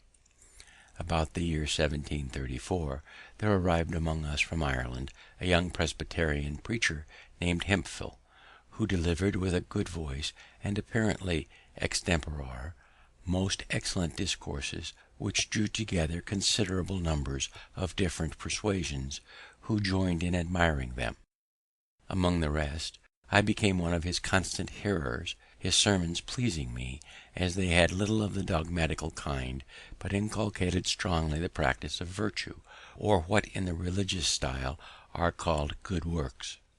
Those, however, of our congregation who considered themselves as orthodox Presbyterians disapproved his doctrine, and were joined by most of the old clergy, who arraigned him of heterodoxy before the synod, in order to have him silenced. I became his zealous partisan, and contributed all I could to raise a party in his favour, and we combated for him a while with such hopes of success. There was much scribbling pro and con upon the occasion, and finding that though an elegant preacher he was but a poor writer, I lent him my pen and wrote for him 2 or 3 pamphlets and one piece in the Gazette of April 1735. Those pamphlets, as is generally the case with controversial writings, though eagerly read at the time, were soon out of vogue, and I question whether a single copy of them now exists. During the contest an unlucky occurrence hurt his cause exceedingly. One of our adversaries, having heard him preach a sermon that was much admired, thought he had somewhere read the sermon before, or at least a part of it.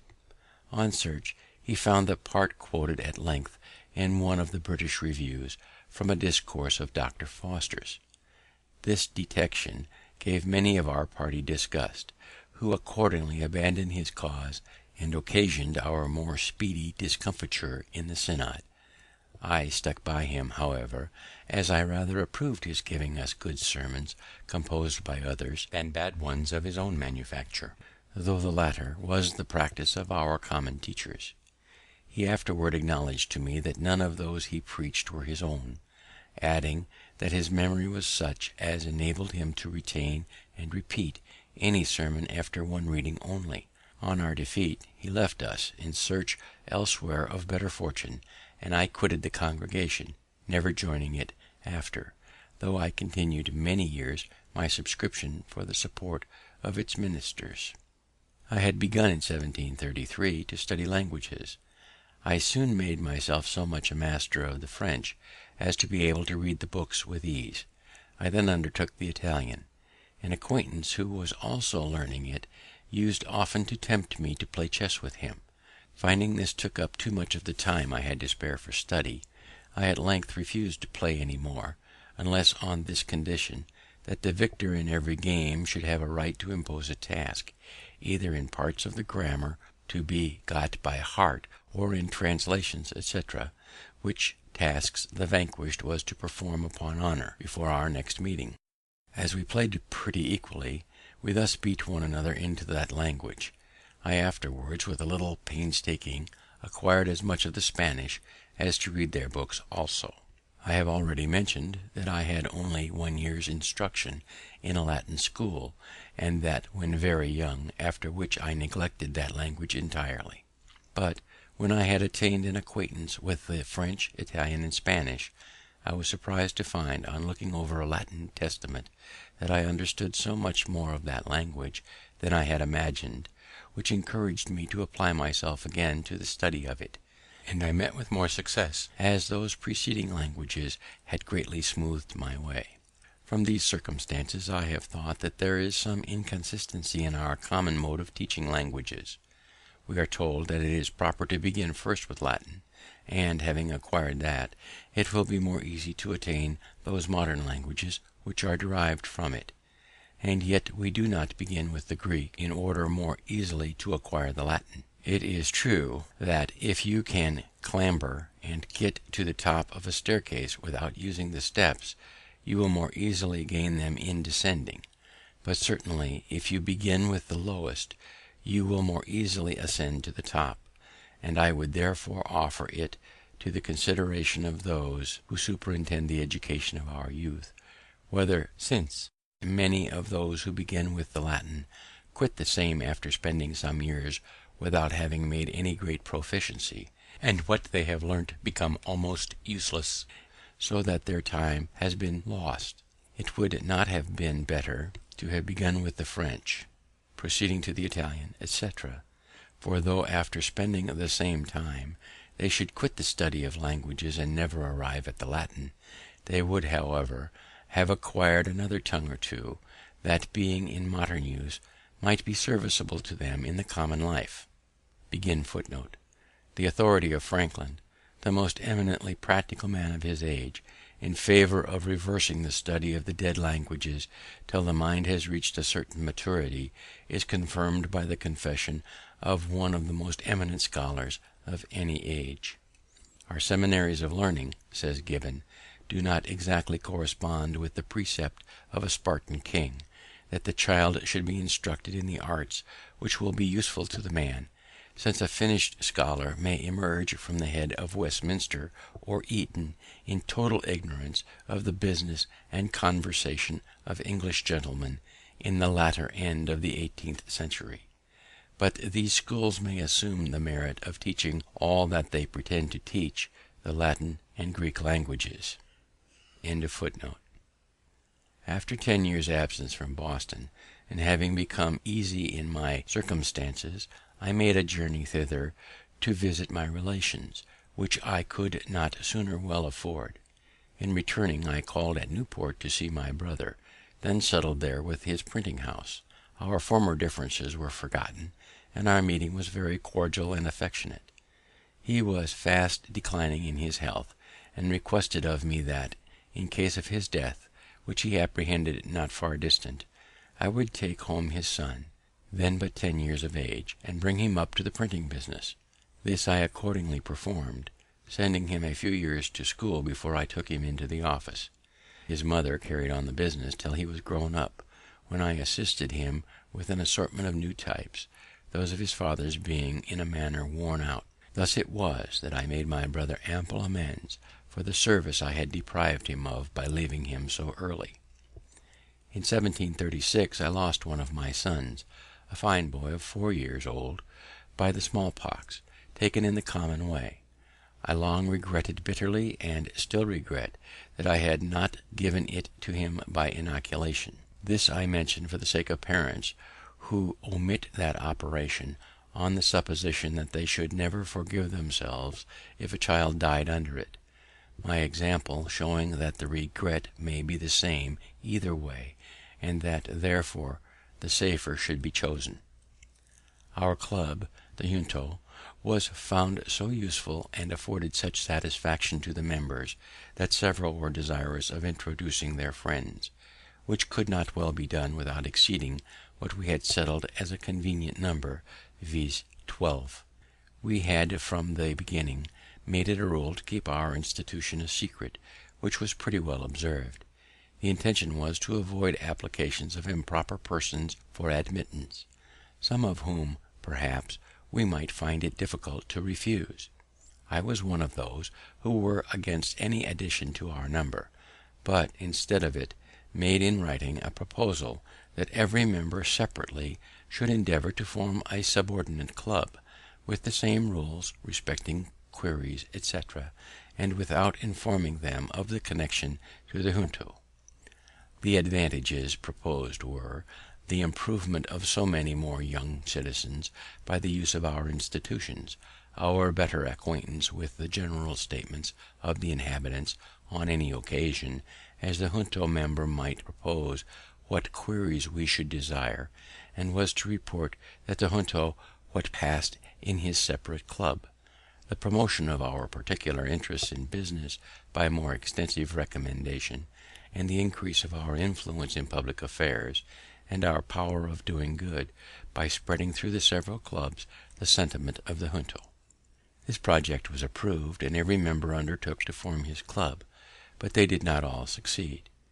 5 or 6 only were completed, which were called by different names, as the Vine, the Union, the Band, etc. They were useful to themselves, and afforded us a good deal of amusement, information, and instruction, besides answering in some considerable degree our views of influencing the public opinion on particular occasions, of which I shall give some instances in course of time as they happened. My first promotion was my being chosen in 1736 clerk of the General Assembly. This choice was made that year without opposition, but the year following, when I was again proposed, the choice, like that of the members, being annual, a new member made a long speech against me, in order to favour some other candidate. I was, however, chosen, which was the most agreeable to me, as, besides the pay for the immediate service as clerk, the place gave me a better opportunity of keeping up an interest among the members, which secured to me the business of printing the votes, laws, paper money, and other occasional jobs for the public, that, on the whole, were very profitable. I therefore did not like the opposition of this new member, who was a gentleman of fortune and education, with talents that were likely to give him, in time, great influence in the House, which indeed afterwards happened. I did not, however, aim at gaining his favour by paying any servile respect to him, but, after some time, took this other method. Having heard that he had in his library a certain very scarce and curious book, I wrote a note to him expressing my desire of perusing that book, and requesting he would do me the favour of lending it to me for a few days. He sent it immediately, and I returned it in about a week, with another note expressing strongly my sense of the favour. When we next met in the House, he spoke to me, which he had never done before, and with great civility, and he ever after manifested a readiness to serve me on all occasions, so that we became great friends, and our friendship continued to his death. This is another instance of the truth of an old maxim I had learned, which says, "He that has once done you a kindness will be more ready to do you another than he whom you yourself have obliged." And it shows how much more profitable it is prudently to remove than to resent, return, and continue amicable proceeding. In 1737, Colonel Spotswood, late governor of Virginia, and then postmaster general, being dissatisfied with the conduct of his deputy in Philadelphia, respecting some negligence in rendering, and inexactitude of his accounts, took from him the commission and offered it to me. I accepted it readily, and found it of great advantage; for though the salary was small, it facilitated the correspondence that improved my newspaper, increased the number demanded, as well as the advertisements to be inserted, so that it came to afford me a considerable income. My old competitor's newspaper declined proportionately, and I was satisfied, without retaliating his refusal, while postmaster, to permit my papers being carried by the writers. Thus he suffered greatly from his neglect in due accounting, and I mention it as a lesson to those young men who may be employed in managing affairs for others, that they should always render accounts, and make remittances, with great clearness and punctuality. The character of observing such a conduct is the most powerful of all recommendations to new employments and increase of business.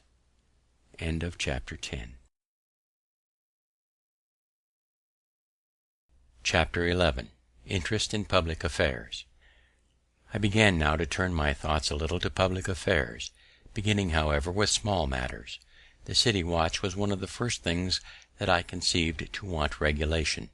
It was managed by the constables of the respective wards in turn. The constable warned a number of housekeepers to attend him for the night.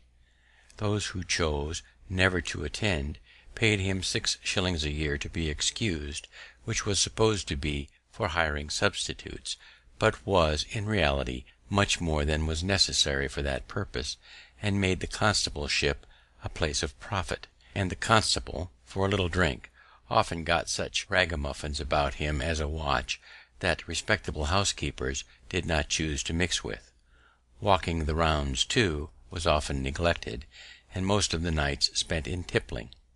I thereupon wrote a paper to be read in junto, representing these irregularities, but insisting more particularly on the inequality of the 6 shillings tax of the constables, respecting the circumstances of those who paid it, since a poor widow housekeeper, all whose property to be guarded by the watch did not perhaps exceed the value of £50, paid as much as the wealthiest merchant, who had thousands of pounds worth of goods in his stores.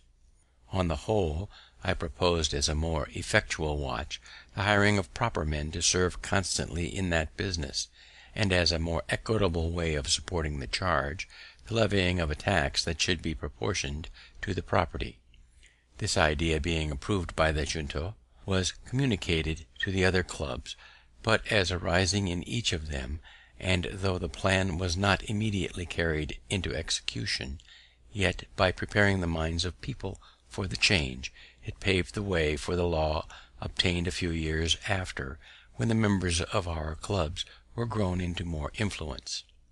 About this time I wrote a paper, first to be read in junto, but it was afterward published, on the different accidents and carelessnesses by which houses were set on fire, with cautions against them, and means proposed to avoiding them. This was much spoken of as a useful piece, and gave rise to a project, which soon followed it, of forming a company for the more readily extinguishing of fires, and mutual assistance in removing and securing of goods when in danger. Associates in this scheme were presently found, amounting to 30.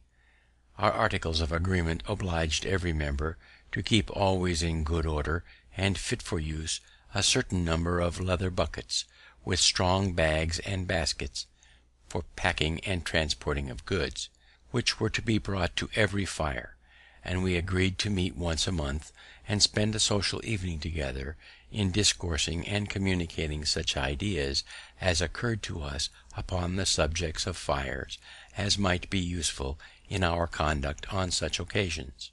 The utility of this institution soon appeared, and many more desiring to be admitted than we thought convenient for one company, they were advised to form another, which was accordingly done, and this went on, one new company being formed after another, till they became so numerous as to include most of the inhabitants who were men of property.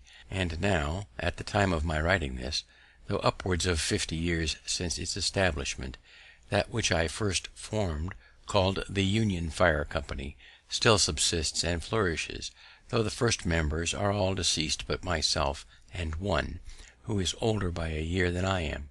The small fines that have been paid by members for absence at a monthly meeting have been applied to the purchase of fire engines, ladders, fire hooks, and other useful implements for each company, so that I question whether there is a city in the world better provided with the means of putting a stop to the beginning conflagrations; and, in fact, since these institutions, the city has never lost by fire more than one or two houses at a time, and the flames have often been extinguished before the house in which they began has been consumed.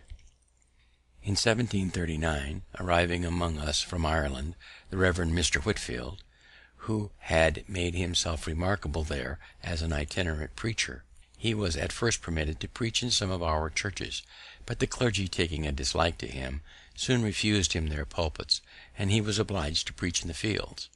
The multitudes of all sects and denominations that attended his sermons were enormous, and it was matter of speculation to me, who was one of the number, to observe the extraordinary influence of his oratory on his hearers, and how much they admired and respected him, notwithstanding his common abuse of them, by assuring them that they were naturally half beasts and half devils.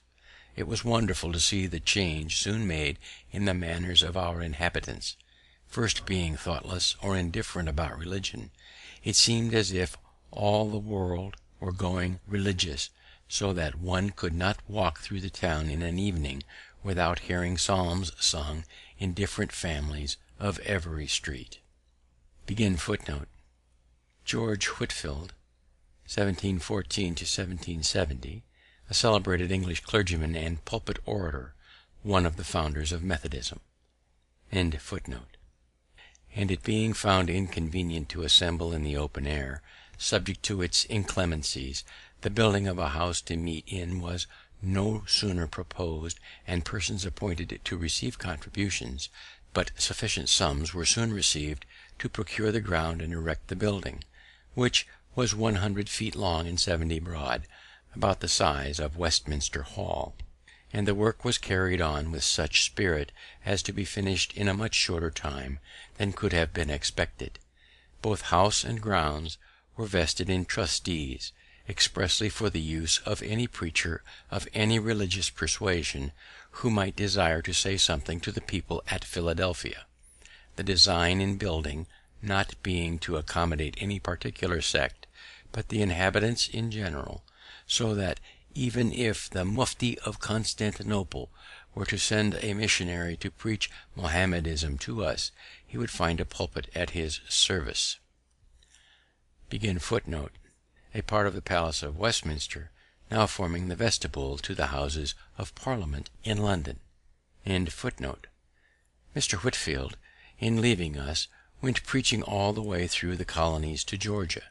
The settlement of that province had lately been begun, but instead of being made with hardy, industrious husbandmen accustomed to labor, the only people fit for such an enterprise, it was with families of broken shopkeepers and other insolvent debtors, many of indolent and idle habits, taken out of the jails, who, being set down in the woods, unqualified for clearing land, and unable to endure the hardships of a new settlement, perished in numbers, leaving many helpless children unprovided for.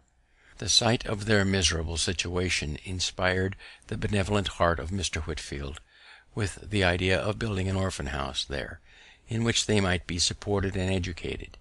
Returning northward, he preached up this charity, and made large collections, for his eloquence had a wonderful power over the hearts and purses of his hearers, of which I myself was an instance.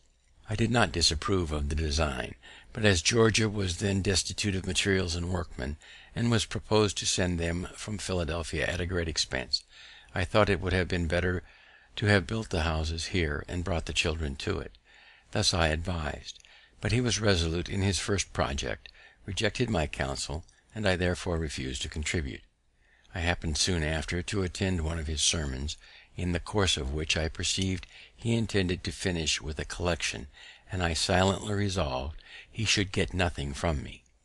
I had in my pocket a handful of copper money, 3 or 4 silver dollars, and 5 pistoles in gold.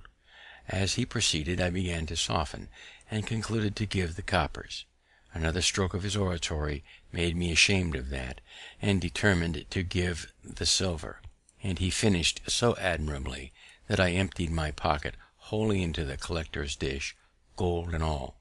At this sermon there was also one of our club, who, being of my sentiments respecting the building in Georgia, and suspecting a collection might be intended, had by precaution emptied his pockets before he came from home. Toward the conclusion of the discourse, however, he felt a strong desire to give, and applied to a neighbor who stood near him to borrow some money for the purpose. The application was unfortunately made to perhaps the only man in the company who had the firmness not to be affected by the preacher. His answer was, "At any other time, friend Hopkinson, I would lend thee freely, but not now, for thee seems to be out of thy right senses." Some of Mr. Whitefield's enemies affected to suppose that he would apply these collections to his own private emolument; but I, who was intimately acquainted with him, being employed in printing his sermons and journals, etc., never had the least suspicion of his integrity, but am to this day decidedly of opinion that he was in all his conduct a perfectly honest man, and methinks my testimony in his favour ought to have the more weight, as we had no religious connection. He used, indeed, sometimes to pray for my conversion, but never had the satisfaction of believing that his prayers were heard. Ours was a mere civil friendship, sincere on both sides, and lasted to his death. The following instance will show something of the terms on which we stood. Upon one of his arrivals from England at Boston, he wrote to me that he should come soon to Philadelphia, but knew not where he could lodge when there, as he understood his old friend and host, Mr. Benezet, was removed to Germantown. My answer was, "You know my house; if you can make shift with its scanty accommodations, you will be most heartily welcome." He replied that if I made the kind offer for Christ's sake, I should not miss of a reward; and I returned, "Don't let me be mistaken; it was not for Christ's sake, but for your sake." One of our common acquaintances jocosely remarked that, knowing it to be the custom of the saints, when they receive any favour, to shift the burden of the obligation from off their shoulders, and place it in heaven, I was contrived to fix it on earth. The last time I saw Mr. Whitefield was in London, when he consulted me about his orphan house concern, and his purpose of appropriating to the establishment of a college. He had a loud and clear voice, and articulated his words and sentences so perfectly that he might be heard and understood at a great distance, especially as his auditors, however numerous, observed the most exact silence. He preached one evening from the top of the courthouse steps, which are in the middle of Market street, and on the west side of Second street, which crosses it at right angles. Both streets were filled with his hearers to a considerable distance. Being amongst the hindmost in Market street, I had the curiosity to learn how far he could be heard by retiring backwards down the street towards the river, and I found his voice distinct until I came near Front street, where some noise in that street obscured it. Imagining then a semicircle of which my distance would be the radius, and that it were filled with auditors, to each of whom I allowed 2 square feet, I computed that he might well be heard by more than 30,000. Thus reconciled me to the newspaper accounts of his having preached to 25,000 people in the fields, and to the ancient histories of generals haranguing whole armies, of which I had sometimes doubted. By hearing him often, I came to distinguish easily between sermons newly composed and those which he had often preached in the course of his travels. His delivery of the latter was so improved by frequent repetitions, that every accent, every emphasis, every modulation of voice was so perfectly well turned and well placed, that, without being interested in the subject, one could not help being pleased with the discourse. a pleasure of much the same kind with that received from an excellent piece of music. This is an advantage itinerant preachers have over those who are stationary, as the latter cannot well improve their delivery of a sermon by so many rehearsals. His writing and printing from time to time gave great advantage to his enemies. Unguarded expressions and even erroneous opinions delivered in preaching might have been afterward explained or qualified by supposing others that might have accompanied them, or they might have been denied; but litera scripta manet, critics attacked his writing violently, and with so much appearance of reason as to diminish the number of his votaries and prevent their increase; so that I am of opinion, if he had never written anything, he would have left behind him a much more numerous and important sect, and his reputation might in that case have been still growing even after his death, as there being nothing of his writing on which to found a censure and give him a lower character, his proselytes would be left at liberty to feign for him as great a variety of excellence as their enthusiastic admiration might wish him to have possessed. My business was now continually augmenting, and my circumstances growing daily easier, my newspaper having become very profitable, as being for a time almost the only one in this and the neighbouring provinces. I experienced, too, the truth of the observation, that after getting the first £100, it is more easy to get the second, money itself being of a profitable nature. The partnership at Carolina having succeeded, I was encouraged to engage in others, and to promote several of my workmen who had behaved well by establishing them with printing houses in different colonies, on the same terms with that in Carolina. Most of them did well, being enabled at the end of our term, 6 years, to purchase the types of me and go on working for themselves, by which meant several families were raised. Partnerships often finish in quarrels, but I was happy in this, that mine were all carried on and ended amicably, owing, I think, a good deal to the precaution of having very explicitly settled in our articles everything to be done by or expected from each partner, so that there was nothing to dispute; which precaution I would therefore recommend to all who enter into partnerships; for whatever esteem partners may have for and confidence in each other at the time of the contract, little jealousies and disgusts may arise, with ideas of inequality in the care and burden of the business, etc., which are attended often with breach of friendship and of connection, perhaps with lawsuits and other disagreeable consequences. Chapter 12. Defense of the province. I had on the whole abundant reason to be satisfied with my being established in Pennsylvania. There were, however, two things that I regretted, there being no provision for defense, nor for a complete education of youth, no militia, nor any college. I therefore in 1743 drew up a proposal for establishing an academy, and at that time, thinking the Reverend Mr. Peters, who was out of employ, a fit person to superintend such an institution, I communicated the project to him; but he, having more profitable views in the service of the proprietaries, which succeeded, declined the undertaking, and, not knowing another at that time suitable for such a trust, I let the scheme lie a while dormant. I succeeded better the next year, 1744, in proposing and establishing a philosophical society. The paper I wrote for that purpose will be found among my writings when collected.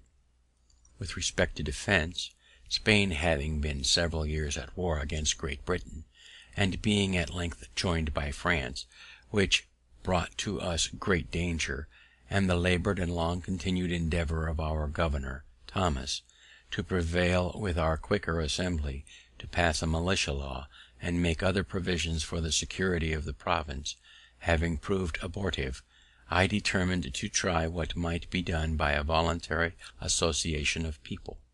To promote this, I first wrote and published a pamphlet entitled Plain Truth. in which I stated our defenceless situation in strong lights, with the necessity of union and discipline for our defense, and promised to propose in a few days an association to be generally signed for that purpose. The pamphlet had a sudden and surprising effect. I was called upon for the instrument of association, and having settled the draft of it with a few friends, I appointed a meeting of the citizens in the large building before mentioned. The house was pretty full. I had prepared a number of printed copies, and provided pens and ink dispersed all over the room. I harangued them a little on the subject, read the paper, and explained it, and then distributed the copies, which were eagerly signed, not the least objection being made. When the company separated and the papers were collected, we found about 1200 hands, and other copies being dispersed in the country, the subscribers amounted at length to upwards of 10,000. These all furnished themselves as soon as they could with arms, formed themselves into companies and regiments, chose their officers, and met every week to be instructed in the manual exercise, and other parts of military discipline. The women, by subscription among themselves, provided silk colours, which they presented to the companies, painted with different devices and mottos, which I supplied. The officers of the companies composing the Philadelphia regiment, being met, chose me for their colonel, but, conceiving myself unfit, I declined that station, and recommended Mr. Lawrence, a fine person and a man of influence, who was accordingly appointed. I then proposed a lottery to defray the expense of building a battery below the town, and furnishing it with cannon. It filled expeditiously, and the battery was soon erected, with merlons being framed of logs and filled with earth. We bought some old cannon from Boston, but these not being sufficient, we wrote to England for more, soliciting at the same time our proprietaries for the assistance, though without much expectation of obtaining it. Meanwhile, Colonel Lawrence, William Allen Taylor, Esquire, and myself were sent to New York by the associators, commissioned to borrow some cannon of Governor Clinton. He first refused us peremptorily, but at dinner with his council, where there was great drinking of Madeira wine, as the custom of that place then was, he softened by degrees, and said he would lend us 6. After a few more bumpers he advanced to 10, and at length he very good naturedly conceded 18. They were fine cannon, 18-pounders, with their carriages, which were soon transported and mounted on our battery, where the associators kept a nightly guard while the war lasted, and among the rest I regularly took my turn of duty there as a common soldier. My activity in these operations was agreeable to the governor and council. They took me into confidence, and I was consulted by them in every measure wherein their concurrence was thought useful to the association. Calling in the aid of religion, I proposed to them the proclaiming a fast to promote reformation, and implore the blessing of heaven on our undertaking. They embraced the motion, but as it was the first fast ever thought of in the province, the secretary had no precedent from which to draw the proclamation. My education in New England, where a fast is proclaimed every year, was here of some advantage. I drew it in the accustomed style. It was translated into German, printed in both languages, and divulged through the province. This gave the clergy of the different sects an opportunity of influencing their congregation to join in the association, and it would probably have been general among all but Quakers if the peace had not soon intervened. William Penn's agents sought recruits for the colony of Pennsylvania in the Low Countries of Germany, and there are still in eastern Pennsylvania many Germans, inaccurately called Pennsylvania Dutch. Many of them use a Germanized English. It was thought by some of my friends that by my activity in these affairs I should offend that sect, and thereby lose my interest in the assembly of the province, where they formed a great majority. A young gentleman, who had likewise some friends in the house, and wished to succeed me as their clerk, acquainted me that it was decided to displace me at the next election, and he therefore in good will advised me to resign, as more consistent with my honour than being turned out. My answer to him was, that I had read or heard of some public man who had made it a rule never to ask for an office, and never to refuse one when offered to him. I approve, says I, of his rule, and will practice it, with a small addition. I shall never ask, never refuse, nor ever resign an office. If they will have my office of clerk to dispose of to another, they shall take it from me. I will not, by giving it up, lose my right of some time or other making reprisals on my adversaries. I heard, however, no more of this. I was chosen again unanimously, as usual, at the next election. Possibly as they disliked my late intimacy with the members of council who had joined the governors in all the disputes about military preparations with which the House had long been harassed, they might have been pleased if I would voluntarily have left them, but they did not care to displace me on account merely of my zeal for the association, and they could not well give another reason.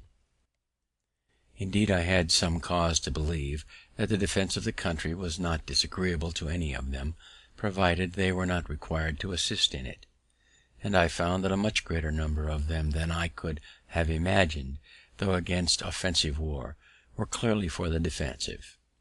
My pamphlets, pro and con, were published on the subject, and some by good Quakers in favour of defense, which I believe convinced most of their younger people.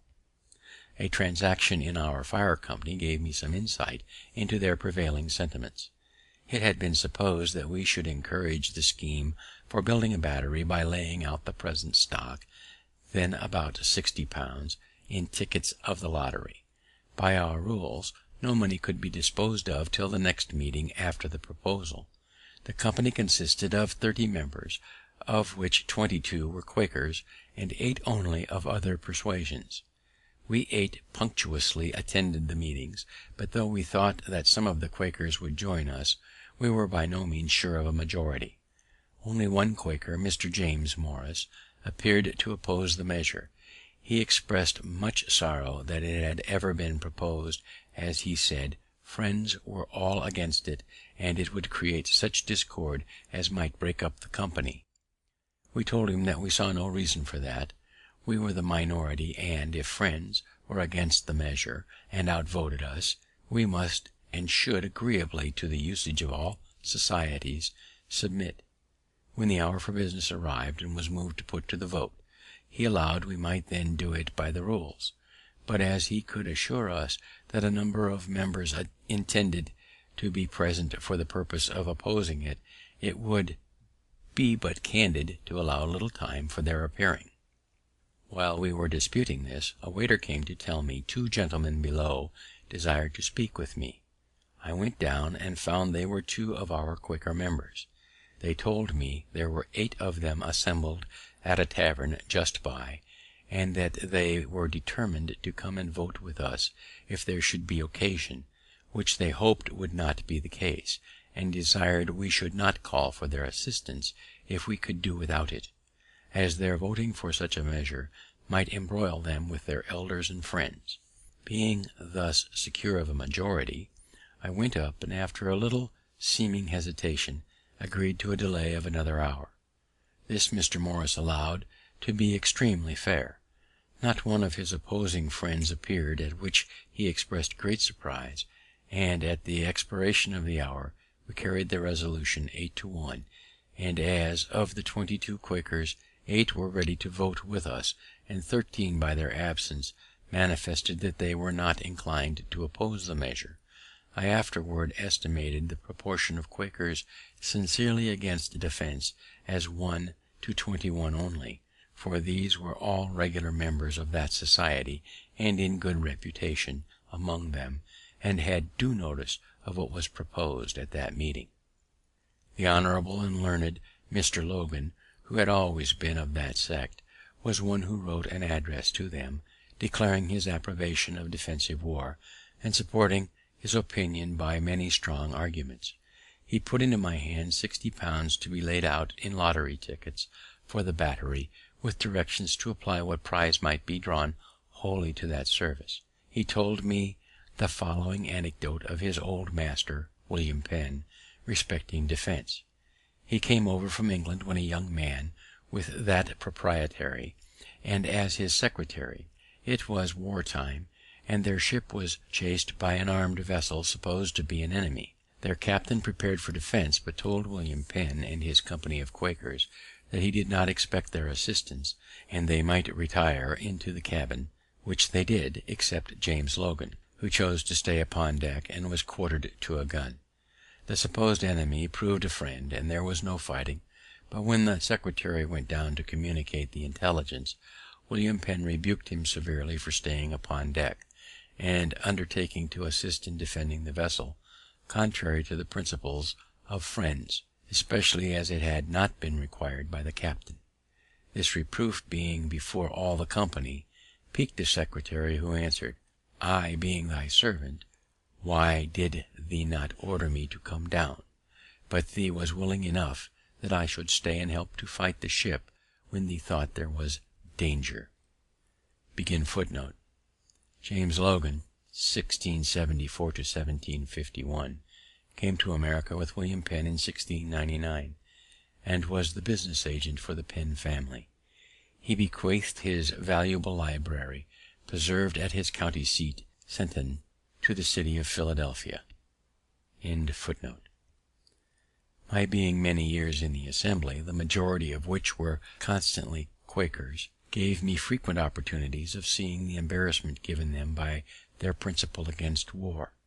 Whenever application was made to them, by order of the Crown, to grant aids for military purposes, they were unwilling to offend government on the one hand by a direct refusal, and their friends, the body of the Quakers, on the other, by compliance contrary to their principles. Hence a variety of evasions to avoid complying, and modes of disguising the compliance when it became unavoidable. The common mode at last was, to grant money under the phrase of its being for the king's use, and never to inquire how it was applied. But if the demand was not directly from the Crown, that phrase was found not so proper, and some other was to be invented, as when powder was wanting, I think it was for the garrison at Louisburg, and the government of New England solicited a grant of some from Pennsylvania, which was much urged on the House by Governor Thomas. They could not grant money to buy powder, because that was an ingredient of war, but they voted an aid to New England of 3,000 pounds to be put into the hands of the governor, and appropriated it for the purchase of bread, flour, wheat, or other grain.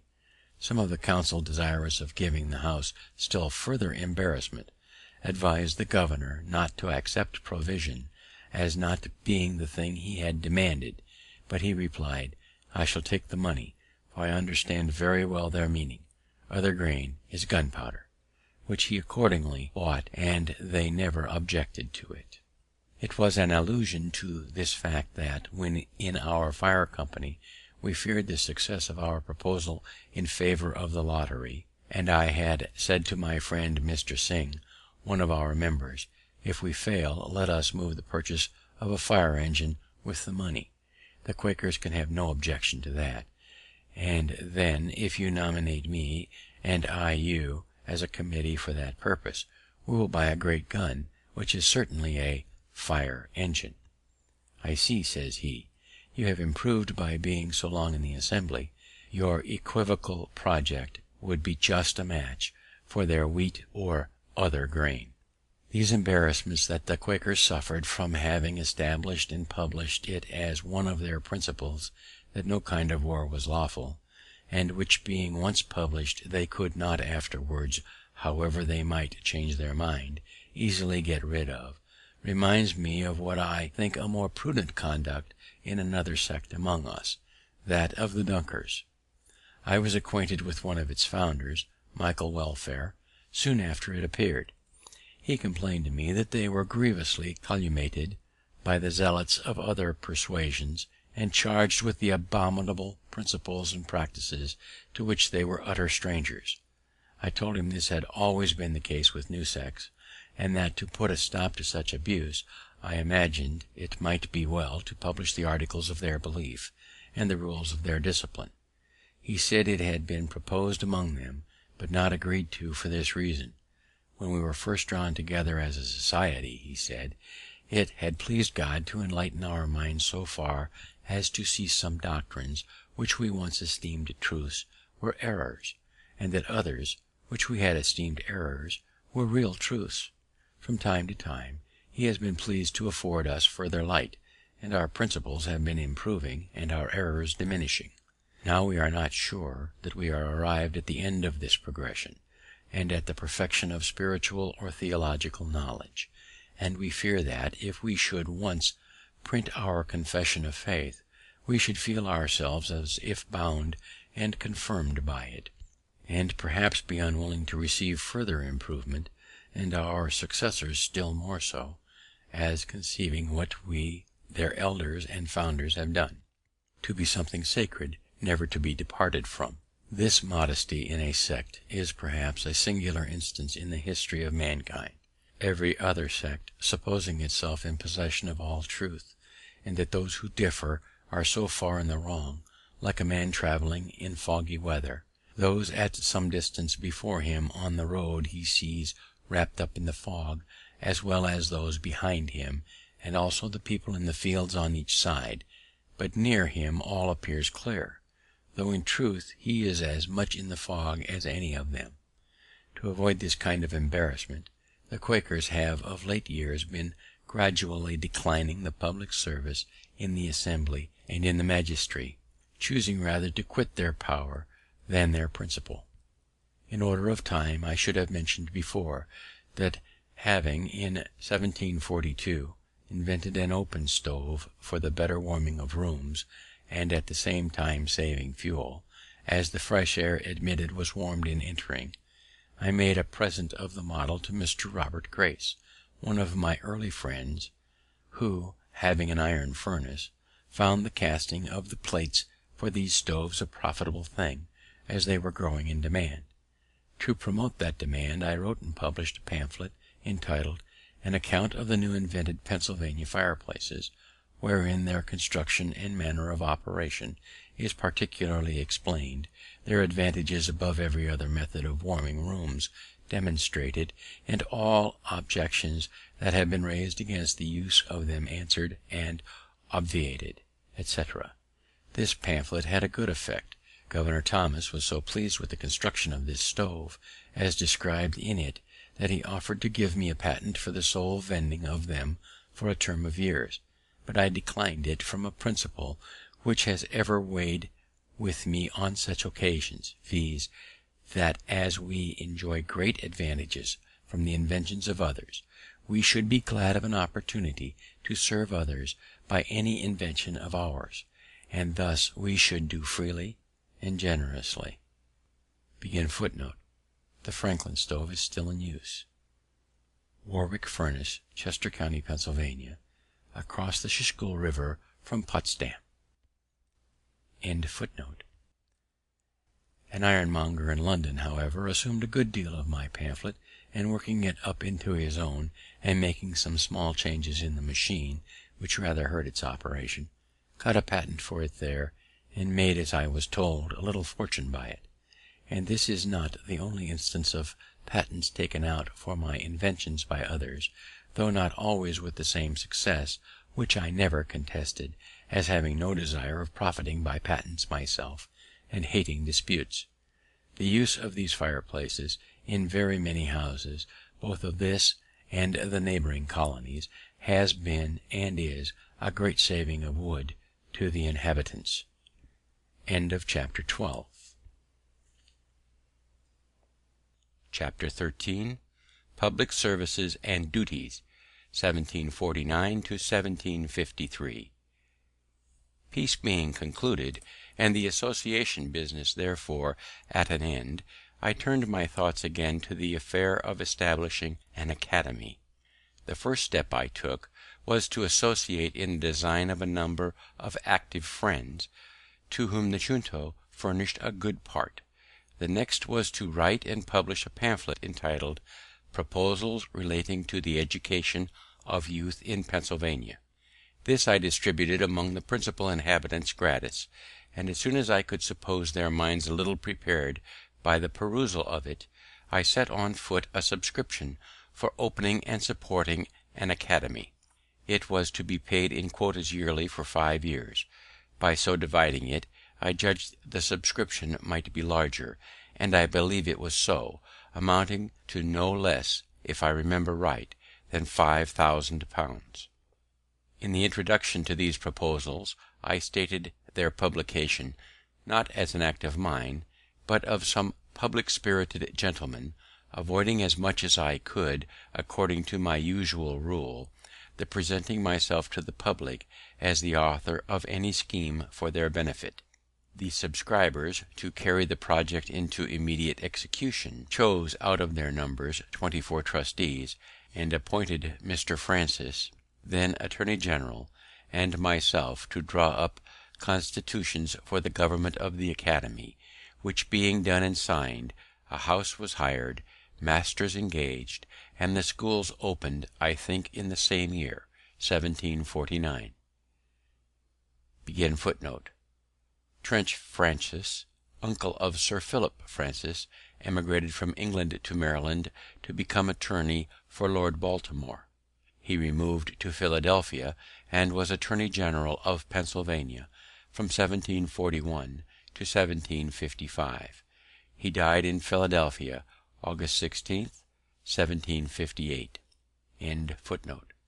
The scholars increasing fast, the house was soon found too small, and we were looking out for a piece of ground properly situated, with intention to build, when Providence drew to our way a large house already built, which, with a few alterations, might well serve our purpose. This was the building before mentioned, erected by the hearers of Mr. Whitefield, and was obtained for us in the following manner. It is to be noted that the contributions to this building being made by people of different sects, care was taken in the nomination of trustees in whom the building and ground was to be vested, that a predominancy should not be given to any sect, lest in time that predominancy might be a means of appropriating the whole to the use of such sect, contrary to the original intention. It was therefore that one of each sect was appointed, viz., 1 Church of England man, 1 Presbyterian, 1 Baptist, 1 Moravian, etc. Those in case of vacancy by death were filled it by election from among the contributors. The Moravian happened not to please his colleagues, and on his death they resolved to have no other of that sect. The difficulty then was, how to avoid having 2 of some other sect by means of the new choice. Several persons were named, and for that reason not agreed to. At length one mentioned me, with the observation that I was merely an honest man, and of no sect at all, which prevailed with them to choose me. The enthusiasm which existed when the house was built had long since abated, and its trustees had not been able to procure fresh contributions for paying the ground rent and discharging some of the other debts the building had occasioned, which embarrassed them greatly. Being now a member of both sets of trustees, that for the building and that for the Academy, I had a good opportunity of negotiating with both, and brought them finally to an agreement, by which the trustees for the building were to cede it to those of the Academy, the latter undertaking to discharge the debt, to keep for ever open in the building a large hall for occasional preachers according to the original intention, and maintain a free school for the instruction of poor children. Writings were accordingly drawn, and on paying the debts the trustees of the Academy were put in possession of the premises, and by dividing the great and lofty hall into stories and different rooms above and below for the several schools, and purchasing some additional ground, the whole was soon made fit for our purpose, and the scholars removed into the building. The care and trouble of agreeing with the workmen, purchasing materials, and superintending the work, fell upon me, and I went through it the more cheerfully, as it did not then interfere with my private business, having the year before taken a very able, industrious, and honest partner, Mr. David Hall, with whose character I was well acquainted, as he had worked for me 4 years. He took off my hands all care of the printing office, paying me punctually my share of the profits. The partnership continued 18 years, successfully for us both. The trustees of the Academy, after a while, were incorporated by a charter from the governor. Their funds were increased by contributions in Britain and grants of land from the proprietaries, to which the Assembly had since made considerable addition, and thus was established the present University of Philadelphia. I have been continued one of its trustees from the beginning, now near 40 years, and have had the very great pleasure of seeing a number of the youth who have received their education in it distinguished by their proven abilities, serviceable in public stations, and ornaments to their country. The institution was later called the University of Pennsylvania. When I disengaged myself, as above mentioned, from private business, I flattered myself that, by the sufficient though moderate fortune I had acquired, I had secure leisure during the rest of my life for philosophical studies and amusements.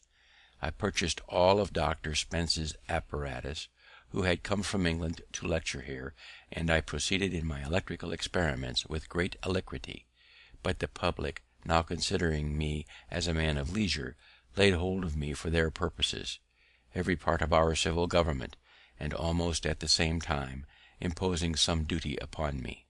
The governor put me into the commission of the peace, the corporation of the city chose me of the common council, and soon after an alderman, and the citizens at large chose me a burgess to represent them in assembly. This latter station was more agreeable to me, as I was at length tired with sitting there to hear debates in which, as clerk, I could take no part, and which were often so unentertaining that I was induced to amuse myself with making magic squares or circles, or anything to avoid weariness, and I conceived my becoming a member would enlarge my power of doing good. I would not, however, insinuate that my ambition was not flattered by all these promotions. It certainly was, for, considering my low beginning, they were great things to me, and they were still more pleasing, as being so many spontaneous testimonies of the public good opinion, and by me entirely unsolicited.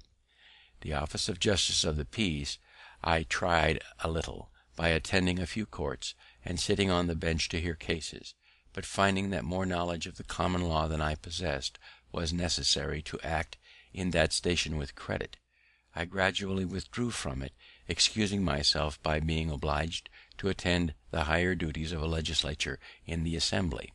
My election to this trust was repeated every year for 10 years, without my ever asking any elector for his vote, or signifying, either directly or indirectly, any desire of being chosen. On taking my seat in the House, my son was appointed their clerk.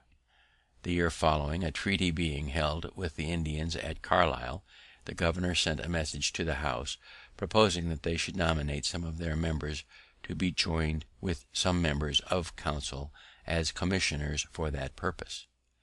The House named the Speaker, Mr. Norris, and myself, and being commissioned, we went to Carlisle and met the Indians accordingly.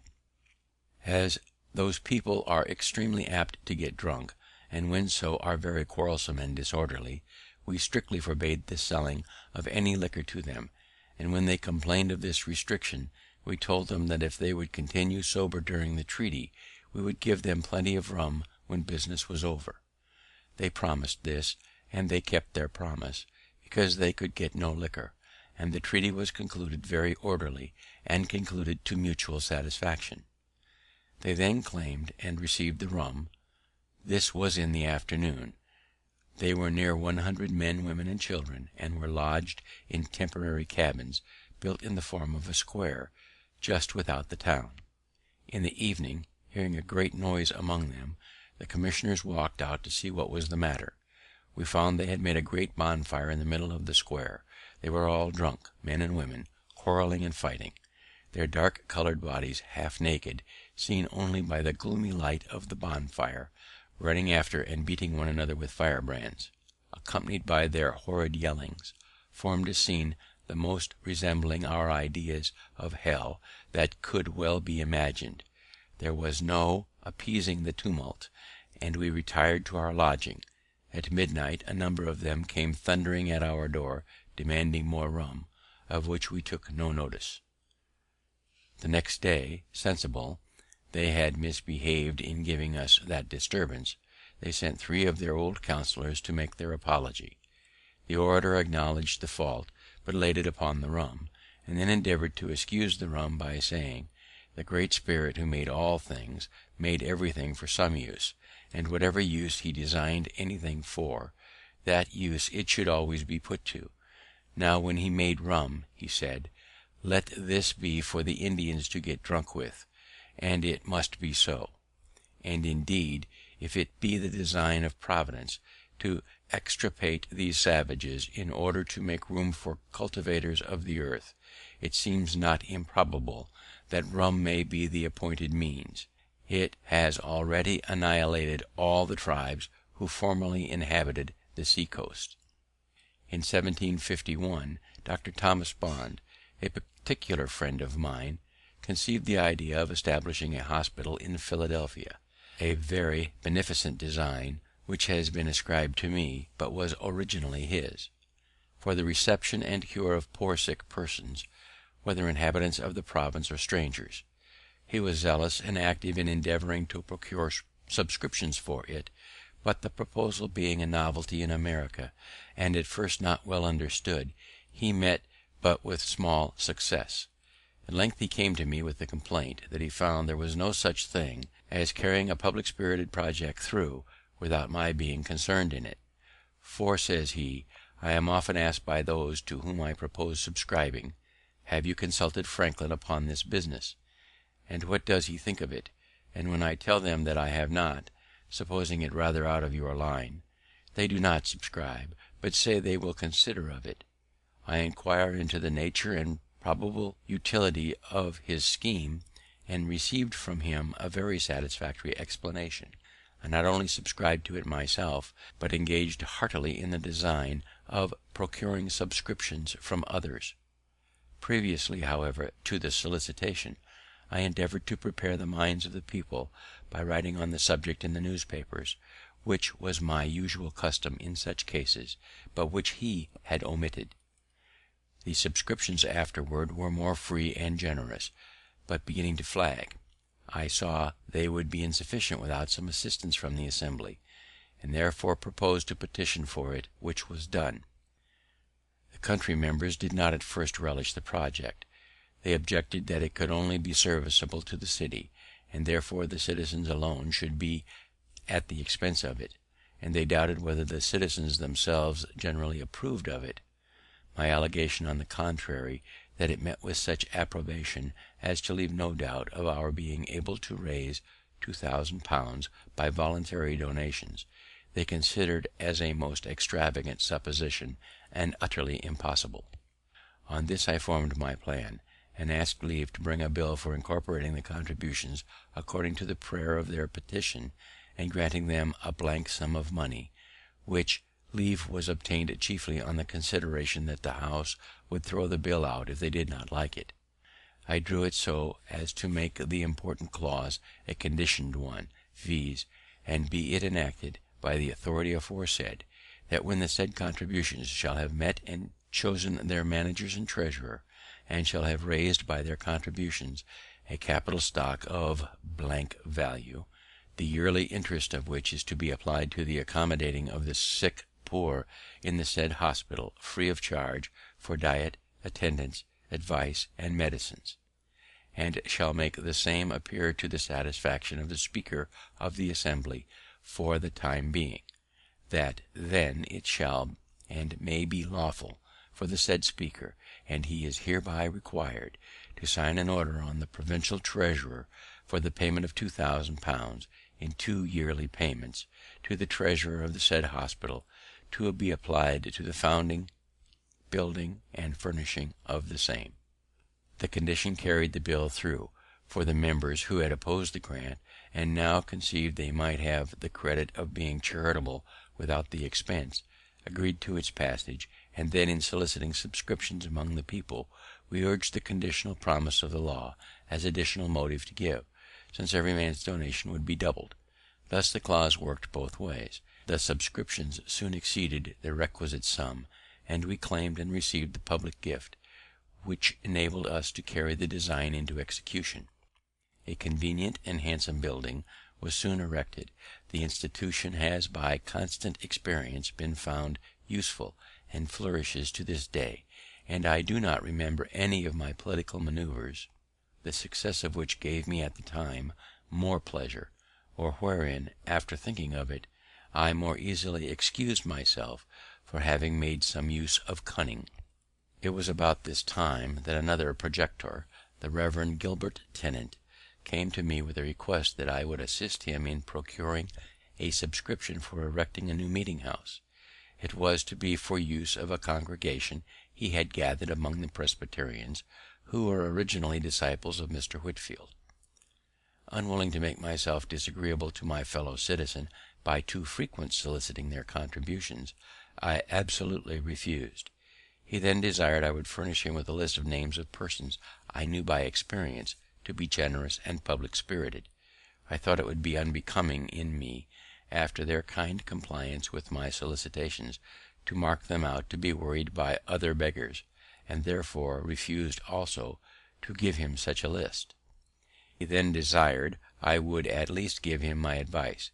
"That I will readily do," said I, "and in the first place I advise you to apply to all those whom you know will give something; next, to those whom you are uncertain whether they will give anything or not, and show them the list of those who have given; and, lastly, do not neglect those who you are sure will give nothing, for in some of them you may be mistaken." He laughed and thanked me, and said he would take my advice. He did so, for he asked of everybody, and he obtained a much larger sum than he expected, with which he erected the capacious and very elegant meeting house that stands in Arch Street. Gilberd Tennant, 1703 to 1764, came to America with his father, Rev. William Tennant, and taught for a time in the Log College, from which sprang the College of New Jersey. Our city, though laid out with a beautiful regularity, the streets large, straight, and crossing each other at right angles, had the disgrace of suffering those streets to remain long unpaved, and in wet weather wheels of heavy carriages ploughed them into a quagmire, so that it was difficult to cross them, and in dry weather the dust was offensive. I had lived near what was called the Jersey Market, and saw with pain the inhabitants wading in mud while purchasing their provisions. A strip of ground down the middle of that market was at least paved with brick, so that being once in the market they had firm footing, but were often over shoes in dirt to get there. By talking and writing on the subject, I was at length instrumental in getting the street paved with some stone between the market and the bricked foot pavement that was on each side next to the houses. This for some time gave an easy access to the market, dry shod, but the rest of the street not being paved, whenever a carriage came out of the mud upon the pavement, it shook off and left its dirt upon it, and it was soon covered with mire, which was not removed, the city as yet having no scavengers. After some inquiry, I found a poor industrious man who was willing to undertake keeping the pavement clean by sweeping it twice a week, carrying off the dirt from before all the neighbours' doors for the sum of 6d. per month, to be paid by each house. I then wrote and printed a paper setting forth the advantages to the neighbourhood that might be obtained by this small expense, the greater ease in keeping our houses clean, so much dirt not being brought in by people's feet, the benefit of the shops by more custom, etc., etc., as buyers could more easily get at them, and by not having, in windy weather, the dust blown in upon their goods, etc., etc. I sent one of these papers to each house, and in a day or two went round to see who would subscribe an agreement to pay these 6d. It was unanimously signed, and for a time well executed. All the inhabitants of the city were delighted with the cleanliness of the pavement that surrounded the market, it being a convenience to all, and thus raised a general desire to have all the streets paved, and made the people more willing to submit to a tax for that purpose. After some time I drew a bill for paving the city, and brought it into the Assembly. It was just before I went to England in 1757, and did not pass until I was gone, and then with an alteration in the mode of assessment, which I thought not for the better, but with an additional provision for lighting, as well as paving the streets, which was a great improvement. It was by a private person, the late Mr. John Clifton, his giving a sample of the utility of lamps by placing one at his door, that the people were first impressed with the idea of enlightening all the city. The honour of this public benefit has also been ascribed to me, but it belongs truly to that gentleman. I did but follow his example, and have only some merit to claim respecting the form of our lamps, as differing from the globe lamps we were at first supplied with from London. Those we found inconvenient in these respects. They admitted no air below; the smoke therefore did not readily go out above, but circulated in the globe, lodged on its inside, and soon obstructed the light they were intended to afford, giving, besides, the daily trouble of wiping them clean, and an accidental stroke on one of them would demolish it, and render it totally useless. I therefore suggested the composing them of 4 flat panes, with a long funnel above to draw up the smoke, and crevices admitting air below, to facilitate the ascent of the smoke. By this means they were kept clean, and did not grow dark in a few hours, as the London lamps do, but continued bright till morning, and an accidental stroke would generally break but a single pane, easily repaired. I have sometimes wondered that the Londoners did not, from the effect holes in the bottom of the globe lamps used at Vauxhall, have, in keeping them clean, learned to have such holes in their street lamps; but these holes being made for another purpose, viz., to communicate flame more suddenly to the wick by a little flax hanging down through them, the other use, of letting in air, seems not to have been thought of, and therefore, after the lamps had been lit a few hours, the streets of London were very poorly illuminated. Vauxhall Gardens, once a popular and fashionable London resort, situated on the Thames above Lambeth. The gardens were closed in 1859, but they will always be remembered because of Sir Roger de Coverley's visit to them in the Spectator, and from the description in Smollett's Humphrey Clinker and Thackeray's Vanity Fair. The mention of these improvements puts me in mind of one I proposed when in London to Dr. Fothergill, who was among the best men I have known, and a great promoter of useful projects. I had observed that the streets, when dry, were never swept, and the light dust carried away, but it was suffered to accumulate till the wet weather reduced it to mud, and then, after lying some days so deep on the pavement that there was no crossing but in paths kept clear by poor people with brooms, it was with great labour raked together and thrown up into carts open above, the sides of which suffered some of the slush at every jolt on the pavement to shake out and fall, sometimes to the annoyance of foot passengers. The reason given for not sweeping the dusty streets was, that the dust would fly into the windows of shops and houses. An accidental occurrence had instructed me how much sweeping might be done in a little time. I found at my door in Craven Street one morning a poor woman sweeping my pavement with a birch broom. She appeared very pale and feeble, and just come out of a fit of sickness. I asked who employed her to sweep there. She said, "Nobody, but I am very poor and in distress, and I sweeps before gentlefolks' doors, and hopes they will give me something." I bid her sweep the whole street clean, and I would give her a shilling. This was at 9 o'clock. At 12 she came for the shilling. From the slowness I saw at first in her working, I could scarce believe that the work was done so soon, and sent my servant to examine it, who reported that the whole street was swept perfectly clean, and all the dust placed in the gutter, which was in the middle, and the next rain washed it quite away, so that the pavement and even the kennel were perfectly clean.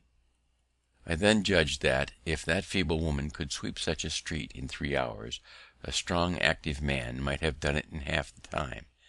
And here let me remark the convenience of having but one gutter in such a narrow street running down its middle, instead of two, one on each side, near the footway; for where all the rain that falls on a street runs from the sides and meets in the middle, it forms there a current strong enough to wash away all the mud it meets with.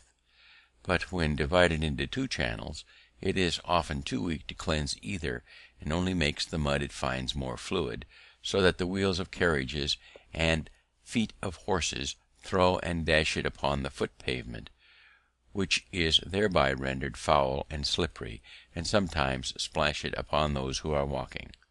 My proposal, communicated to the good doctor, was as follows: for the more effectual cleaning and keeping clean the streets of London and Westminster, it is proposed that the several watchmen be contracted with to have the dust swept up in dry seasons, and the mud raked up at other times, each in their several streets and lanes of his round; that they be furnished with brooms and other proper instruments for these purposes, to be kept at their respective stands, ready to furnish the poor people they may employ in the service; that in the dry summer months the dust will all be swept up into heaps at proper distances before the shops and windows of houses are usually opened, when the scavengers, with close covered carts, shall also carry it away; that the mud, when raked up, be not left in heaps to be spread abroad again by the wheels of carriages and trampling of horses,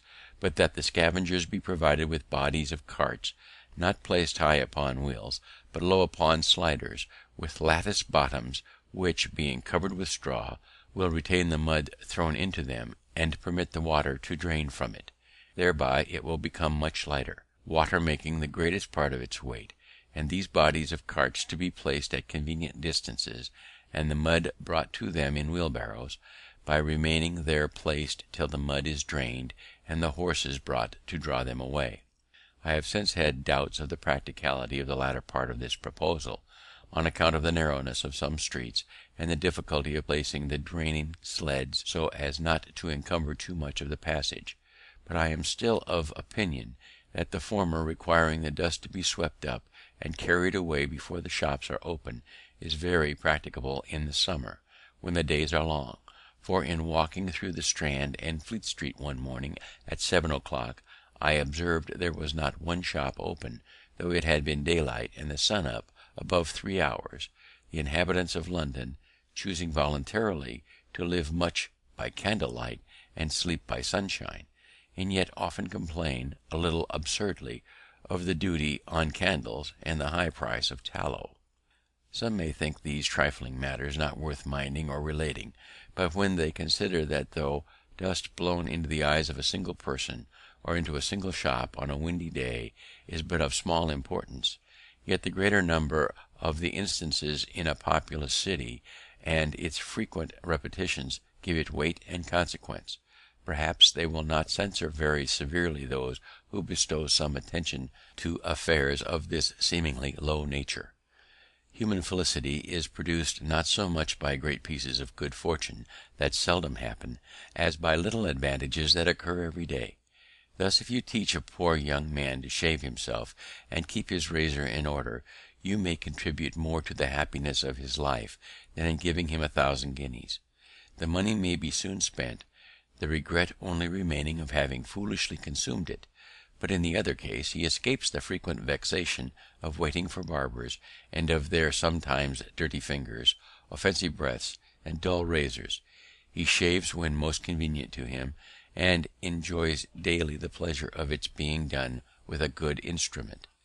With these sentiments I have hazarded the few preceding pages, hoping that they may afford hints which some time or other may be useful to a city I love, having lived many years in it very happily, and perhaps to some of our towns in America. Having been for some time employed by the Postmaster General of America as his comptroller in regulating several offices and bringing the offices to account, I was, upon his death in 1753, appointed jointly with Mr. William Hunter to succeed him, by a commission from the Postmaster General in England. The American office never had hitherto paid anything to that of Britain. We were to have £600 a year between us, if we could make that sum out of the profits of the office. To do this, a variety of improvements were necessary. Some of these were inevitably at first expensive, so that in the first 4 years the office became above £900 in debt to us. But it soon after began to repay us, and before I was displaced by a freak of the minister's, of which I shall speak hereafter, we had brought it to yield 3 times as much clear revenue to the crown as the post office of Ireland. Since that imprudent transaction, they have received from it not 1 farthing. The business of the post office occasioned my taking a journey this year to New England, where the College of Cambridge, of their own motion, presented me with the degree of Master of Arts. Yale College, in Connecticut, had before made me a similar compliment. Thus, without studying in any college, I came to partake of their honours. They were conferred in consideration of my improvements and discoveries in the electric branch of natural philosophy. Chapter 14. Albany Plan of Union. In 1754, war with France being again apprehended, a Congress of Commissioners from the different colonies was, by an order of the Lords of Trade, to be assembled at Albany, there to confer with the chiefs of the 6 nations concerning the means of defending both their country and ours. Governor Hamilton, having received this order, acquainted the House with it, requested they should furnish proper presents for the Indians to be given on this occasion, and naming the Speaker, Mr. Norris, and myself to join Mr. Thomas Penn and Mr. Secretary Peters as commissioners to act for Pennsylvania. The House approved the nomination, and provided the goods for the present, and though they did not much like treating out of the provinces, and we met the other commissioners at Albany about the middle of June. In our way thither, I projected and drew a plan for the union of all the colonies under one government, so far as might be necessary for defense, and other important general purposes. As we passed through New York, I had there shown my project to Mr. James Alexander and Mr. Kennedy, 2 gentlemen of great knowledge in public affairs, and being fortified by their approbation, I ventured to lay it before the Congress. It then appeared that several of the commissioners had formed plans of the same kind. A previous question was first taken, whether a union should be established, which passed in the affirmative unanimously. A committee was then appointed, 1 member from each colony, to consider the several plans and report. Mine happened to be preferred, and with a few amendments was accordingly reported. By this plan the general government was to be administered by a president general, appointed and supported by the crown, and a grand council was to be chosen by the representatives of the people of the several colonies, met in their respective assemblies. The debates upon it in Congress went on daily, hand in hand with the Indian business. Many objections and difficulties were started, but at length they were all overcome, and the plan was unanimously agreed to, and copies ordered to be transmitted to the Board of Trade and to the assemblies of the several provinces. Its fate was singular. The assemblies did not adopt it, as they all thought there was too much prerogative in it, and in England it was judged to have too much of the democratic. The Board of Trade therefore did not approve of it, nor recommend it for the approbation of his Majesty, but another scheme was formed, supposed to answer the same purpose better, whereby the governors of the provinces, with some members of their respective councils, were to meet and order the raising of troops, building of forts, etc., and to draw on the treasury of Great Britain for the expense, which was afterward to be refunded by an act of Parliament laying a tax on America. My plan, with my reasons in support of it, is to be found among the political papers that are printed. Being the winter following in Boston, I had much conversation with Governor Shirley upon both the plans. Part of what passed between us on the occasion may also be seen among those papers.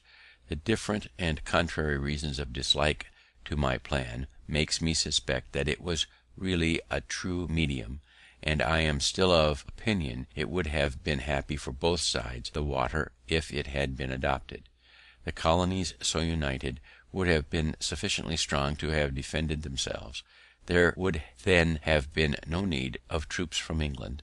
Of course, the subsequent pretence for taxing America, and the bloody contest it occasioned, would have been avoided.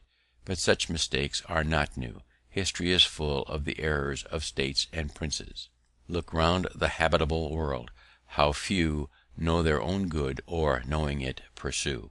Those who govern, having much business on their hands, do not generally like to take the trouble of considering and carrying into execution new projects. The best public measures are therefore seldom adopted from previous wisdom, but forced by the occasion. The governor of Pennsylvania, in sending it down to the Assembly, expressed his approbation of the plan, as appearing to him to be drawn up with great clearness and strength of judgment, and therefore recommended it as well worthy of their closest and most serious attention. The House, however, by the management of a certain member, took it up when I happened to be absent, which I thought not very fair, and reprobated it without paying any attention to it at all, to my no small mortification.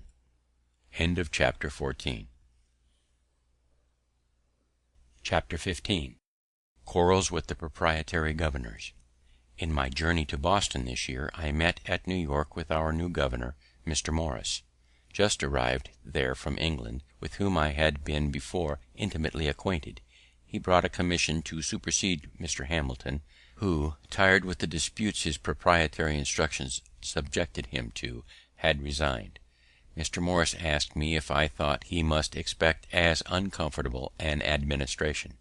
I said, no, you may, on the contrary, have a very comfortable one, if you will only take care not to enter into any disputes with the Assembly.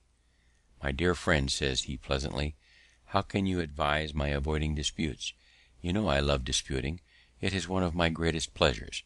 However, to show the regard I have for your counsel, I promise you I will, if possible, avoid them.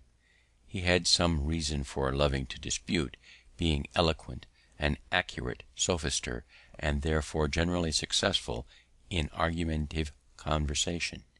He had been brought up to it from a boy, his father, as I have heard, accustoming his children to dispute with one another for his diversion, while sitting at table after dinner.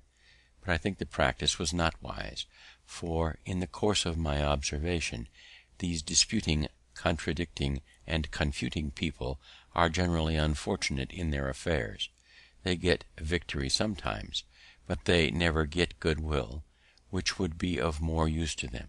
We parted, he going to Philadelphia, and I to Boston. In returning, I met at New York with the votes of the Assembly, by which it appeared that, notwithstanding his promise to me, he and the House were already in high contention, and it was a continual battle between them as long as he retained the government. I had my share of it, for, as soon as I got back to my seat in the Assembly, I was put on every committee for answering his speeches and messages, and by the committees always desired to make the drafts. Our answers, as well as his messages, were often tart, and sometimes indecently abusive, and as he knew I wrote for the Assembly, one might have imagined that when we met we could hardly avoid cutting throats. But he was so good-natured a man that no personal difference between him and me was occasioned by the contest, and we often dined together. One afternoon, in the height of this public quarrel, we met in the street. Franklin, says he, you must go home with me and spend the evening. I am to have some company that you will like. And taking me by the arm, he led me to his house. In gay conversation over our wine after supper, he told us, jokingly, that he much admired the idea of Sancho Panza, who, when it was proposed to give him a government, requested it might be a government of blacks, as then, if he could not agree with his people, he might sell them. One of his friends, who sat next to me, says, "Franklin, why do you continue to side with these damned Quakers? Had not you better sell them? The proprietor would give you a good price." "The governor," says I, "has not yet blackened them enough." He indeed had laboured hard to blacken the Assembly in all his messages, but they wiped off his colouring as fast as he laid it on them, and placed it in return thick upon his own face; so that, finding he was likely to be negrofied himself, he, as well as Mr. Hamilton, grew tired of the contest, and quitted the government. These public quarrels were all at bottom owing to the proprietaries, our hereditary governors, who, when any expense was to be incurred for the defense of their province, with incredible meanness instructed their deputies to pass no act for levying the necessary taxes, unless their vast estates were in the same act expressly excused; and they had even taken bonds of these deputies to observe such instructions. The assemblies for 3 years held out against this injustice, though constrained to bend at last.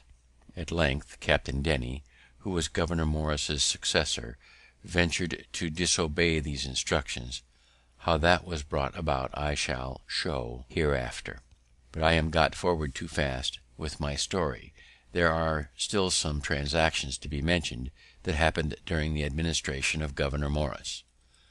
War being in a manner commenced with France, the government of Massachusetts Bay projected an attack upon Crown Point, and sent Mr. Quincy to Pennsylvania, and Mr. Pownall, afterward Governor Pownall, to New York to solicit assistance. As I was in the Assembly, knew its temper, and was Mr. Quincy's countryman, he applied to me for my influence and assistance. I dictated his address to them, which was well received.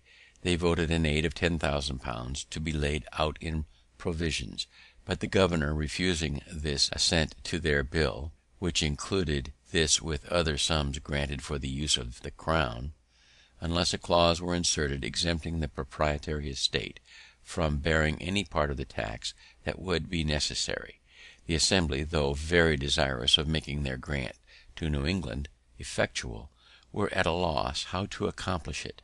Mr. Quincy laboured hard with the governor to obtain his assent, but he was obstinate. I then suggested a method of doing the business without the governor, by order of the trustees of the loan office, which by law the Assembly had the right of drawing. There was indeed little or no money at that time in the office, and therefore I proposed that the orders should be payable in a year, and to bear an interest of 5 per cent. With these orders I supposed the provisions might easily be purchased. The Assembly, with very little hesitation, adopted the proposal. The orders were immediately printed, and I was one of the committee directed to sign and dispose of them.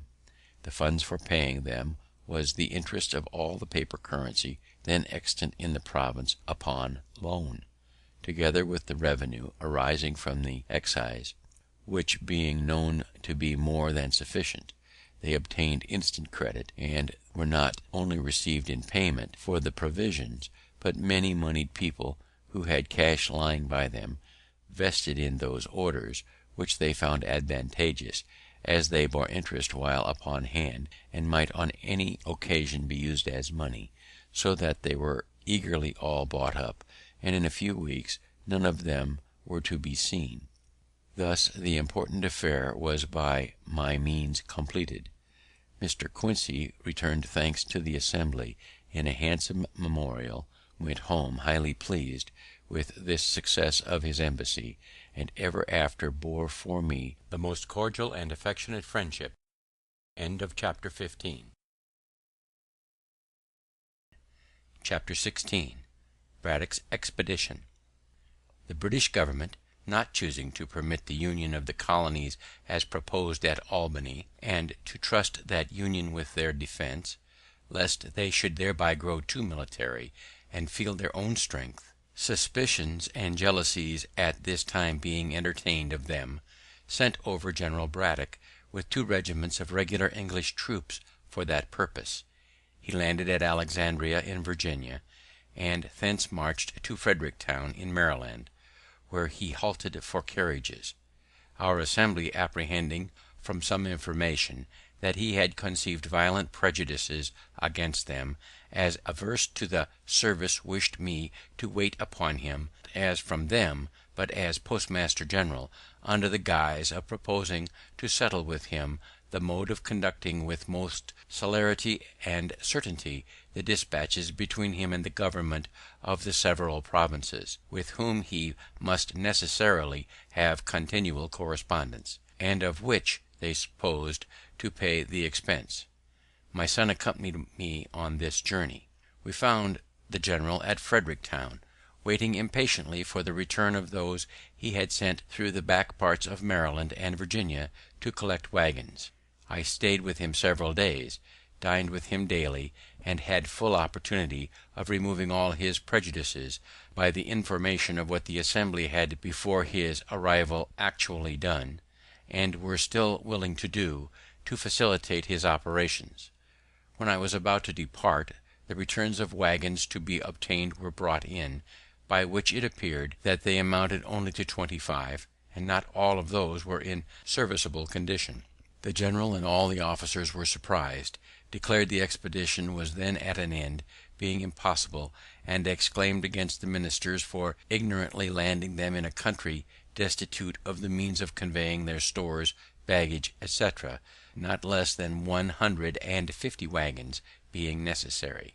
I happened to say I thought it was pity they had not been landed rather in Pennsylvania, as in that country almost every farmer had his waggon.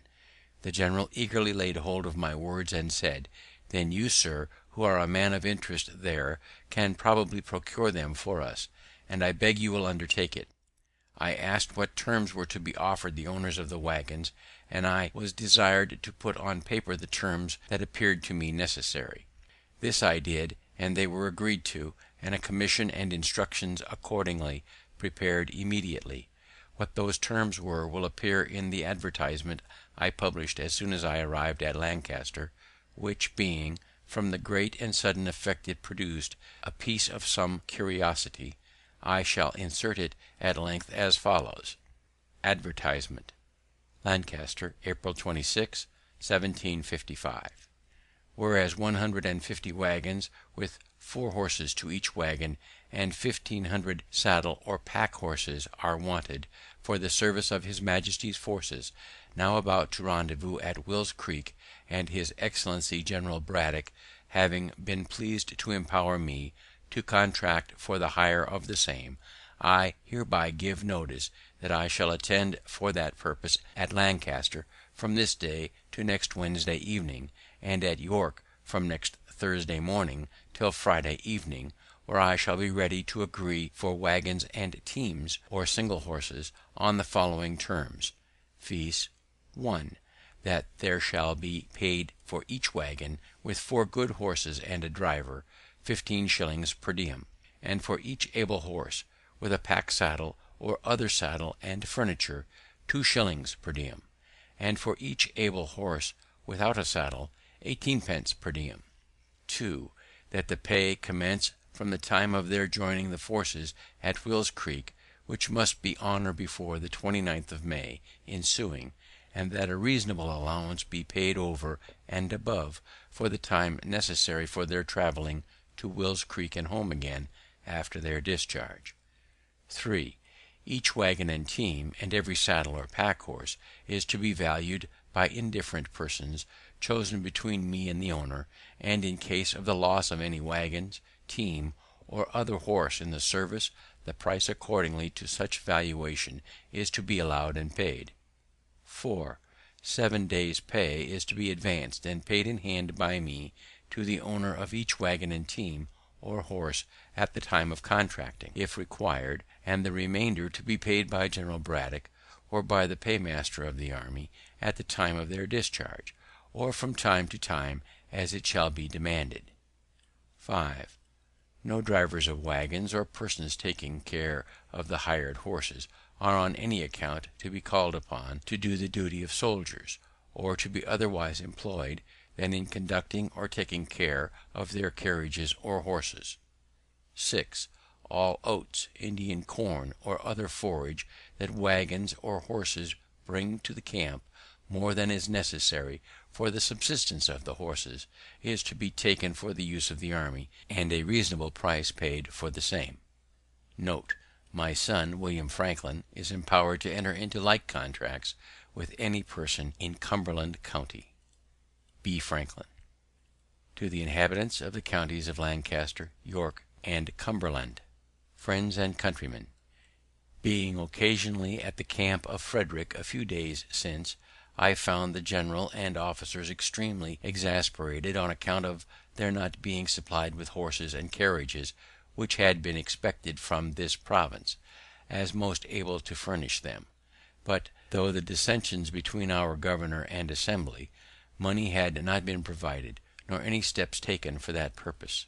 It was proposed to send an armed force immediately into these counties, to seize as many of the best carriages and horses as should be wanted, and compel as many persons into the service as would be necessary to drive and take care of them. I apprehended that the progress of British soldiers through these counties on such an occasion, especially considering the temper they are in, and their resentment against us, would be attended with many and great inconveniences to the inhabitants, and therefore more willingly took the trouble of trying first what might be done by fair and equitable means. The people of these back countries have lately complained to the Assembly that a sufficient currency was wanting. You have an opportunity of receiving and dividing among you a very considerable sum, for if the service of this expedition should continue, as it is more than probable it will, for 120 days, the hire of these wagons and horses will amount to upward of 30,000 pounds, which will be paid to you in silver and gold of the king's money. The service will be light and easy, for the army will scarce march above 12 miles per day, and the wagons and baggage horses, as they carry those things that are absolutely necessary for the welfare of the army, must march with the army, and no faster, and are, for the army's sake, always placed where they can be most secure, whether in a march or in a camp. If you are really, as I believe you are, good and loyal subjects to his majesty, you may now do a most acceptable service, and make it easy for yourselves, for 3 or 4 of such as cannot separately spare from the business of their plantations a wagon and 4 horses and a driver, may do it together, one furnishing the wagon, another 1 or 2 horses, and another the driver, and divide the pay proportionally between you. But if you do not this service to your king and country voluntarily, when such good pay and reasonable terms are offered you, your loyalty will be strongly suspected. The king's business must be done. So many brave troops, come so far for your defense, must not stand idle through your backwardness to do what may be reasonably expected from you. Wagons and horses must be had. Violent measures will probably be used, and you will be left to seek for recompense where you can find it, and your case perhaps be little pitied or regarded. I have no particular interest in this affair, as except the satisfaction of endeavouring to do good. I shall have only my labour for my pains. If this method of obtaining the wagons and horses is not likely to succeed, I am obliged to send word to the general in 14 days, and I suppose Sir John St. Clair, the hussar, with a body of soldiers, will immediately enter the province for the purpose, which I shall be sorry to hear, because I am very sincerely and truly your friend and well-wisher, B. Franklin. I received of the general about 800 pounds, to be disbursed in advance money to the wagon owners, etc.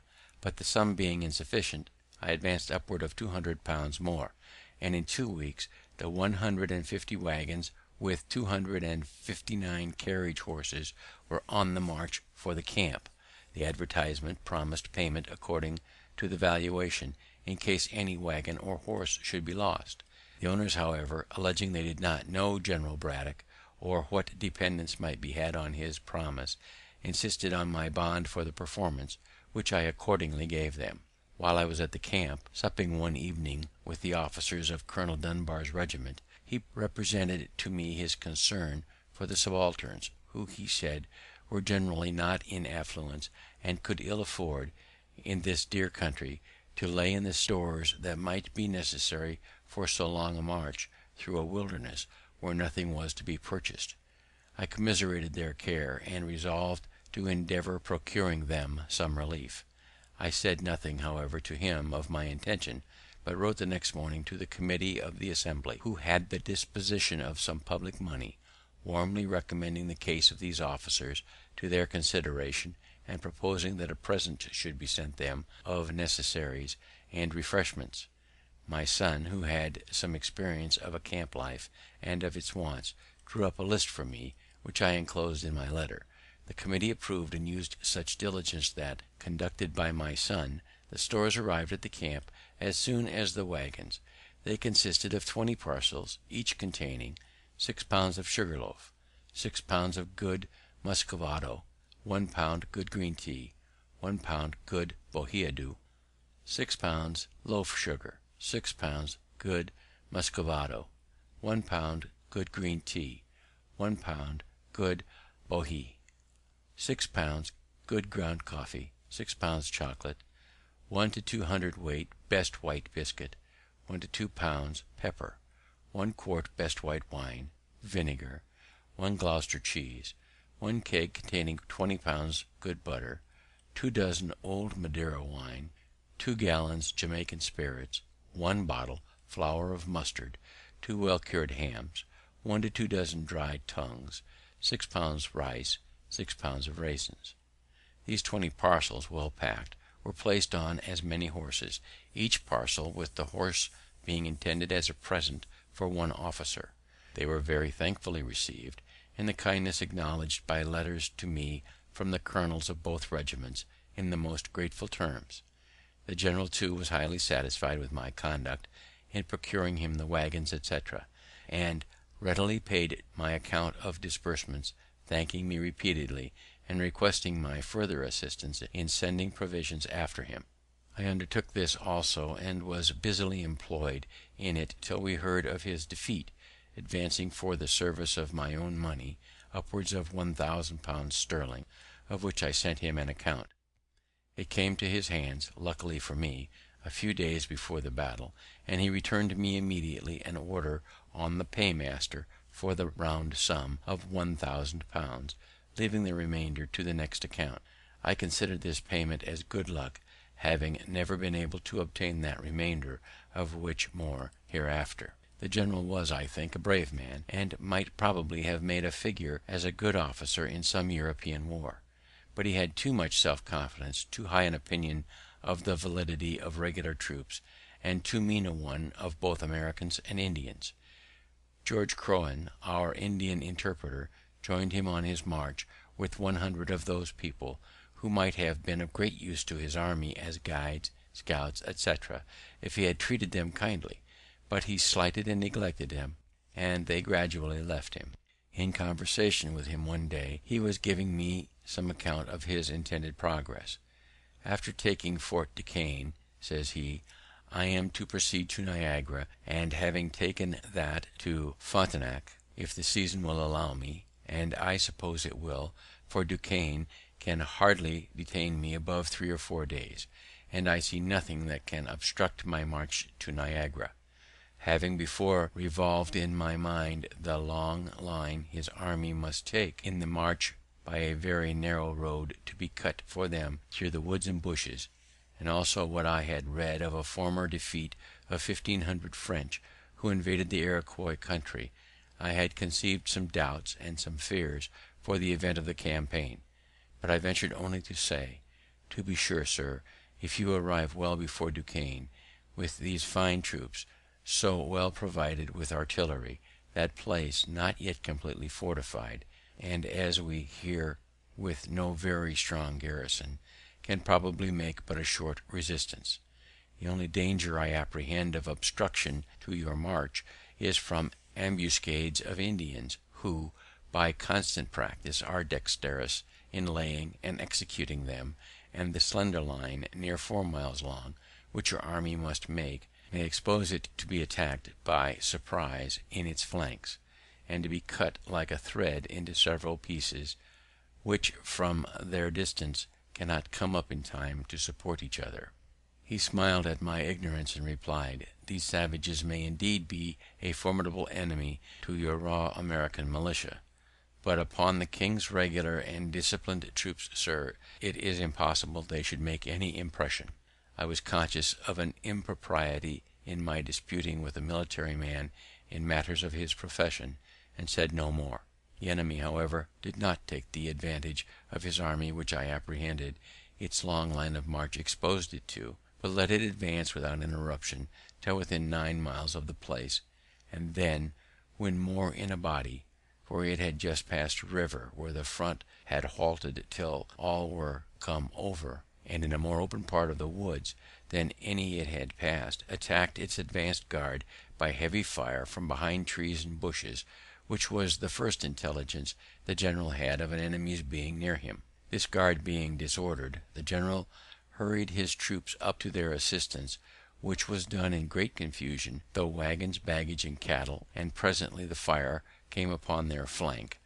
The officers, being on horseback, were more easily distinguished, picked out as marks, and fell very fast, and the soldiers were crowded together in a huddle, having or hearing no orders, and standing to be shot at, till 2/3 of them were killed, and then being seized with a panic, the whole fled with precipitation. The wagoners took each horse out of its team and scampered.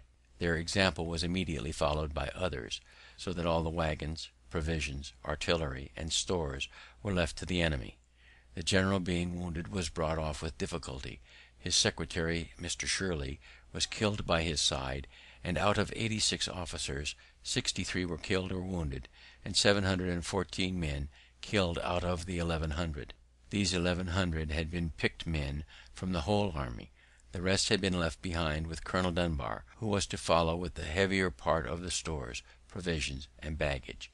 The flyers, not being pursued, arrived at Dunbar's camp, and the panic they brought with them instantly seized him and all his people, and though he had now above 1,000 men, and the enemy, who had beaten Braddock, did not at most exceed 400 Indians and French together, instead of proceeding and endeavouring to recover some of the lost honour, he ordered all the stores, ammunition, etc., to be destroyed, that he might have more horses to assist his flight towards the settlements, and less lumber to remove. He was there met with requests from the governors of Virginia, Maryland, and Pennsylvania, that he should post his troops on the frontier, so as to afford some protection to the inhabitants.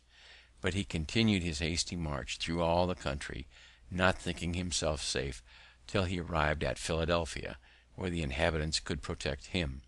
This whole transaction gave us Americans the first suspicion that our exalted ideas of the power of British regulars had not been well founded. Other accounts of this expedition and defeat may be found in Fiske's Washington and His Country, or Lodge's George Washington, Volume 1. In the first march, too, from their landing till they got beyond the settlements, they had plundered and stripped the inhabitants, totally ruining some poor families. Besides insulting, abusing, and confining the people if they remonstrated, this was enough to put us out of conceit of such defenders, if we had really wanted any. How different was the conduct of our French friends in 1781, who, during a march through the most inhabited part of our country, from Rhode Island to Virginia, near 700 miles, occasioned not the smallest complaint for the loss of a pig, a chicken, or even an apple. Captain Orme, who was one of the general's aides de camp, and, being grievously wounded, was brought off with him, and continued with him to his death, which happened in a few days, told me that he was totally silent all the first day, and at night only said, "Who would have thought it?" that he was silent again the following day, saying only at last, "We shall better know how to deal with them another time," and died in a few minutes after. The secretary's papers, with all the general's orders, instructions, and correspondence, falling into the enemy's hands, they selected and translated into French a number of articles, which they printed to prove the hostile intentions of the British court before the declaration of war. Among these I saw some letters of the general to the ministry, speaking highly of the great service I had rendered the army, and recommending me to their notice. David Hume, too, who was some years after secretary to Lord Hertford, then minister to France, and afterward to General Conway when secretary of state, told me he had seen among the papers in that office letters from Braddock highly recommending me; but the expedition having been unfortunate, my service, it seems, was not thought of much value, for those recommendations were never of any use to me.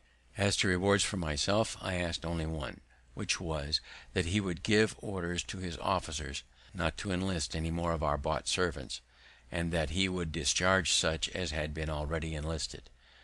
This he readily granted, and several were accordingly returned to their masters on my application. Dunbar, when the command devolved on him, was not so generous.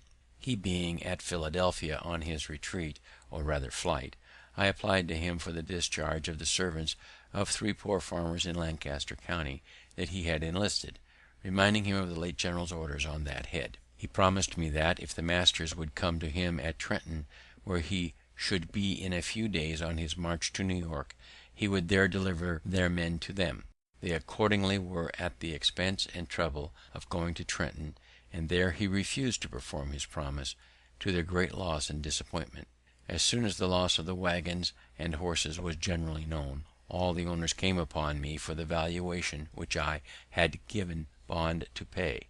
Their demands gave me a great deal of trouble, my acquainting them that the money was ready in the paymaster's hands, but that orders for paying it must first be obtained from General Shirley, and my assuring them that I had applied to that general by letter, but he being at a distance, an answer could not soon be received, and they must have patience.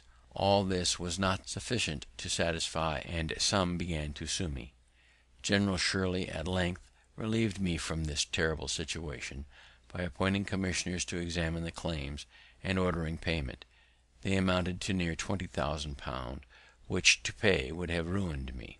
Before we had the news of this defeat, the 2 doctors' bond came to me with a subscription paper for raising money to defray the expense of a grand firework, which it was intended to exhibit at a rejoicing on receipt of the news of our taking Fort Duquesne. I looked grave, and said it would, I thought, be time enough to prepare for the rejoicing when we knew we should have occasion to rejoice.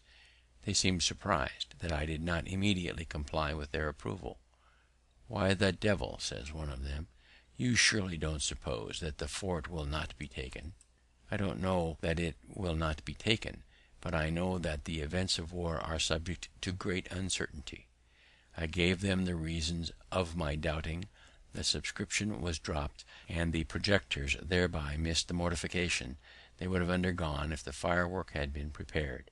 Dr. Bond, on some other occasion afterward, said that he did not like Franklin's forebodings. Governor Morris, who had continually worried the Assembly with message after message before the defeat of Braddock, to beat them into the making of acts to raise money for the defense of the province, without taxing, among others, the proprietary estates, and had rejected all their bills for not having such an exempting clause, now redoubled his attacks with more hope of success, the danger and necessity being greater. The Assembly, however, continued firm, believing they had justice on their side, and that it would be giving up an essential right if they suffered the governor to amend their money bills. In one of the last, indeed, which was for granting £50,000, his proposed amendment was only of a single word.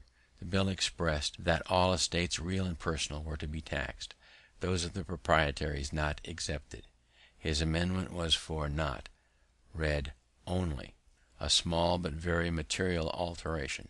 However, when the news of this disaster reached England, our friends there, whom we had taken care to furnish with all the Assembly's answers to the governor's messages, raised a clamour against the proprietaries for their meanness and injustice in giving their governor such instructions, some going so far as to say that, by obstructing the defense of their province, they forfeited their right to it. They were intimidated by this, and sent orders to their receiver general to add £5,000 of their money to whatever sum might be given by the Assembly for such purpose. This being notified to the House, was accepted in lieu of their share, of a general tax, and a new bill was formed with an exempting clause, which passed accordingly. But by this act I was appointed one of the commissioners for disposing of the money, £60,000. I had been active in modelling the bill and procuring its passage, and had at the same time drawn a bill for establishing and disciplining a volunteer militia, which I carried through the House without much difficulty, as care was taken in it to leave the Quakers at their liberty. To promote the association necessary to form the militia, I wrote a dialogue, stating and answering all the objections I could think of for such a militia, which was printed, and had, as I thought, great effect.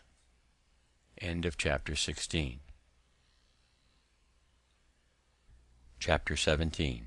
Franklin's defense of the frontier. While the several companies in the city and country were forming and learning their exercise, the governor prevailed with me to take charge of our northwestern frontier, which was infested by the enemy, and provide for the defense of the inhabitants by raising troops and building a line of forts. I undertook this military business, though I did not conceive myself well qualified for it. He gave me a commission with full powers, and a parcel of blank commissions for officers, to be given to whom I thought fit.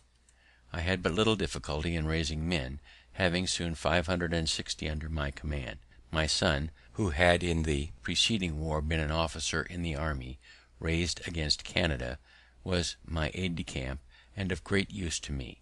The Indians had burned Gnadenhut, a village settled by the Moravians, and massacred the inhabitants, but the place was thought a good situation for one of the forts.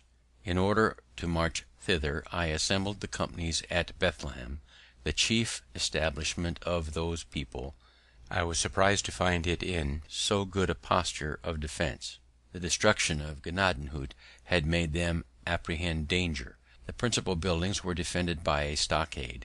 They had purchased a quantity of arms and ammunition from New York, and had even placed quantities of small paving stones between the windows of their high stone houses, for their women to throw down upon the heads of any Indians that should attempt to force into them. The armed brethren, too, kept watch, and relieved as methodically as in any garrison town. In conversation with the Bishop Spangenberg, I mentioned this my surprise, for, knowing they had obtained an act of Parliament exempting them from military duties in the colonies, I had supposed they were conscientiously scrupulous of bearing arms. He answered me that it was not one of their established principles, but that at the time of their obtaining that act it was thought to be a principle with many of their people. On this occasion, however, they, to their surprise, found it adopted by but a few. It seems they were either deceived in themselves or deceived the Parliament, but common sense aided by present danger will sometimes be too strong for whimsical opinions. It was the beginning of January when we set out upon the business of building forts. I sent one detachment toward the Minisink, with instructions to erect one for the security of that upper part of the country, and another to the lower part, with similar instructions, and I concluded to go myself, with the rest of my force, to Gnadenhut, where a fort was thought more immediately necessary. The Moravians procured me 5 wagons for our tools, stores, baggage, etc. Just before we left Bethlehem, 11 farmers, who had been driven from their plantations by the Indians, came to me requesting a supply of firearms, that they might go back and fetch off their cattle. I gave them each a gun with suitable ammunition. We had not marched many miles before it began to rain, and it continued raining all day. There were no habitations on the road to shelter us till we arrived near night at the house of a German, where, and in his barn, we were all huddled together, as wet as water could make us. It was well we were not attacked in our march, for our arms were of the most ordinary sort, and our men could not keep their gun locks right. The Indians are dexterous in contrivances for that purpose, which we had not. They met that day the 11 poor farmers above mentioned, and killed 10 of them. The one who escaped informed that his and his companions' guns would not go off, the priming being wet with the rain.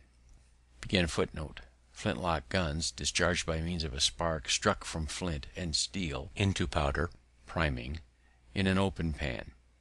The next day being fair, we continued our march, and arrived at the desolate Gnadenhut. There was a sawmill near, round which were left several piles of boards, with which we soon hutted ourselves, an operation the more necessary at the inclement season, as we had no tents. Our first work was to bury more effectually the dead we found there, who were half interred by the country people.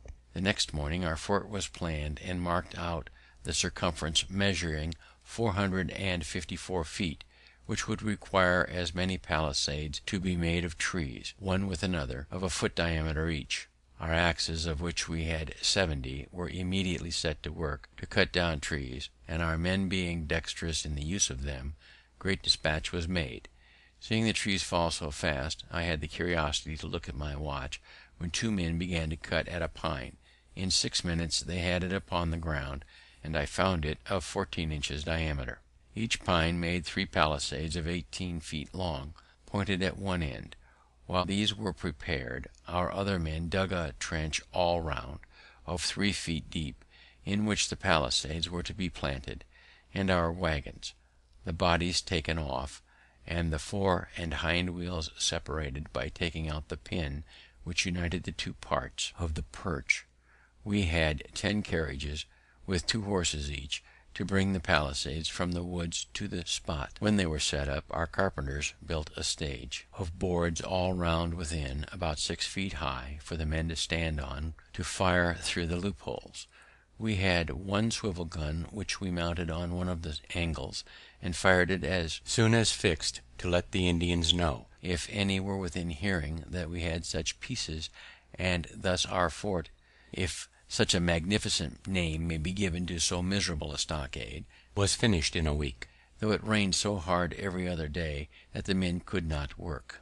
This gave me occasion to observe that, when men are employed, they are best contented; for on the days they worked they were good natured and cheerful, and with the consciousness of having done a good day's work they spent the evening jollily; but on our idle days they were mutinous and quarrelsome, finding fault with their pork, the bread, etc., and in continual ill humour, which put me in mind of a sea captain, whose rule it was to keep his men constantly at work, and when his mate once told him they had done everything, and there was nothing further to employ them about, "Oh," says he, "make them scour the anchor."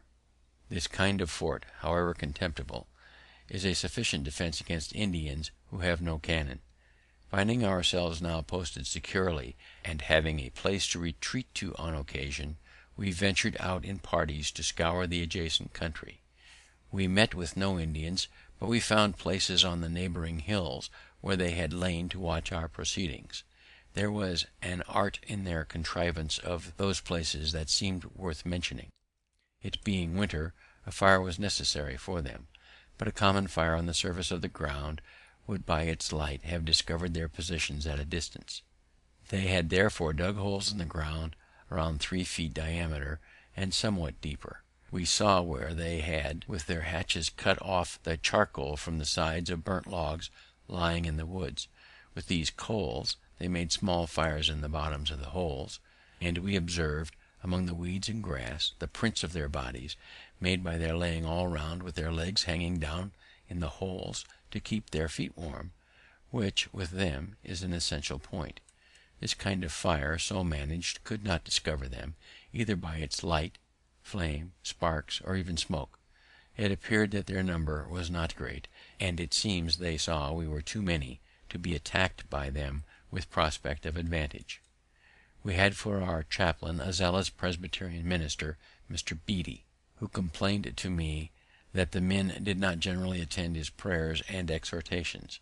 When they enlisted, they were promised, besides pay and provisions, a gill of rum a day, which was punctually served out to them, half in the morning and the other half in the evening, and I observed they were punctual in attending to receive it; upon which I said to Mr. Beatty, "It is perhaps below the dignity of your profession to act as steward of the rum, but if you were to deal it out and only just after prayers, you would have them all about you." He liked the thought, undertook the office, and, with the help of a few hands to measure out the liquor, executed it to satisfaction, and never were prayers more generally and more punctually attended, so that I thought this method preferable to the punishment inflicted by some military laws for non-attendance on divine service.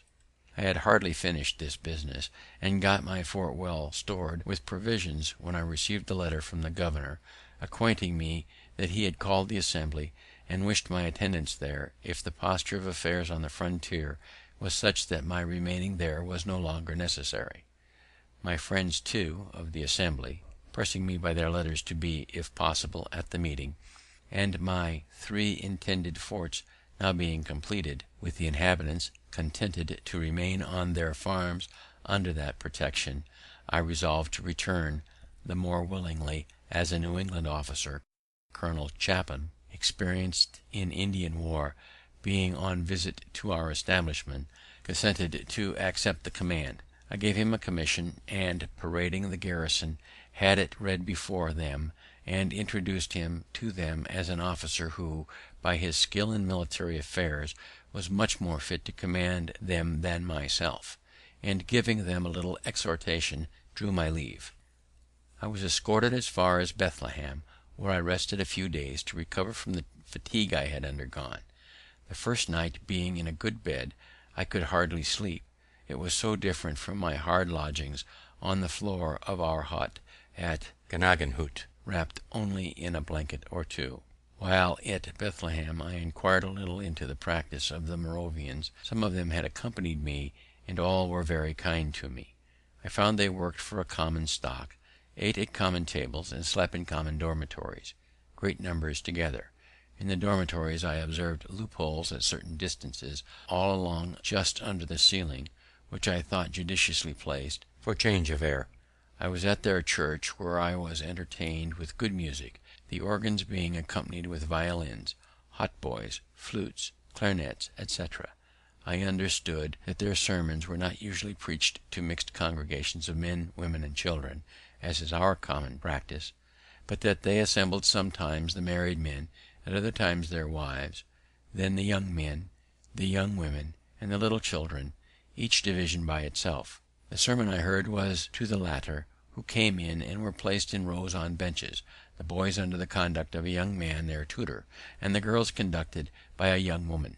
The discourse seemed well adapted to their capacities, and was delivered in a pleasing familiar manner, coaxing them, as it were, to be good. They behaved very orderly, but looked pale and unhealthy, which made me suspect they were kept too much within doors, and not allowed sufficient exercise. I inquired concerning the Moravian marriages, whether the report was true that they were by lot. I was told that lots were used only in particular cases; that generally, when a young man found himself disposed to marry, he informed the elders of his class, who consulted the elder ladies that governed the young women. As these elders of the different sexes were well acquainted with the tempers and dispositions of their respective pupils, they could best judge what matches were suitable, and their judgments were generally acquiesced in. But if, for example, it should happen that 2 or 3 young women were found to be equally proper for the young man, the lot was then recurred to. I objected, if the matches are not made by the mutual choice of the parties, some of them may chance to be very unhappy. And so they may, answered my informer, if you let the partners choose for themselves, which, indeed, I could not deny. Being returned to Philadelphia, I found the association went on swimmingly. The inhabitants that were not Quakers, having pretty generally come into it, formed themselves into companies, and chose their captains, lieutenants, and ensigns, according to the new law. Dr. B visited me, and gave me an account of the pains he had taken to spread a general good liking to the law, and ascribed much of those endeavours. I had had the vanity to ascribe all to my dialogue. However, not knowing but what he might be in the right, I let him enjoy his opinion, which I take to be generally the best way in such cases. The officers, meeting, chose me to be colonel of the regiment, which I this time accepted. I forget how many companies we had, but we paraded around 1200 well looking men, with a company of artillery, who had been furnished with 6 brass field pieces, which they had become so expert in the use of as to fire 12 times in a minute. The first time I reviewed my regiment, they accompanied me to my house, and would salute me with some rounds fired before my door, which shook down and broke several glasses of my electrical apparatus; and my new honour proved not much less brittle, for all our commissions were soon after broken by a repeal of the law in England. During the short time of my colonelship, being about to set on a journey to Virginia, the officers of my regiment took it to their heads that it would be proper for them to escort me out of town as far as the lower ferry. Just as I was getting on horseback, they came to my door, between 30 and 40, mounted, and all in their uniforms. I had not been previously acquainted with the project, or I should have prevented it, being naturally averse to the assuming of state on any occasion, and I was a good deal chagrined at their appearance, as I could not avoid their accompanying me. What made it worse was, that as soon as we began to move, they drew their swords and rode with them naked all the way. Somebody wrote an account of this to the proprietor, and it gave him great offense. No such honour had been paid him when in the province, nor to any of his governors, and he said it was only proper to princes of the blood royal, which may it be true for aught I know, who was, and still am, ignorant of the etiquette of such cases. This silly affair, however, increased their rancor against me, which was before not a little, on account of my conduct in the Assembly respecting the exemption of his estates from taxation, which I had always opposed very warmly, and not without severe reflection on his meanness and injustice of contending for it. He accused me to the ministry as being the great obstacle to the king's service, preventing, by my influence in the House, the proper form of the bills for raising money, and he insisted this parade with my officers as a proof of my having an intention to take the government of the province out of his hands by force. He also applied to Sir Edward Falconer, the postmaster general, to deprive me of my office, but it had no other effect than to procure from Sir Everard's a general admonition. Notwithstanding the continual wrangle between the governor and the House, in which I, as a member, had so large a share, there still subsisted a civil intercourse between the gentlemen and myself, and we never had any personal difference. I have sometimes since thought that his little or no resentment against me for the answers it was known I drew up to his messages might be the effect of professional habit, and that, being bred a lawyer, he might consider us both as merely advocates for contending clients in a suit, he for the proprietaries, and I for the Assembly. He would therefore sometimes call in a friendly way to advise with me on difficult points, and sometimes, though not often, take my advice. We acted in concert to supply Braddock's army with provisions, and when the shocking news arrived of his defeat, the governor sent in haste for me, to consult with him on measures for preventing the destruction of the back counties. I forget now the advice I gave, but I think it was that Dunbar should be written to and prevailed with, if possible, to post his troops on the frontier for their protection, till, by reinforcements from the colonies, he might be able to proceed on the expedition; and after my return from the frontier, he would have had me undertake the conduct of such an expedition with provincial troops for the reduction of Fort Duquesne, Dunbar and his men being otherwise employed, and he proposed to commission me as general. I had not so good an opinion of my military abilities as he professed to have, and I believe his professions must have exceeded his real sentiments, but probably he might think that my popularity would facilitate the raising of the men, and my influence in the Assembly the grant of money to pay for them, and that, perhaps, without taxing the proprietary estates. Finding me not as forward to engage as he expected, the project was dropped, and he soon after left the government, being superseded by Captain Denny.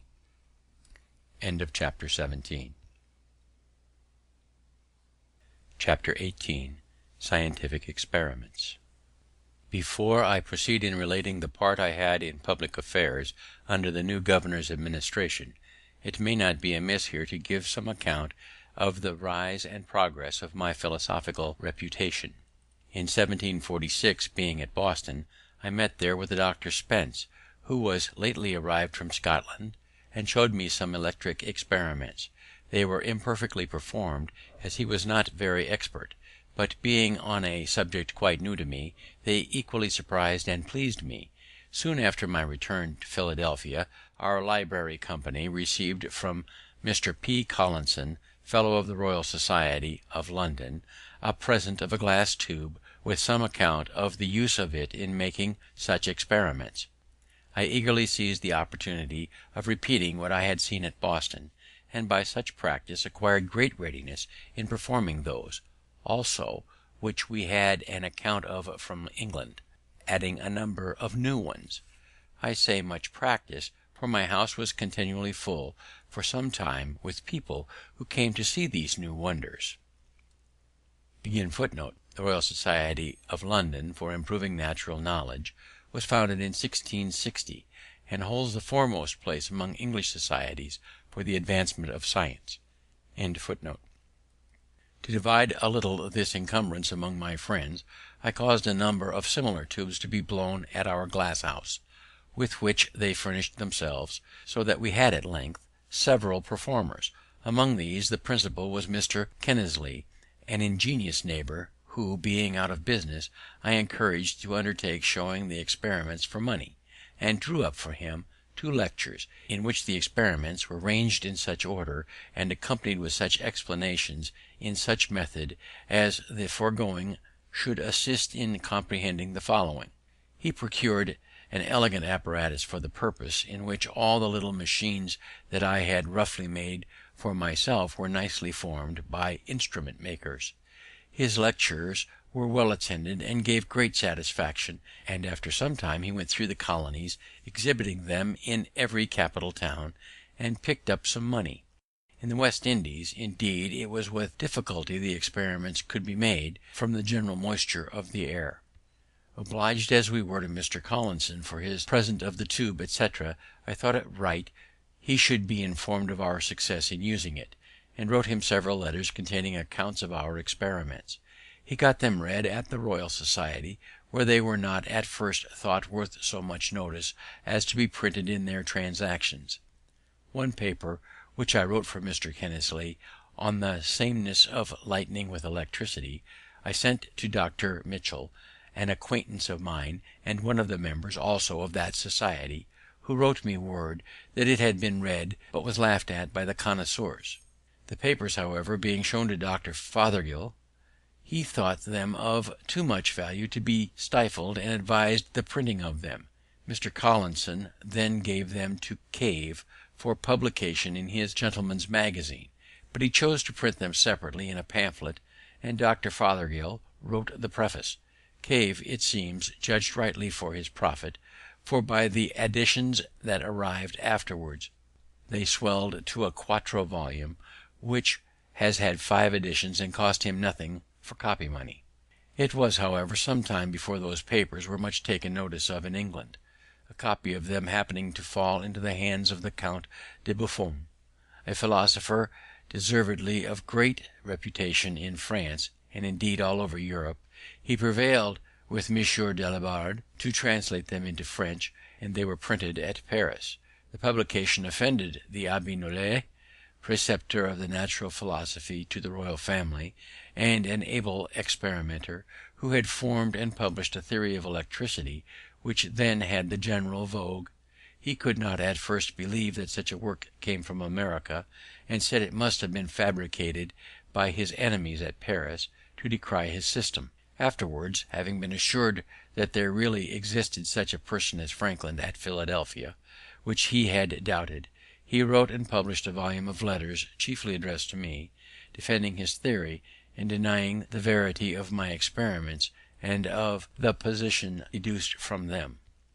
I once proposed answering the abbé, and actually began the answer, but on consideration that my writings contained a description of experiments which any one might repeat and verify, and if not to be verified could not be defeated, or of observations offered as conjectures and not delivered dogmatically, therefore not laying me under any obligation to defend them, and reflecting that a dispute between two persons writing in different languages might be lengthened greatly by mistranslations, and thence misconceptions of one another's meaning, much of one of the abbé's letters being founded on an error in the translation, I concluded to let my papers shift for themselves, believing it was better to spend what time I could spare from public business in making new experiments than in disputing about those already made. I therefore never answered M. Nollet, and the event gave me no cause to repeat my silence, for my friend M. Leroy, of the Royal Academy of Sciences, took up my cause and refuted him. My book was translated into Italian, German, and Latin languages, and the doctrine it contained was by degrees universally adopted by the philosophers of Europe in preference to that of the abbé, so that he lived to see himself the last of his sect, except M. B. of Paris, his immediate disciple. What gave my book the more sudden and general celebrity was the success of one of its proposed experiments made by Messrs. Gilberd and Delort at Marly, for drawing lightning from the clouds. This engaged the public attention everywhere. M. Delort, who had an apparatus for experimental philosophy, and lectured at the branch of science, undertook to repeat what he called the Philadelphia experiments, and after they were performed before the king and court, all the curious of Paris flocked to see them. I will not swell this narrative with an account of that capital experiment, nor of the infinite pleasure I received in the process of a similar one I made soon after with a kite at Philadelphia, as both are to be found in the histories of electricity. Dr. Wright, an English physician, when at Paris, wrote to a friend who was of the Royal Society an account of the high esteem my experiments were in among the learned abroad, and of their wonder that my writings had been so little noticed in England. The Society on this resumed the consideration of the letters that had been read to them, and the celebrated Dr. Watson drew up a summary account of them, and of all I had afterwards sent to England on the subject, which he accompanied with some praise of the writer. This summary was then printed in the Transactions, and some members of the Society in London, particularly the very ingenious Mr. Canton, having verified the experiment of producing lightning from the clouds by a pointed rod, had acquainted them with the success. They soon made me more than amends for the slight with which they had before treated me. Without my having made any application for that honour, they chose me a member, and voted that I should be excused the customary payments, which would have amounted to 25 guineas, and ever since have given me their Transactions gratis. They also presented me with the gold medal of Sir Godfrey Copley for the year 1753, the delivery of which was accompanied by a very handsome speech of the president, Lord Macclesfield, where I was highly honoured. Sir Godfrey Copley, an English baronet, died in 1709, donator of a fund of £100 in trust for the Royal Society of London for improving natural knowledge.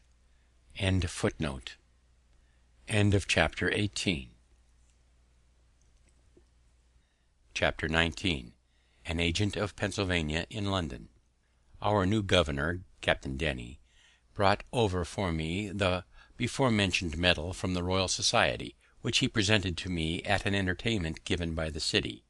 He accompanied it with very polite expressions of his esteem for me, having, as he said, been long acquainted with my character. After dinner, when the company, as was customary at that time, were engaged in drinking, he took me aside into another room, and acquainted me that he had been advised by his friends in England to cultivate a friendship with me, as one who was capable of giving him the best advice, and of contributing most effectually to the making of his administration easy; that he therefore desired of all things to have a good understanding with me, and he begged me to be assured of his readiness on all occasions to render me every service that might be in his power.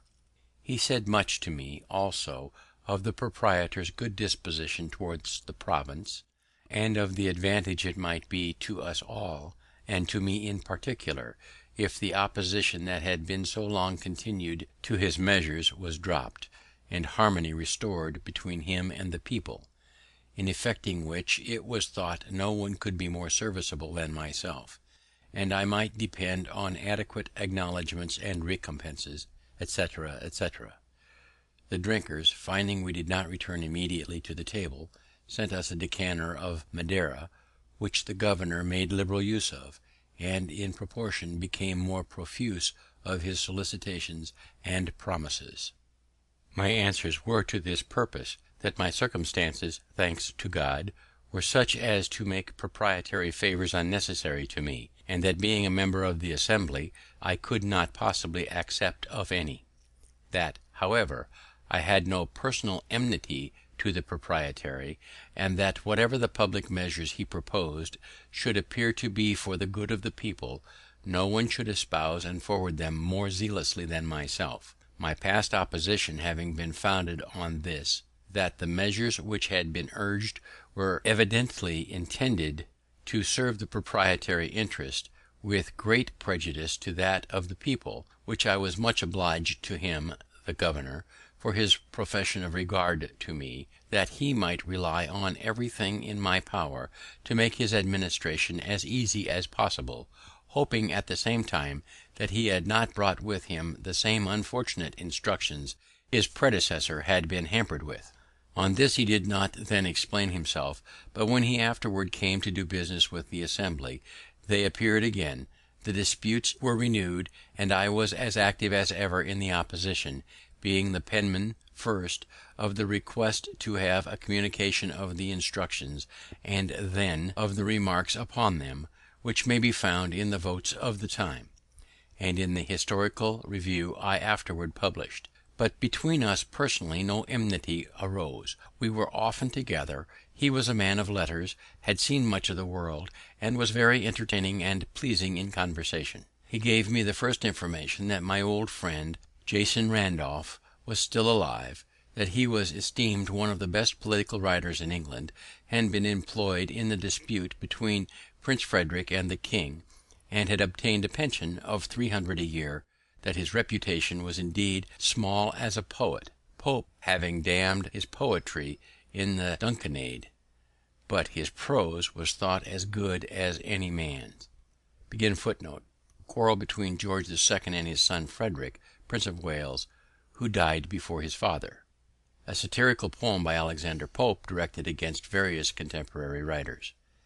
The Assembly finally finding the proprietary obstinately persistent in menacing their deputies, and with instructions inconsistent not only with the privileges of the people but with the service of the crown, resolved to petition the king against them, and appointed me their agent to go over to England, to present and support the petition.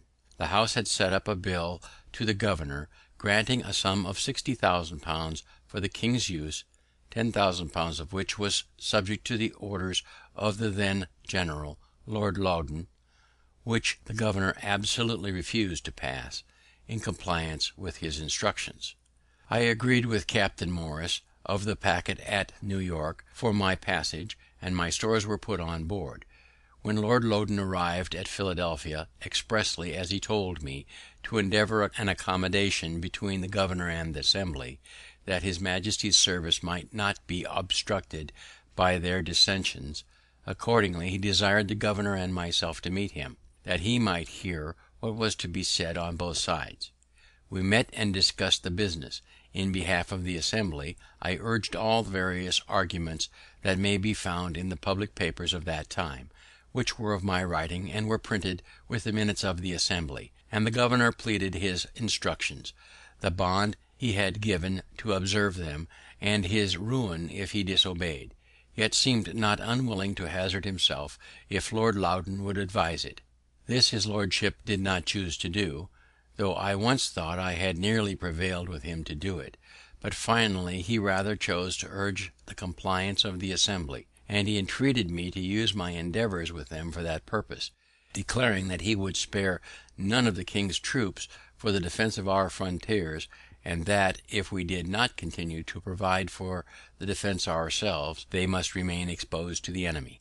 I acquainted the House with what had passed, and presenting them with a set of resolutions I had drawn up, declaring our rights, and that we did not relinquish our claim to those rights, but only suspended the exercise of them on this occasion through force, against which we protested, they at length agreed to drop that bill, and frame another conformable to the proprietary instructions.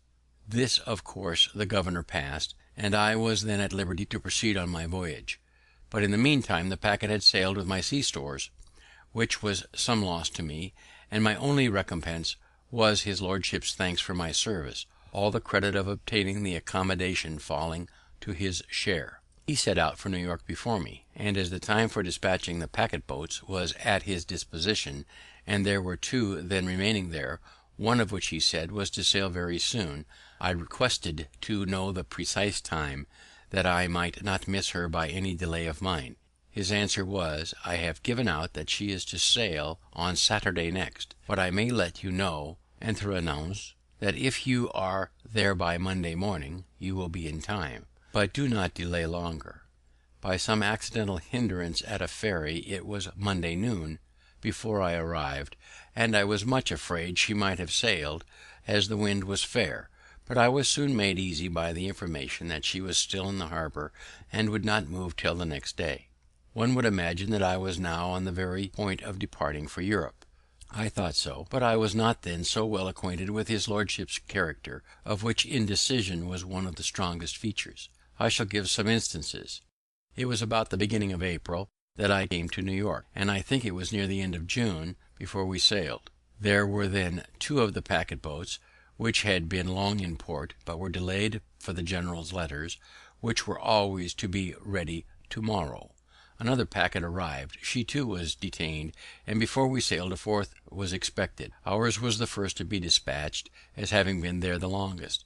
Passengers were engaged in all, and some extremely impatient to be gone, and the merchants uneasy about their letters, and the orders they had given for insurance, it being war time, for fall goods, but their anxiety availed nothing. His lordship's letters were not ready, and yet whoever waited on him found him always at his desk, pen in hand, and concluded that he must needs write abundantly. Going myself one morning to pay my respects, I found in his antechamber one Innes, a messenger of Philadelphia, who had come from thence express with a packet from Governor Denny for the general. He delivered to me some letters from my friends there, which occasioned my inquiry when he was to return and where he lodged, that I might send some letters by him. He told me he was ordered to call tomorrow at 9 for the general's answer to the governor, and should set off immediately. I put my letters into his hand that same day. A fortnight after I met him again in the same place. So you are soon returned, Innes? Returned? No, I am not gone yet. How so? I have called here by order every morning these 2 weeks past for his lordship's letter, and it is not yet ready. Is it possible, when he is so great a writer? For I see him constantly at his escritoire. Yes, says Innes, but he is like St. George on the signs, always on horseback and never rides on. This observation of the messenger was, it seems, well founded, for when in England I understood that Mr. Pitt gave it as one reason for removing this general, and sending Generals Amherst and Wolfe, that the minister never heard from him, and could not know what he was doing. William Pitt, 1st Earl of Chatham, 1708 to 1778, a great English statesman and orator. Under his able administration, England won Canada from France. He was a friend of America at the time of our Revolution. This daily expectation of sailing, and all the 3 packets going down to Sandy Hook to join the fleet there, the passengers thought it best to be on board, lest by a sudden order the ship should sail, and they be left behind. There, if I remember right, we were about 6 weeks, consuming our sea stores, and obliged to procure more. At length the fleet sailed, the general and all his army on board, bound to Louisburg, with the intent to besiege and take that fortress. All the packet boats in company ordered to attend the general's ship, ready to receive his dispatches when they should be ready.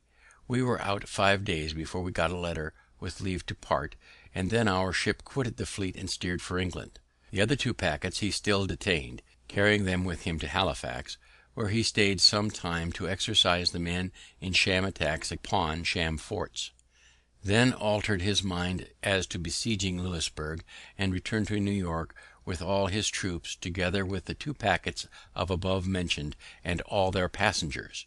During his absence, the French and savages had taken Fort George on the frontier of that province, and the savages had massacred many of the garrison after capitulation. I saw afterwards in London Captain Bonnell, who commanded one of those packets. He told me that, when he had been detained a month, he acquainted his lordship that his ship was grown foul to a degree that must necessarily hinder her fast sailing, a point of consequence for a packet boat, and requested an allowance of time to heave her down and clean her bottom. He was asked how long that would require. He answered 3 days. The general replied, "If you can do it in 1 day, I give leave; otherwise not, for you must certainly sail the day after tomorrow." So he never obtained leave, though detained afterwards from day to day during full 3 months. I saw also in London one of Bonnell's passengers, who was so enraged against his lordship for deceiving and detaining him so long at New York, and then carrying him to Halifax and back again, that he swore he would sue him for damages. Whether he did or not I have not heard. As he represented the injury to his affairs, it was very considerable.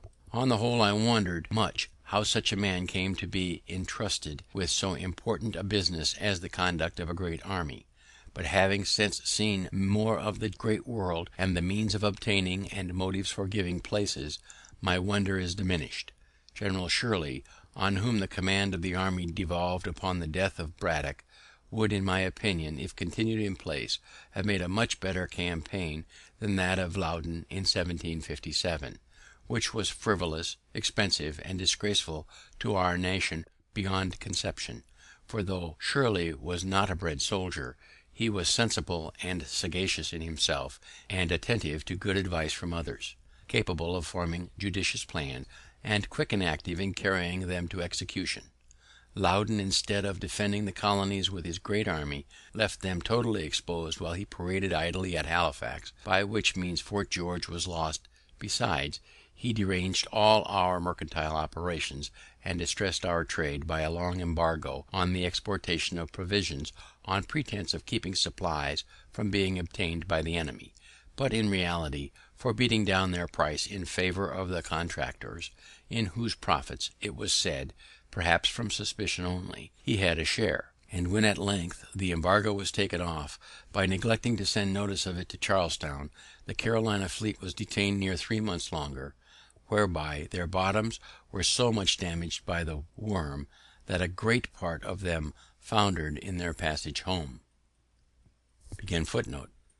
This relation illustrates the corruption that characterized English public life in the 18th century.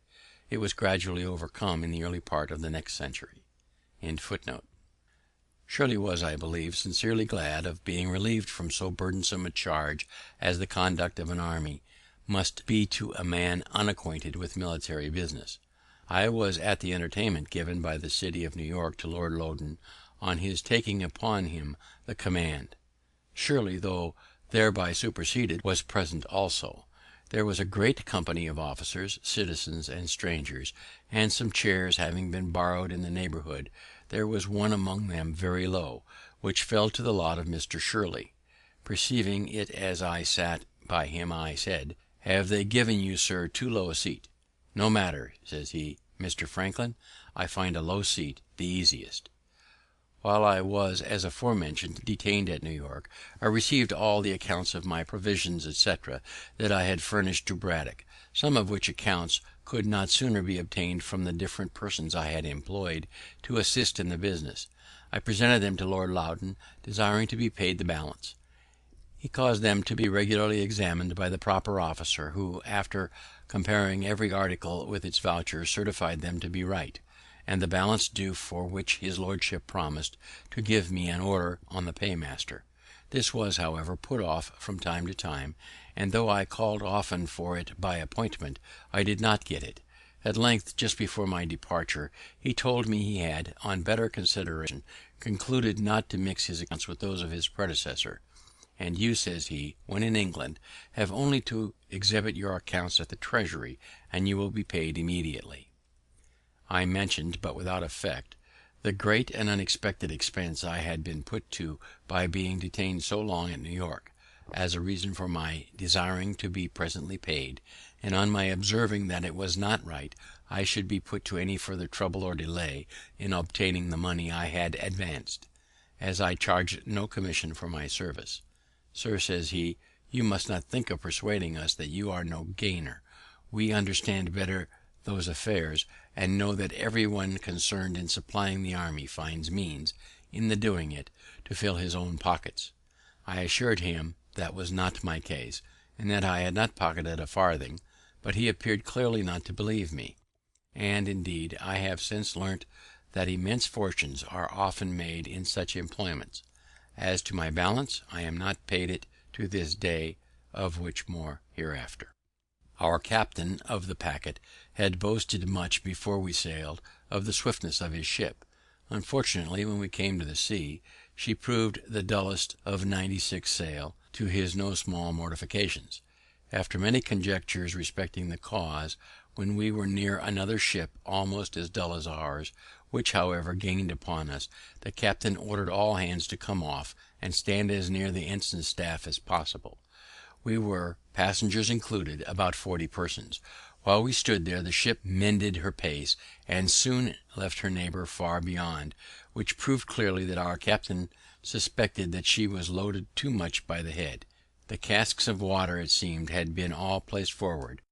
These were therefore ordered to be moved further aft, on which the ship recovered her character, and proved the best sailer in the fleet.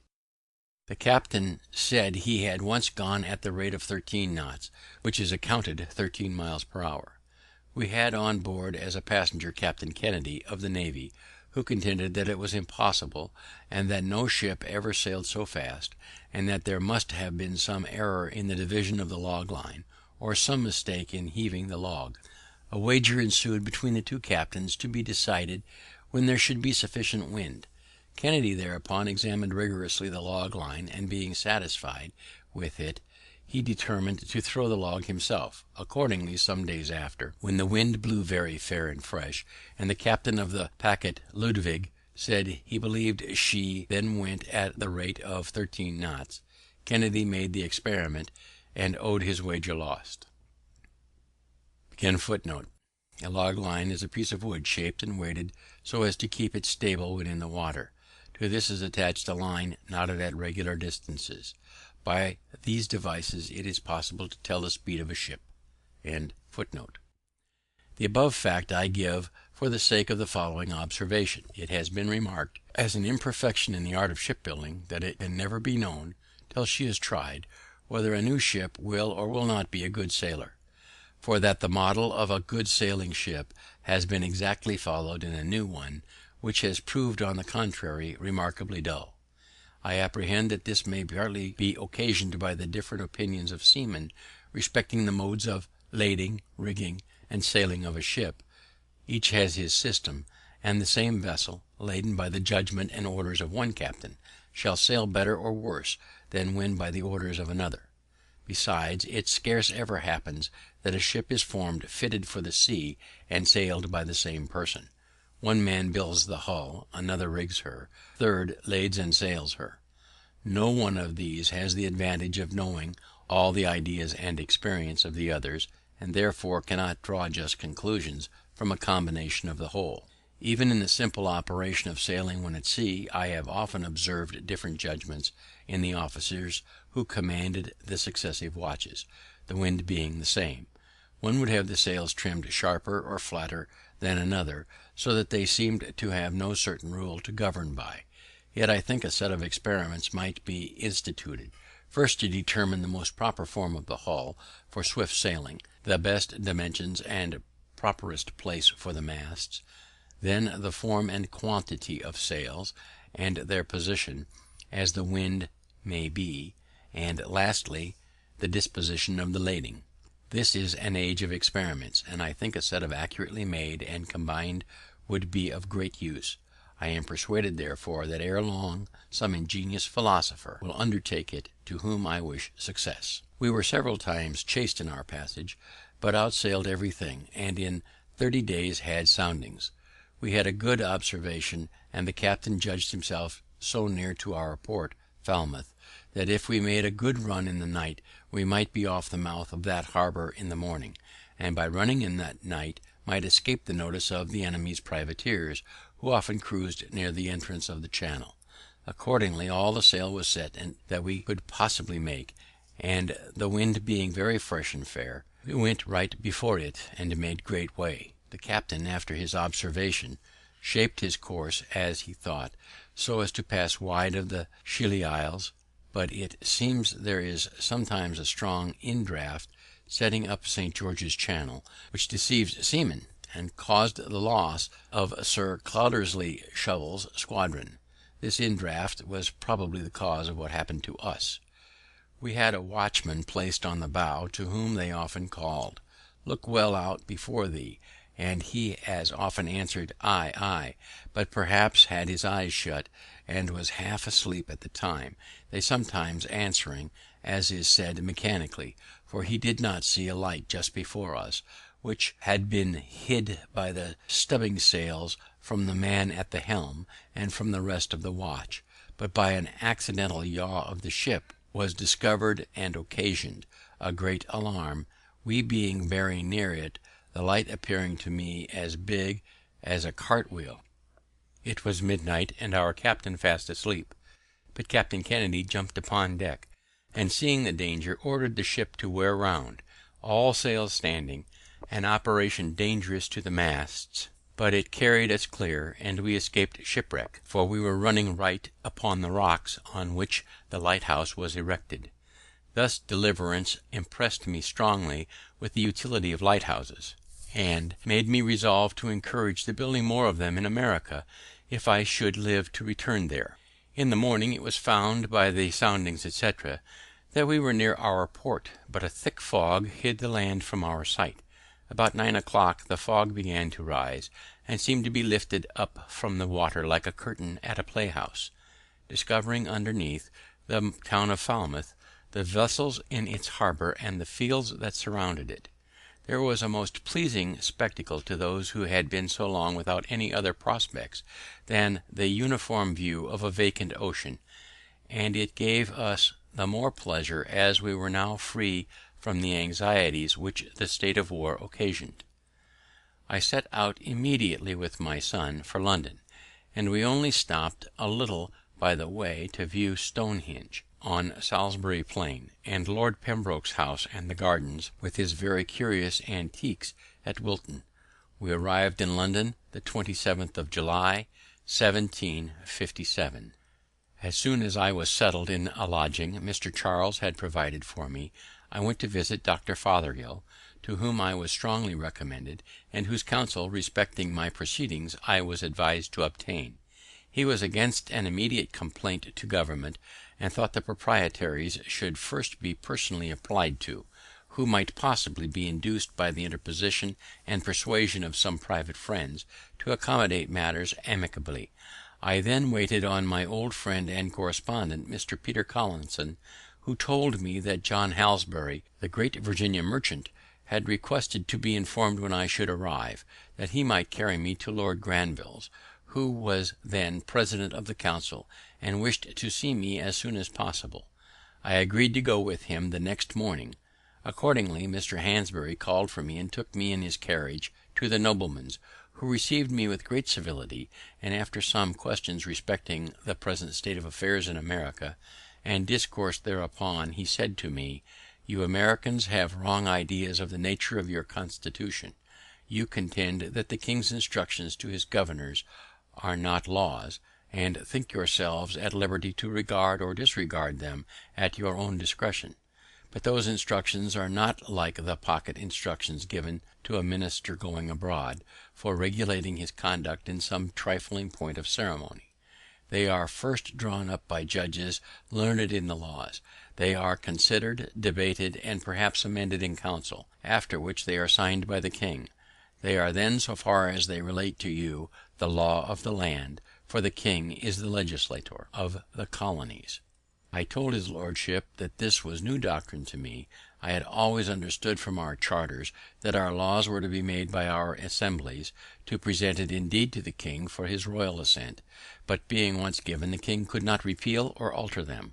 And as the assemblies could not make permanent laws without his assent, so neither could he make a law for them without theirs. He assured me I was totally mistaken. I did not think so, however, and his lordship's conversation having a little alarmed me as to what might be the sentiments of the court concerning us, I wrote it down as soon as I returned to my lodgings. I recollected that about 20 years before, a clause in a bill brought into Parliament by the ministry had proposed to make the king's instructions laws in the colonies, but the clause was thrown out by the Commons, for which we adored them as our friends and friends of liberty, till by their conduct towards us in 1765 it seemed that they had refused that point of sovereignty to the king only that they might reserve it for themselves. This whole passage shows how hopelessly divergent were the English and American views on the relations between the mother country and her colonies. Grenville here made clear that the Americans were to have no voice in making or amending their laws. Parliament and the king were to have absolute power over the colonies. No wonder Franklin was alarmed by this new doctrine. With his keen insight into human nature and his consequent knowledge of American character, he foresaw the inevitable result of such an attitude on the part of England. His conversation with Grenville makes these last pages of the Autobiography one of his most important parts.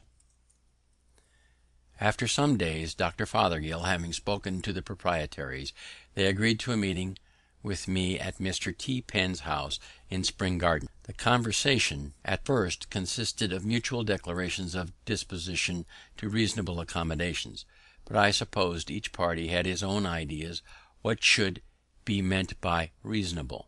We then went into consideration of our several points of complaint, which I enumerated. The proprietaries justified their conduct as well as they could, and I the assemblies. We now appeared very wide and so far from each other in our opinions as to discourage all hope of agreement. However, it was concluded that I should give them the heads of our complaints in writing, and they promised then to consider them. I did soon after, but they put the paper into the hands of their solicitor, Ferdinand John Paris, who managed for them all their law business in their great suit with the neighbouring proprietary of Maryland, Lord Baltimore, which had subsisted 70 years, and wrote for them all their papers and messages in their dispute with the Assembly. He was a proud, angry man, and as I had occasionally in answers of the Assembly treated his papers with some severity, they being really weak in point of argument and haughty in expression, he had conceived a mortal enmity to me, which, discovering itself whenever we met, I declined the proprietary's proposal that he and I should discuss the heads of complaint between our two selves, and refused treating with anyone but them. They then, by his advice, put the paper into the hands of the attorney and solicitor general for their opinion and counsel upon it, where it lay unanswered a year, wanting 8 days, during which time I made frequent demands of an answer from the proprietaries, but without obtaining any other than that they had not yet received the opinion of the attorney and solicitor general. What it was when they received it I never learnt, for they did not communicate it to me, but sent a long message to the Assembly, drawn and signed by Paris, reciting my paper, complaining of its want of formality, as a rudeness on my part, and giving a flimsy justification of their conduct, adding that they should be willing to accommodate matters if the Assembly would send out some person of candour to treat with them for that purpose, intimating whereby that I was not such. Want of formality or rudeness was, probably, my not having addressed the papers to them with the assumed titles of true and absolute proprietaries of the province of Pennsylvania, which I omitted, this not thinking it necessary in a paper, the intention of which was only to reduce to a certainty by writing what in conversation I had delivered viva voce. But during this delay, the Assembly having prevailed with Governor Denny to pass an act taxing the proprietary estate in common with the estates of the people, which was the grand point in dispute, they omitted answering the message. When this act, however, came over, the proprietaries, counselled by Paris, determined to oppose its receiving the royal assent. Accordingly, they petitioned the king in council, and a hearing was appointed in which 2 lawyers were employed by them against the act, and 2 by me in support of it. They alleged that the act was intended to load the proprietary estate in order to spare those of the people, and that if it were suffered to continue in force, and the proprietaries, who were in odium with the people, left to their mercy in proporting the taxes, they would inevitably be ruined. We replied that the act had no such intention, and would have no such effect; that the assessors were honest and discreet men, under an oath to assess fairly and equitably, and that any advantage each of them might expect in lessening his own tax by augmenting that of the proprietaries was too trifling to induce them to perjure themselves. This is the purport of what I remember as urged by both sides, except that we insisted strongly on the mischievous consequences that must attend a repeal; for that the money, £100,000, being printed and given to the king's use, expended in his service, and now spread among the people, the repeal would strike it dead in their hands, to the ruin of many, and the total discouragement of future grants; and the selfishness of the proprietaries, in soliciting such a general catastrophe, merely from a groundless fear of their estate being taxed too highly, was insisted upon in the strongest terms. On this, Lord Mansfield, one of the council, rose, and beckoning me, took me into the clerk's chamber, while the lawyers were pleading, and asked me if I was really of the opinion that no injury would be done the proprietary estate in the execution of the act. I said certainly. Then, says he, you can have little objection to enter into an engagement to assure that point. I answered, none at all. He then called in Paris, and after some discourse, his lordship's proposition was accepted on both sides. A paper to the purpose was drawn up by the clerk of the council, which I signed, with Mr. Charles, who was also an agent of the province for their ordinary affairs, when Lord Mansfield returned to the council chamber, where finally the law was allowed to pass. Some changes were however recommended, and we also engaged they should be made by a subsequent law, but the Assembly did not think them necessary, for 1 year's tax having been levied by the act before the order of the council arrived, they appointed a committee to examine the proceedings of the assessors, and on this committee they put several particular friends of the proprietaries. After a full inquiry, they unanimously signed a report that they found the tax had been assessed with perfect equity. The Assembly looked into my entering into the first part of the engagement as an essential service to the province, since it secured the credit of the paper money then spread over all the country. They gave me their thanks in form when I returned, but the proprietaries were enraged at Governor Denny for having passed the act, and turned him out with threats of suing him for breach of instructions which he had given bond to observe. He, however, having done it at the instance of the general, and for his majesty's service, and having some powerful interest at court, despised the threats, and they were never put in execution. Unfinished. End of chapter 19. Appendix. Electrical Kite. To Peter Collinson, Philadelphia, October 19th, 1752. Sir, as frequent mention is made in public papers from Europe of the success of the Philadelphia experiment for drawing the electric fire from clouds by means of pointed rods of iron erected on high buildings, etc., it may be agreeable to the curious to be informed that the same experiment has succeeded in Philadelphia, though made in a different and more easy manner, which is as follows. Make a small cross of 2 light strips of cedar, the arms so long as to reach to the 4 corners of a large, thin silk handkerchief, then extended. Tie the corners of the handkerchief to the extremities of the cross, so you have the body of a kite, which, being properly accommodated with a tail, loop, and string, will rise in the air, like those made of paper, but this, being of silk, is fitter to bear the wet and wind of a thunder gust without tearing. To the top of the upright stick of the cross is to be fixed a very sharp pointed wire, rising a foot or more above the wood. To the end of the twine, next the hand, is to be tied a silk ribbon, and where the silk and twine join, a key may be fastened.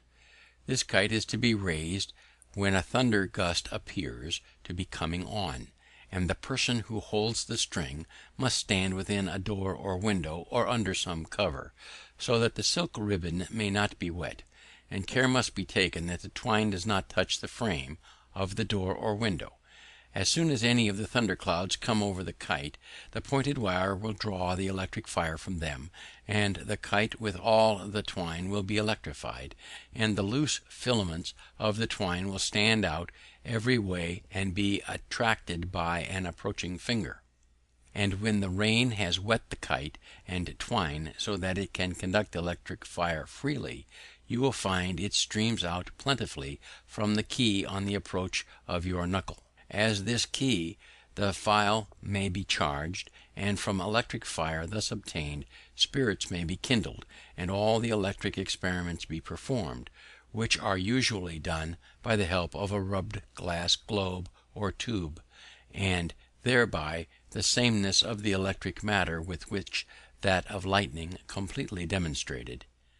B. Franklin.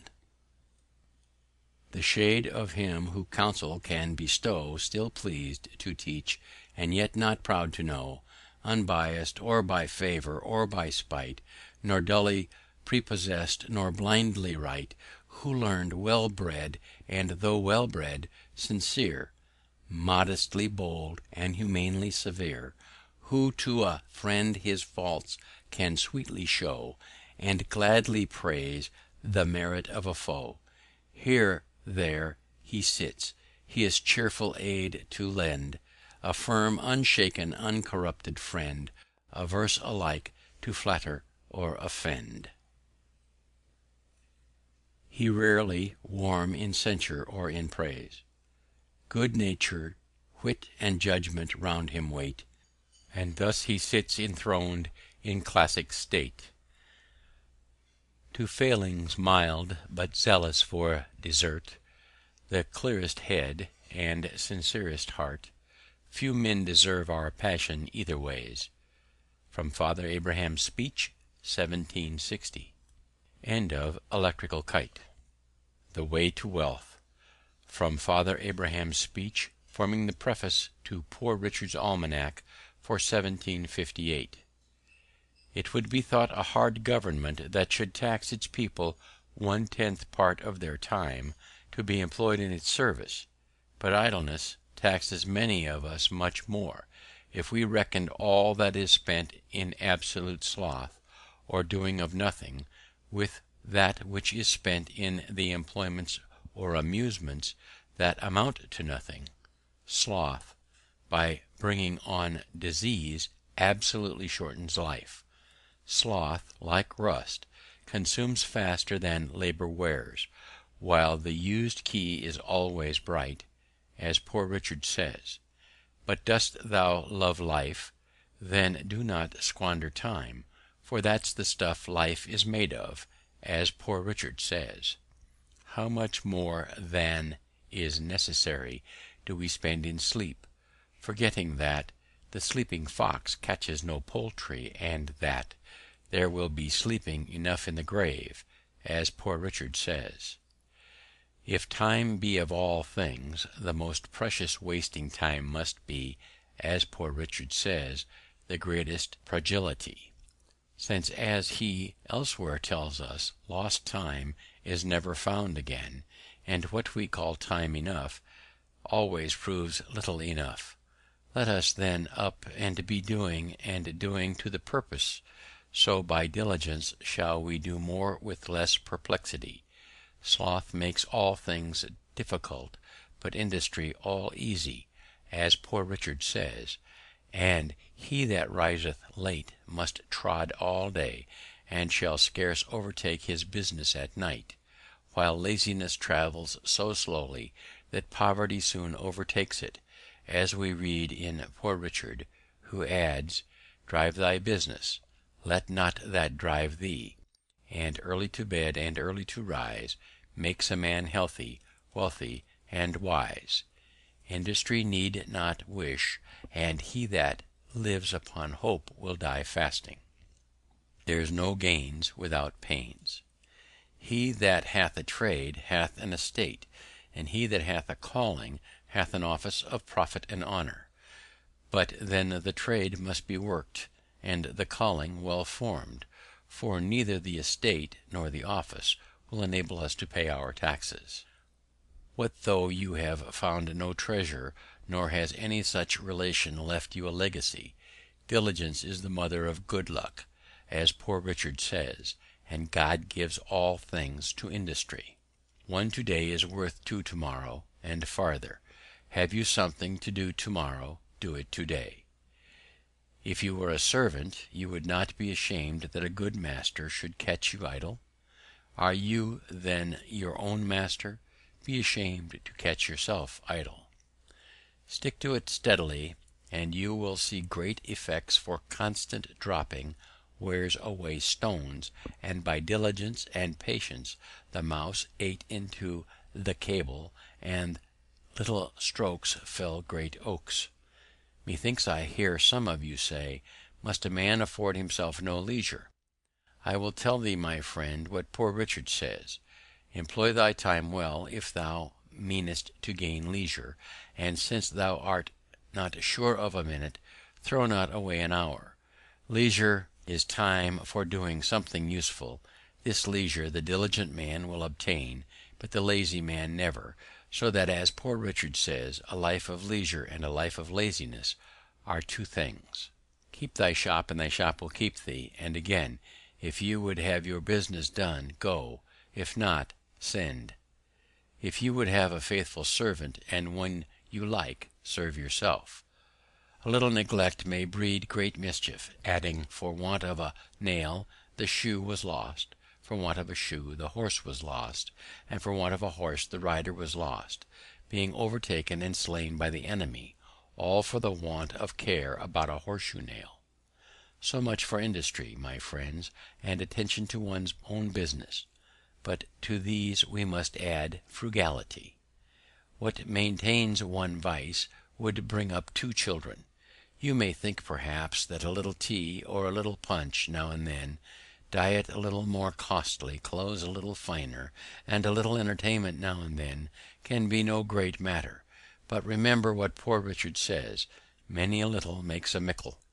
Beware of little expenses. A little leak will sink a great ship. And again, who dainties love shall beggars prove, and moreover, fools make feasts, and wise men eat them. But what thou hast no need of, and ere long thou shalt sell thy necessaries. If you would know the value of money, go and try to borrow some, for he that goes a borrowing goes a sorrowing.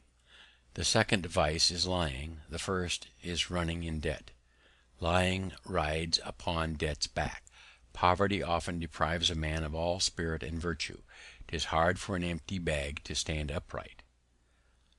And now, to conclude, experience keeps a dear school, but fools will learn in no other, and scare in that, for it is true, we may give advice, but we cannot give conduct, as Poor Richard says.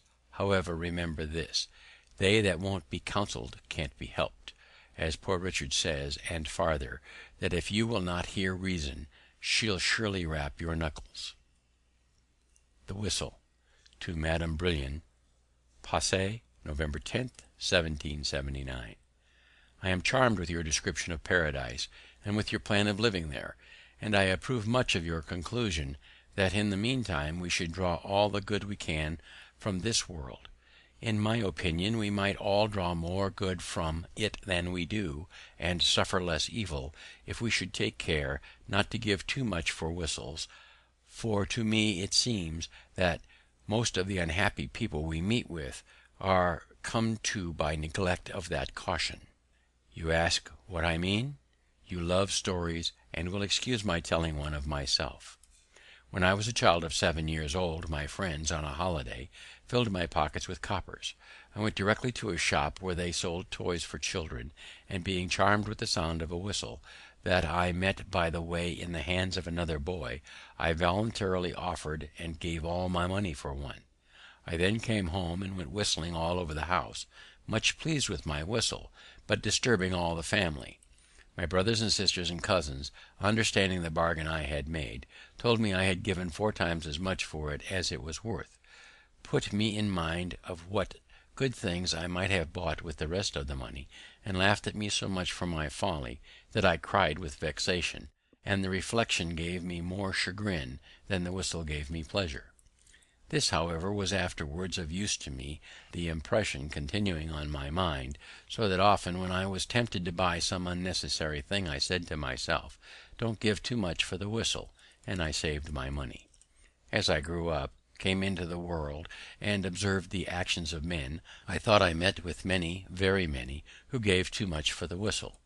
When I saw one too ambitious for court favours, sacrificing his time and attendance on levees, his repose, his liberty, his virtue, and perhaps his friends, to attain it, I have said to myself, this man gives too much for his whistle. When I saw another, fond of popularity, constantly employing himself in political bustles, neglecting his own affairs and ruining them by neglect, he pays indeed, said I, too much for his whistle. If I knew a miser who gave up every kind of comfortable living, all the pleasure of doing good to others, all the esteem of his fellow citizens, and the joys of benevolent friendship, for the sake of accumulating wealth, poor man, said I, you pay too much for your whistle. When I met with a man of pleasure, sacrificing every laudable improvement of the mind, or of his fortune, to mere corporal sensations, and ruining his health in the pursuit, mistaken man, said I, you are providing pain for yourself instead of pleasure. You give too much for your whistle. If I see one fond of appearance, or fine clothes, fine houses, fine furniture, fine equipages, all above his fortune, for which he contracts debts and ends his career in a prison, alas, say I, he paid dear, very dear, for his whistle. When I see a beautiful, sweet-tempered girl married to an ill-natured brute of a husband, what a pity, say I, that she should pay so much for a whistle. In short, I conceive that the great part of the miseries of mankind are brought upon them by the false estimates they have made of the value of things, and by their giving too much for their whistles. Yet I ought to have charity for these unhappy people when I consider that, with all this wisdom of which I am boasting, there are certain things in the world so tempting, for example, the apples of King John, which happily are not to be bought, for they were put to sale by auction. I might very easily be led to ruin myself in the purchase, and find that I had once more given too much for the whistle. Adieu, my dear friend, and believe me ever yours very sincerely, with unalterable affection, B. Franklin. A letter to Samuel Mather. Passy, May 12th, 1784. Reverend Sir, it is now more than 60 years since I left Boston, but I remember well both your father and grandfather, having heard them both in the pulpit, and seen them in their houses. The last time I saw your father, it was the beginning of 1724, when I visited him after my first trip to Pennsylvania. He received me in his library, and on taking leave, showed me a shorter way out of the house through a narrow passage, which was crossed by a beam overhead. We were still talking as I withdrew. He accompanied me behind, and I turned partly towards him, when he said hastily, "Stoop, stoop." I did not understand him till I felt my head hit against the beam. He was a man that never missed an occasion of giving instruction, and upon this he said to me, "You are young and have the world before you. Stoop as you go through it, and you will miss many hard thumps." This advice, thus beat into my head, has frequently been of use to me, and I often think of it when I see pride mortified and misfortunes brought upon people by their carrying their heads too high. B. Franklin. The End. End of Appendix. End of the Autobiography of Benjamin Franklin.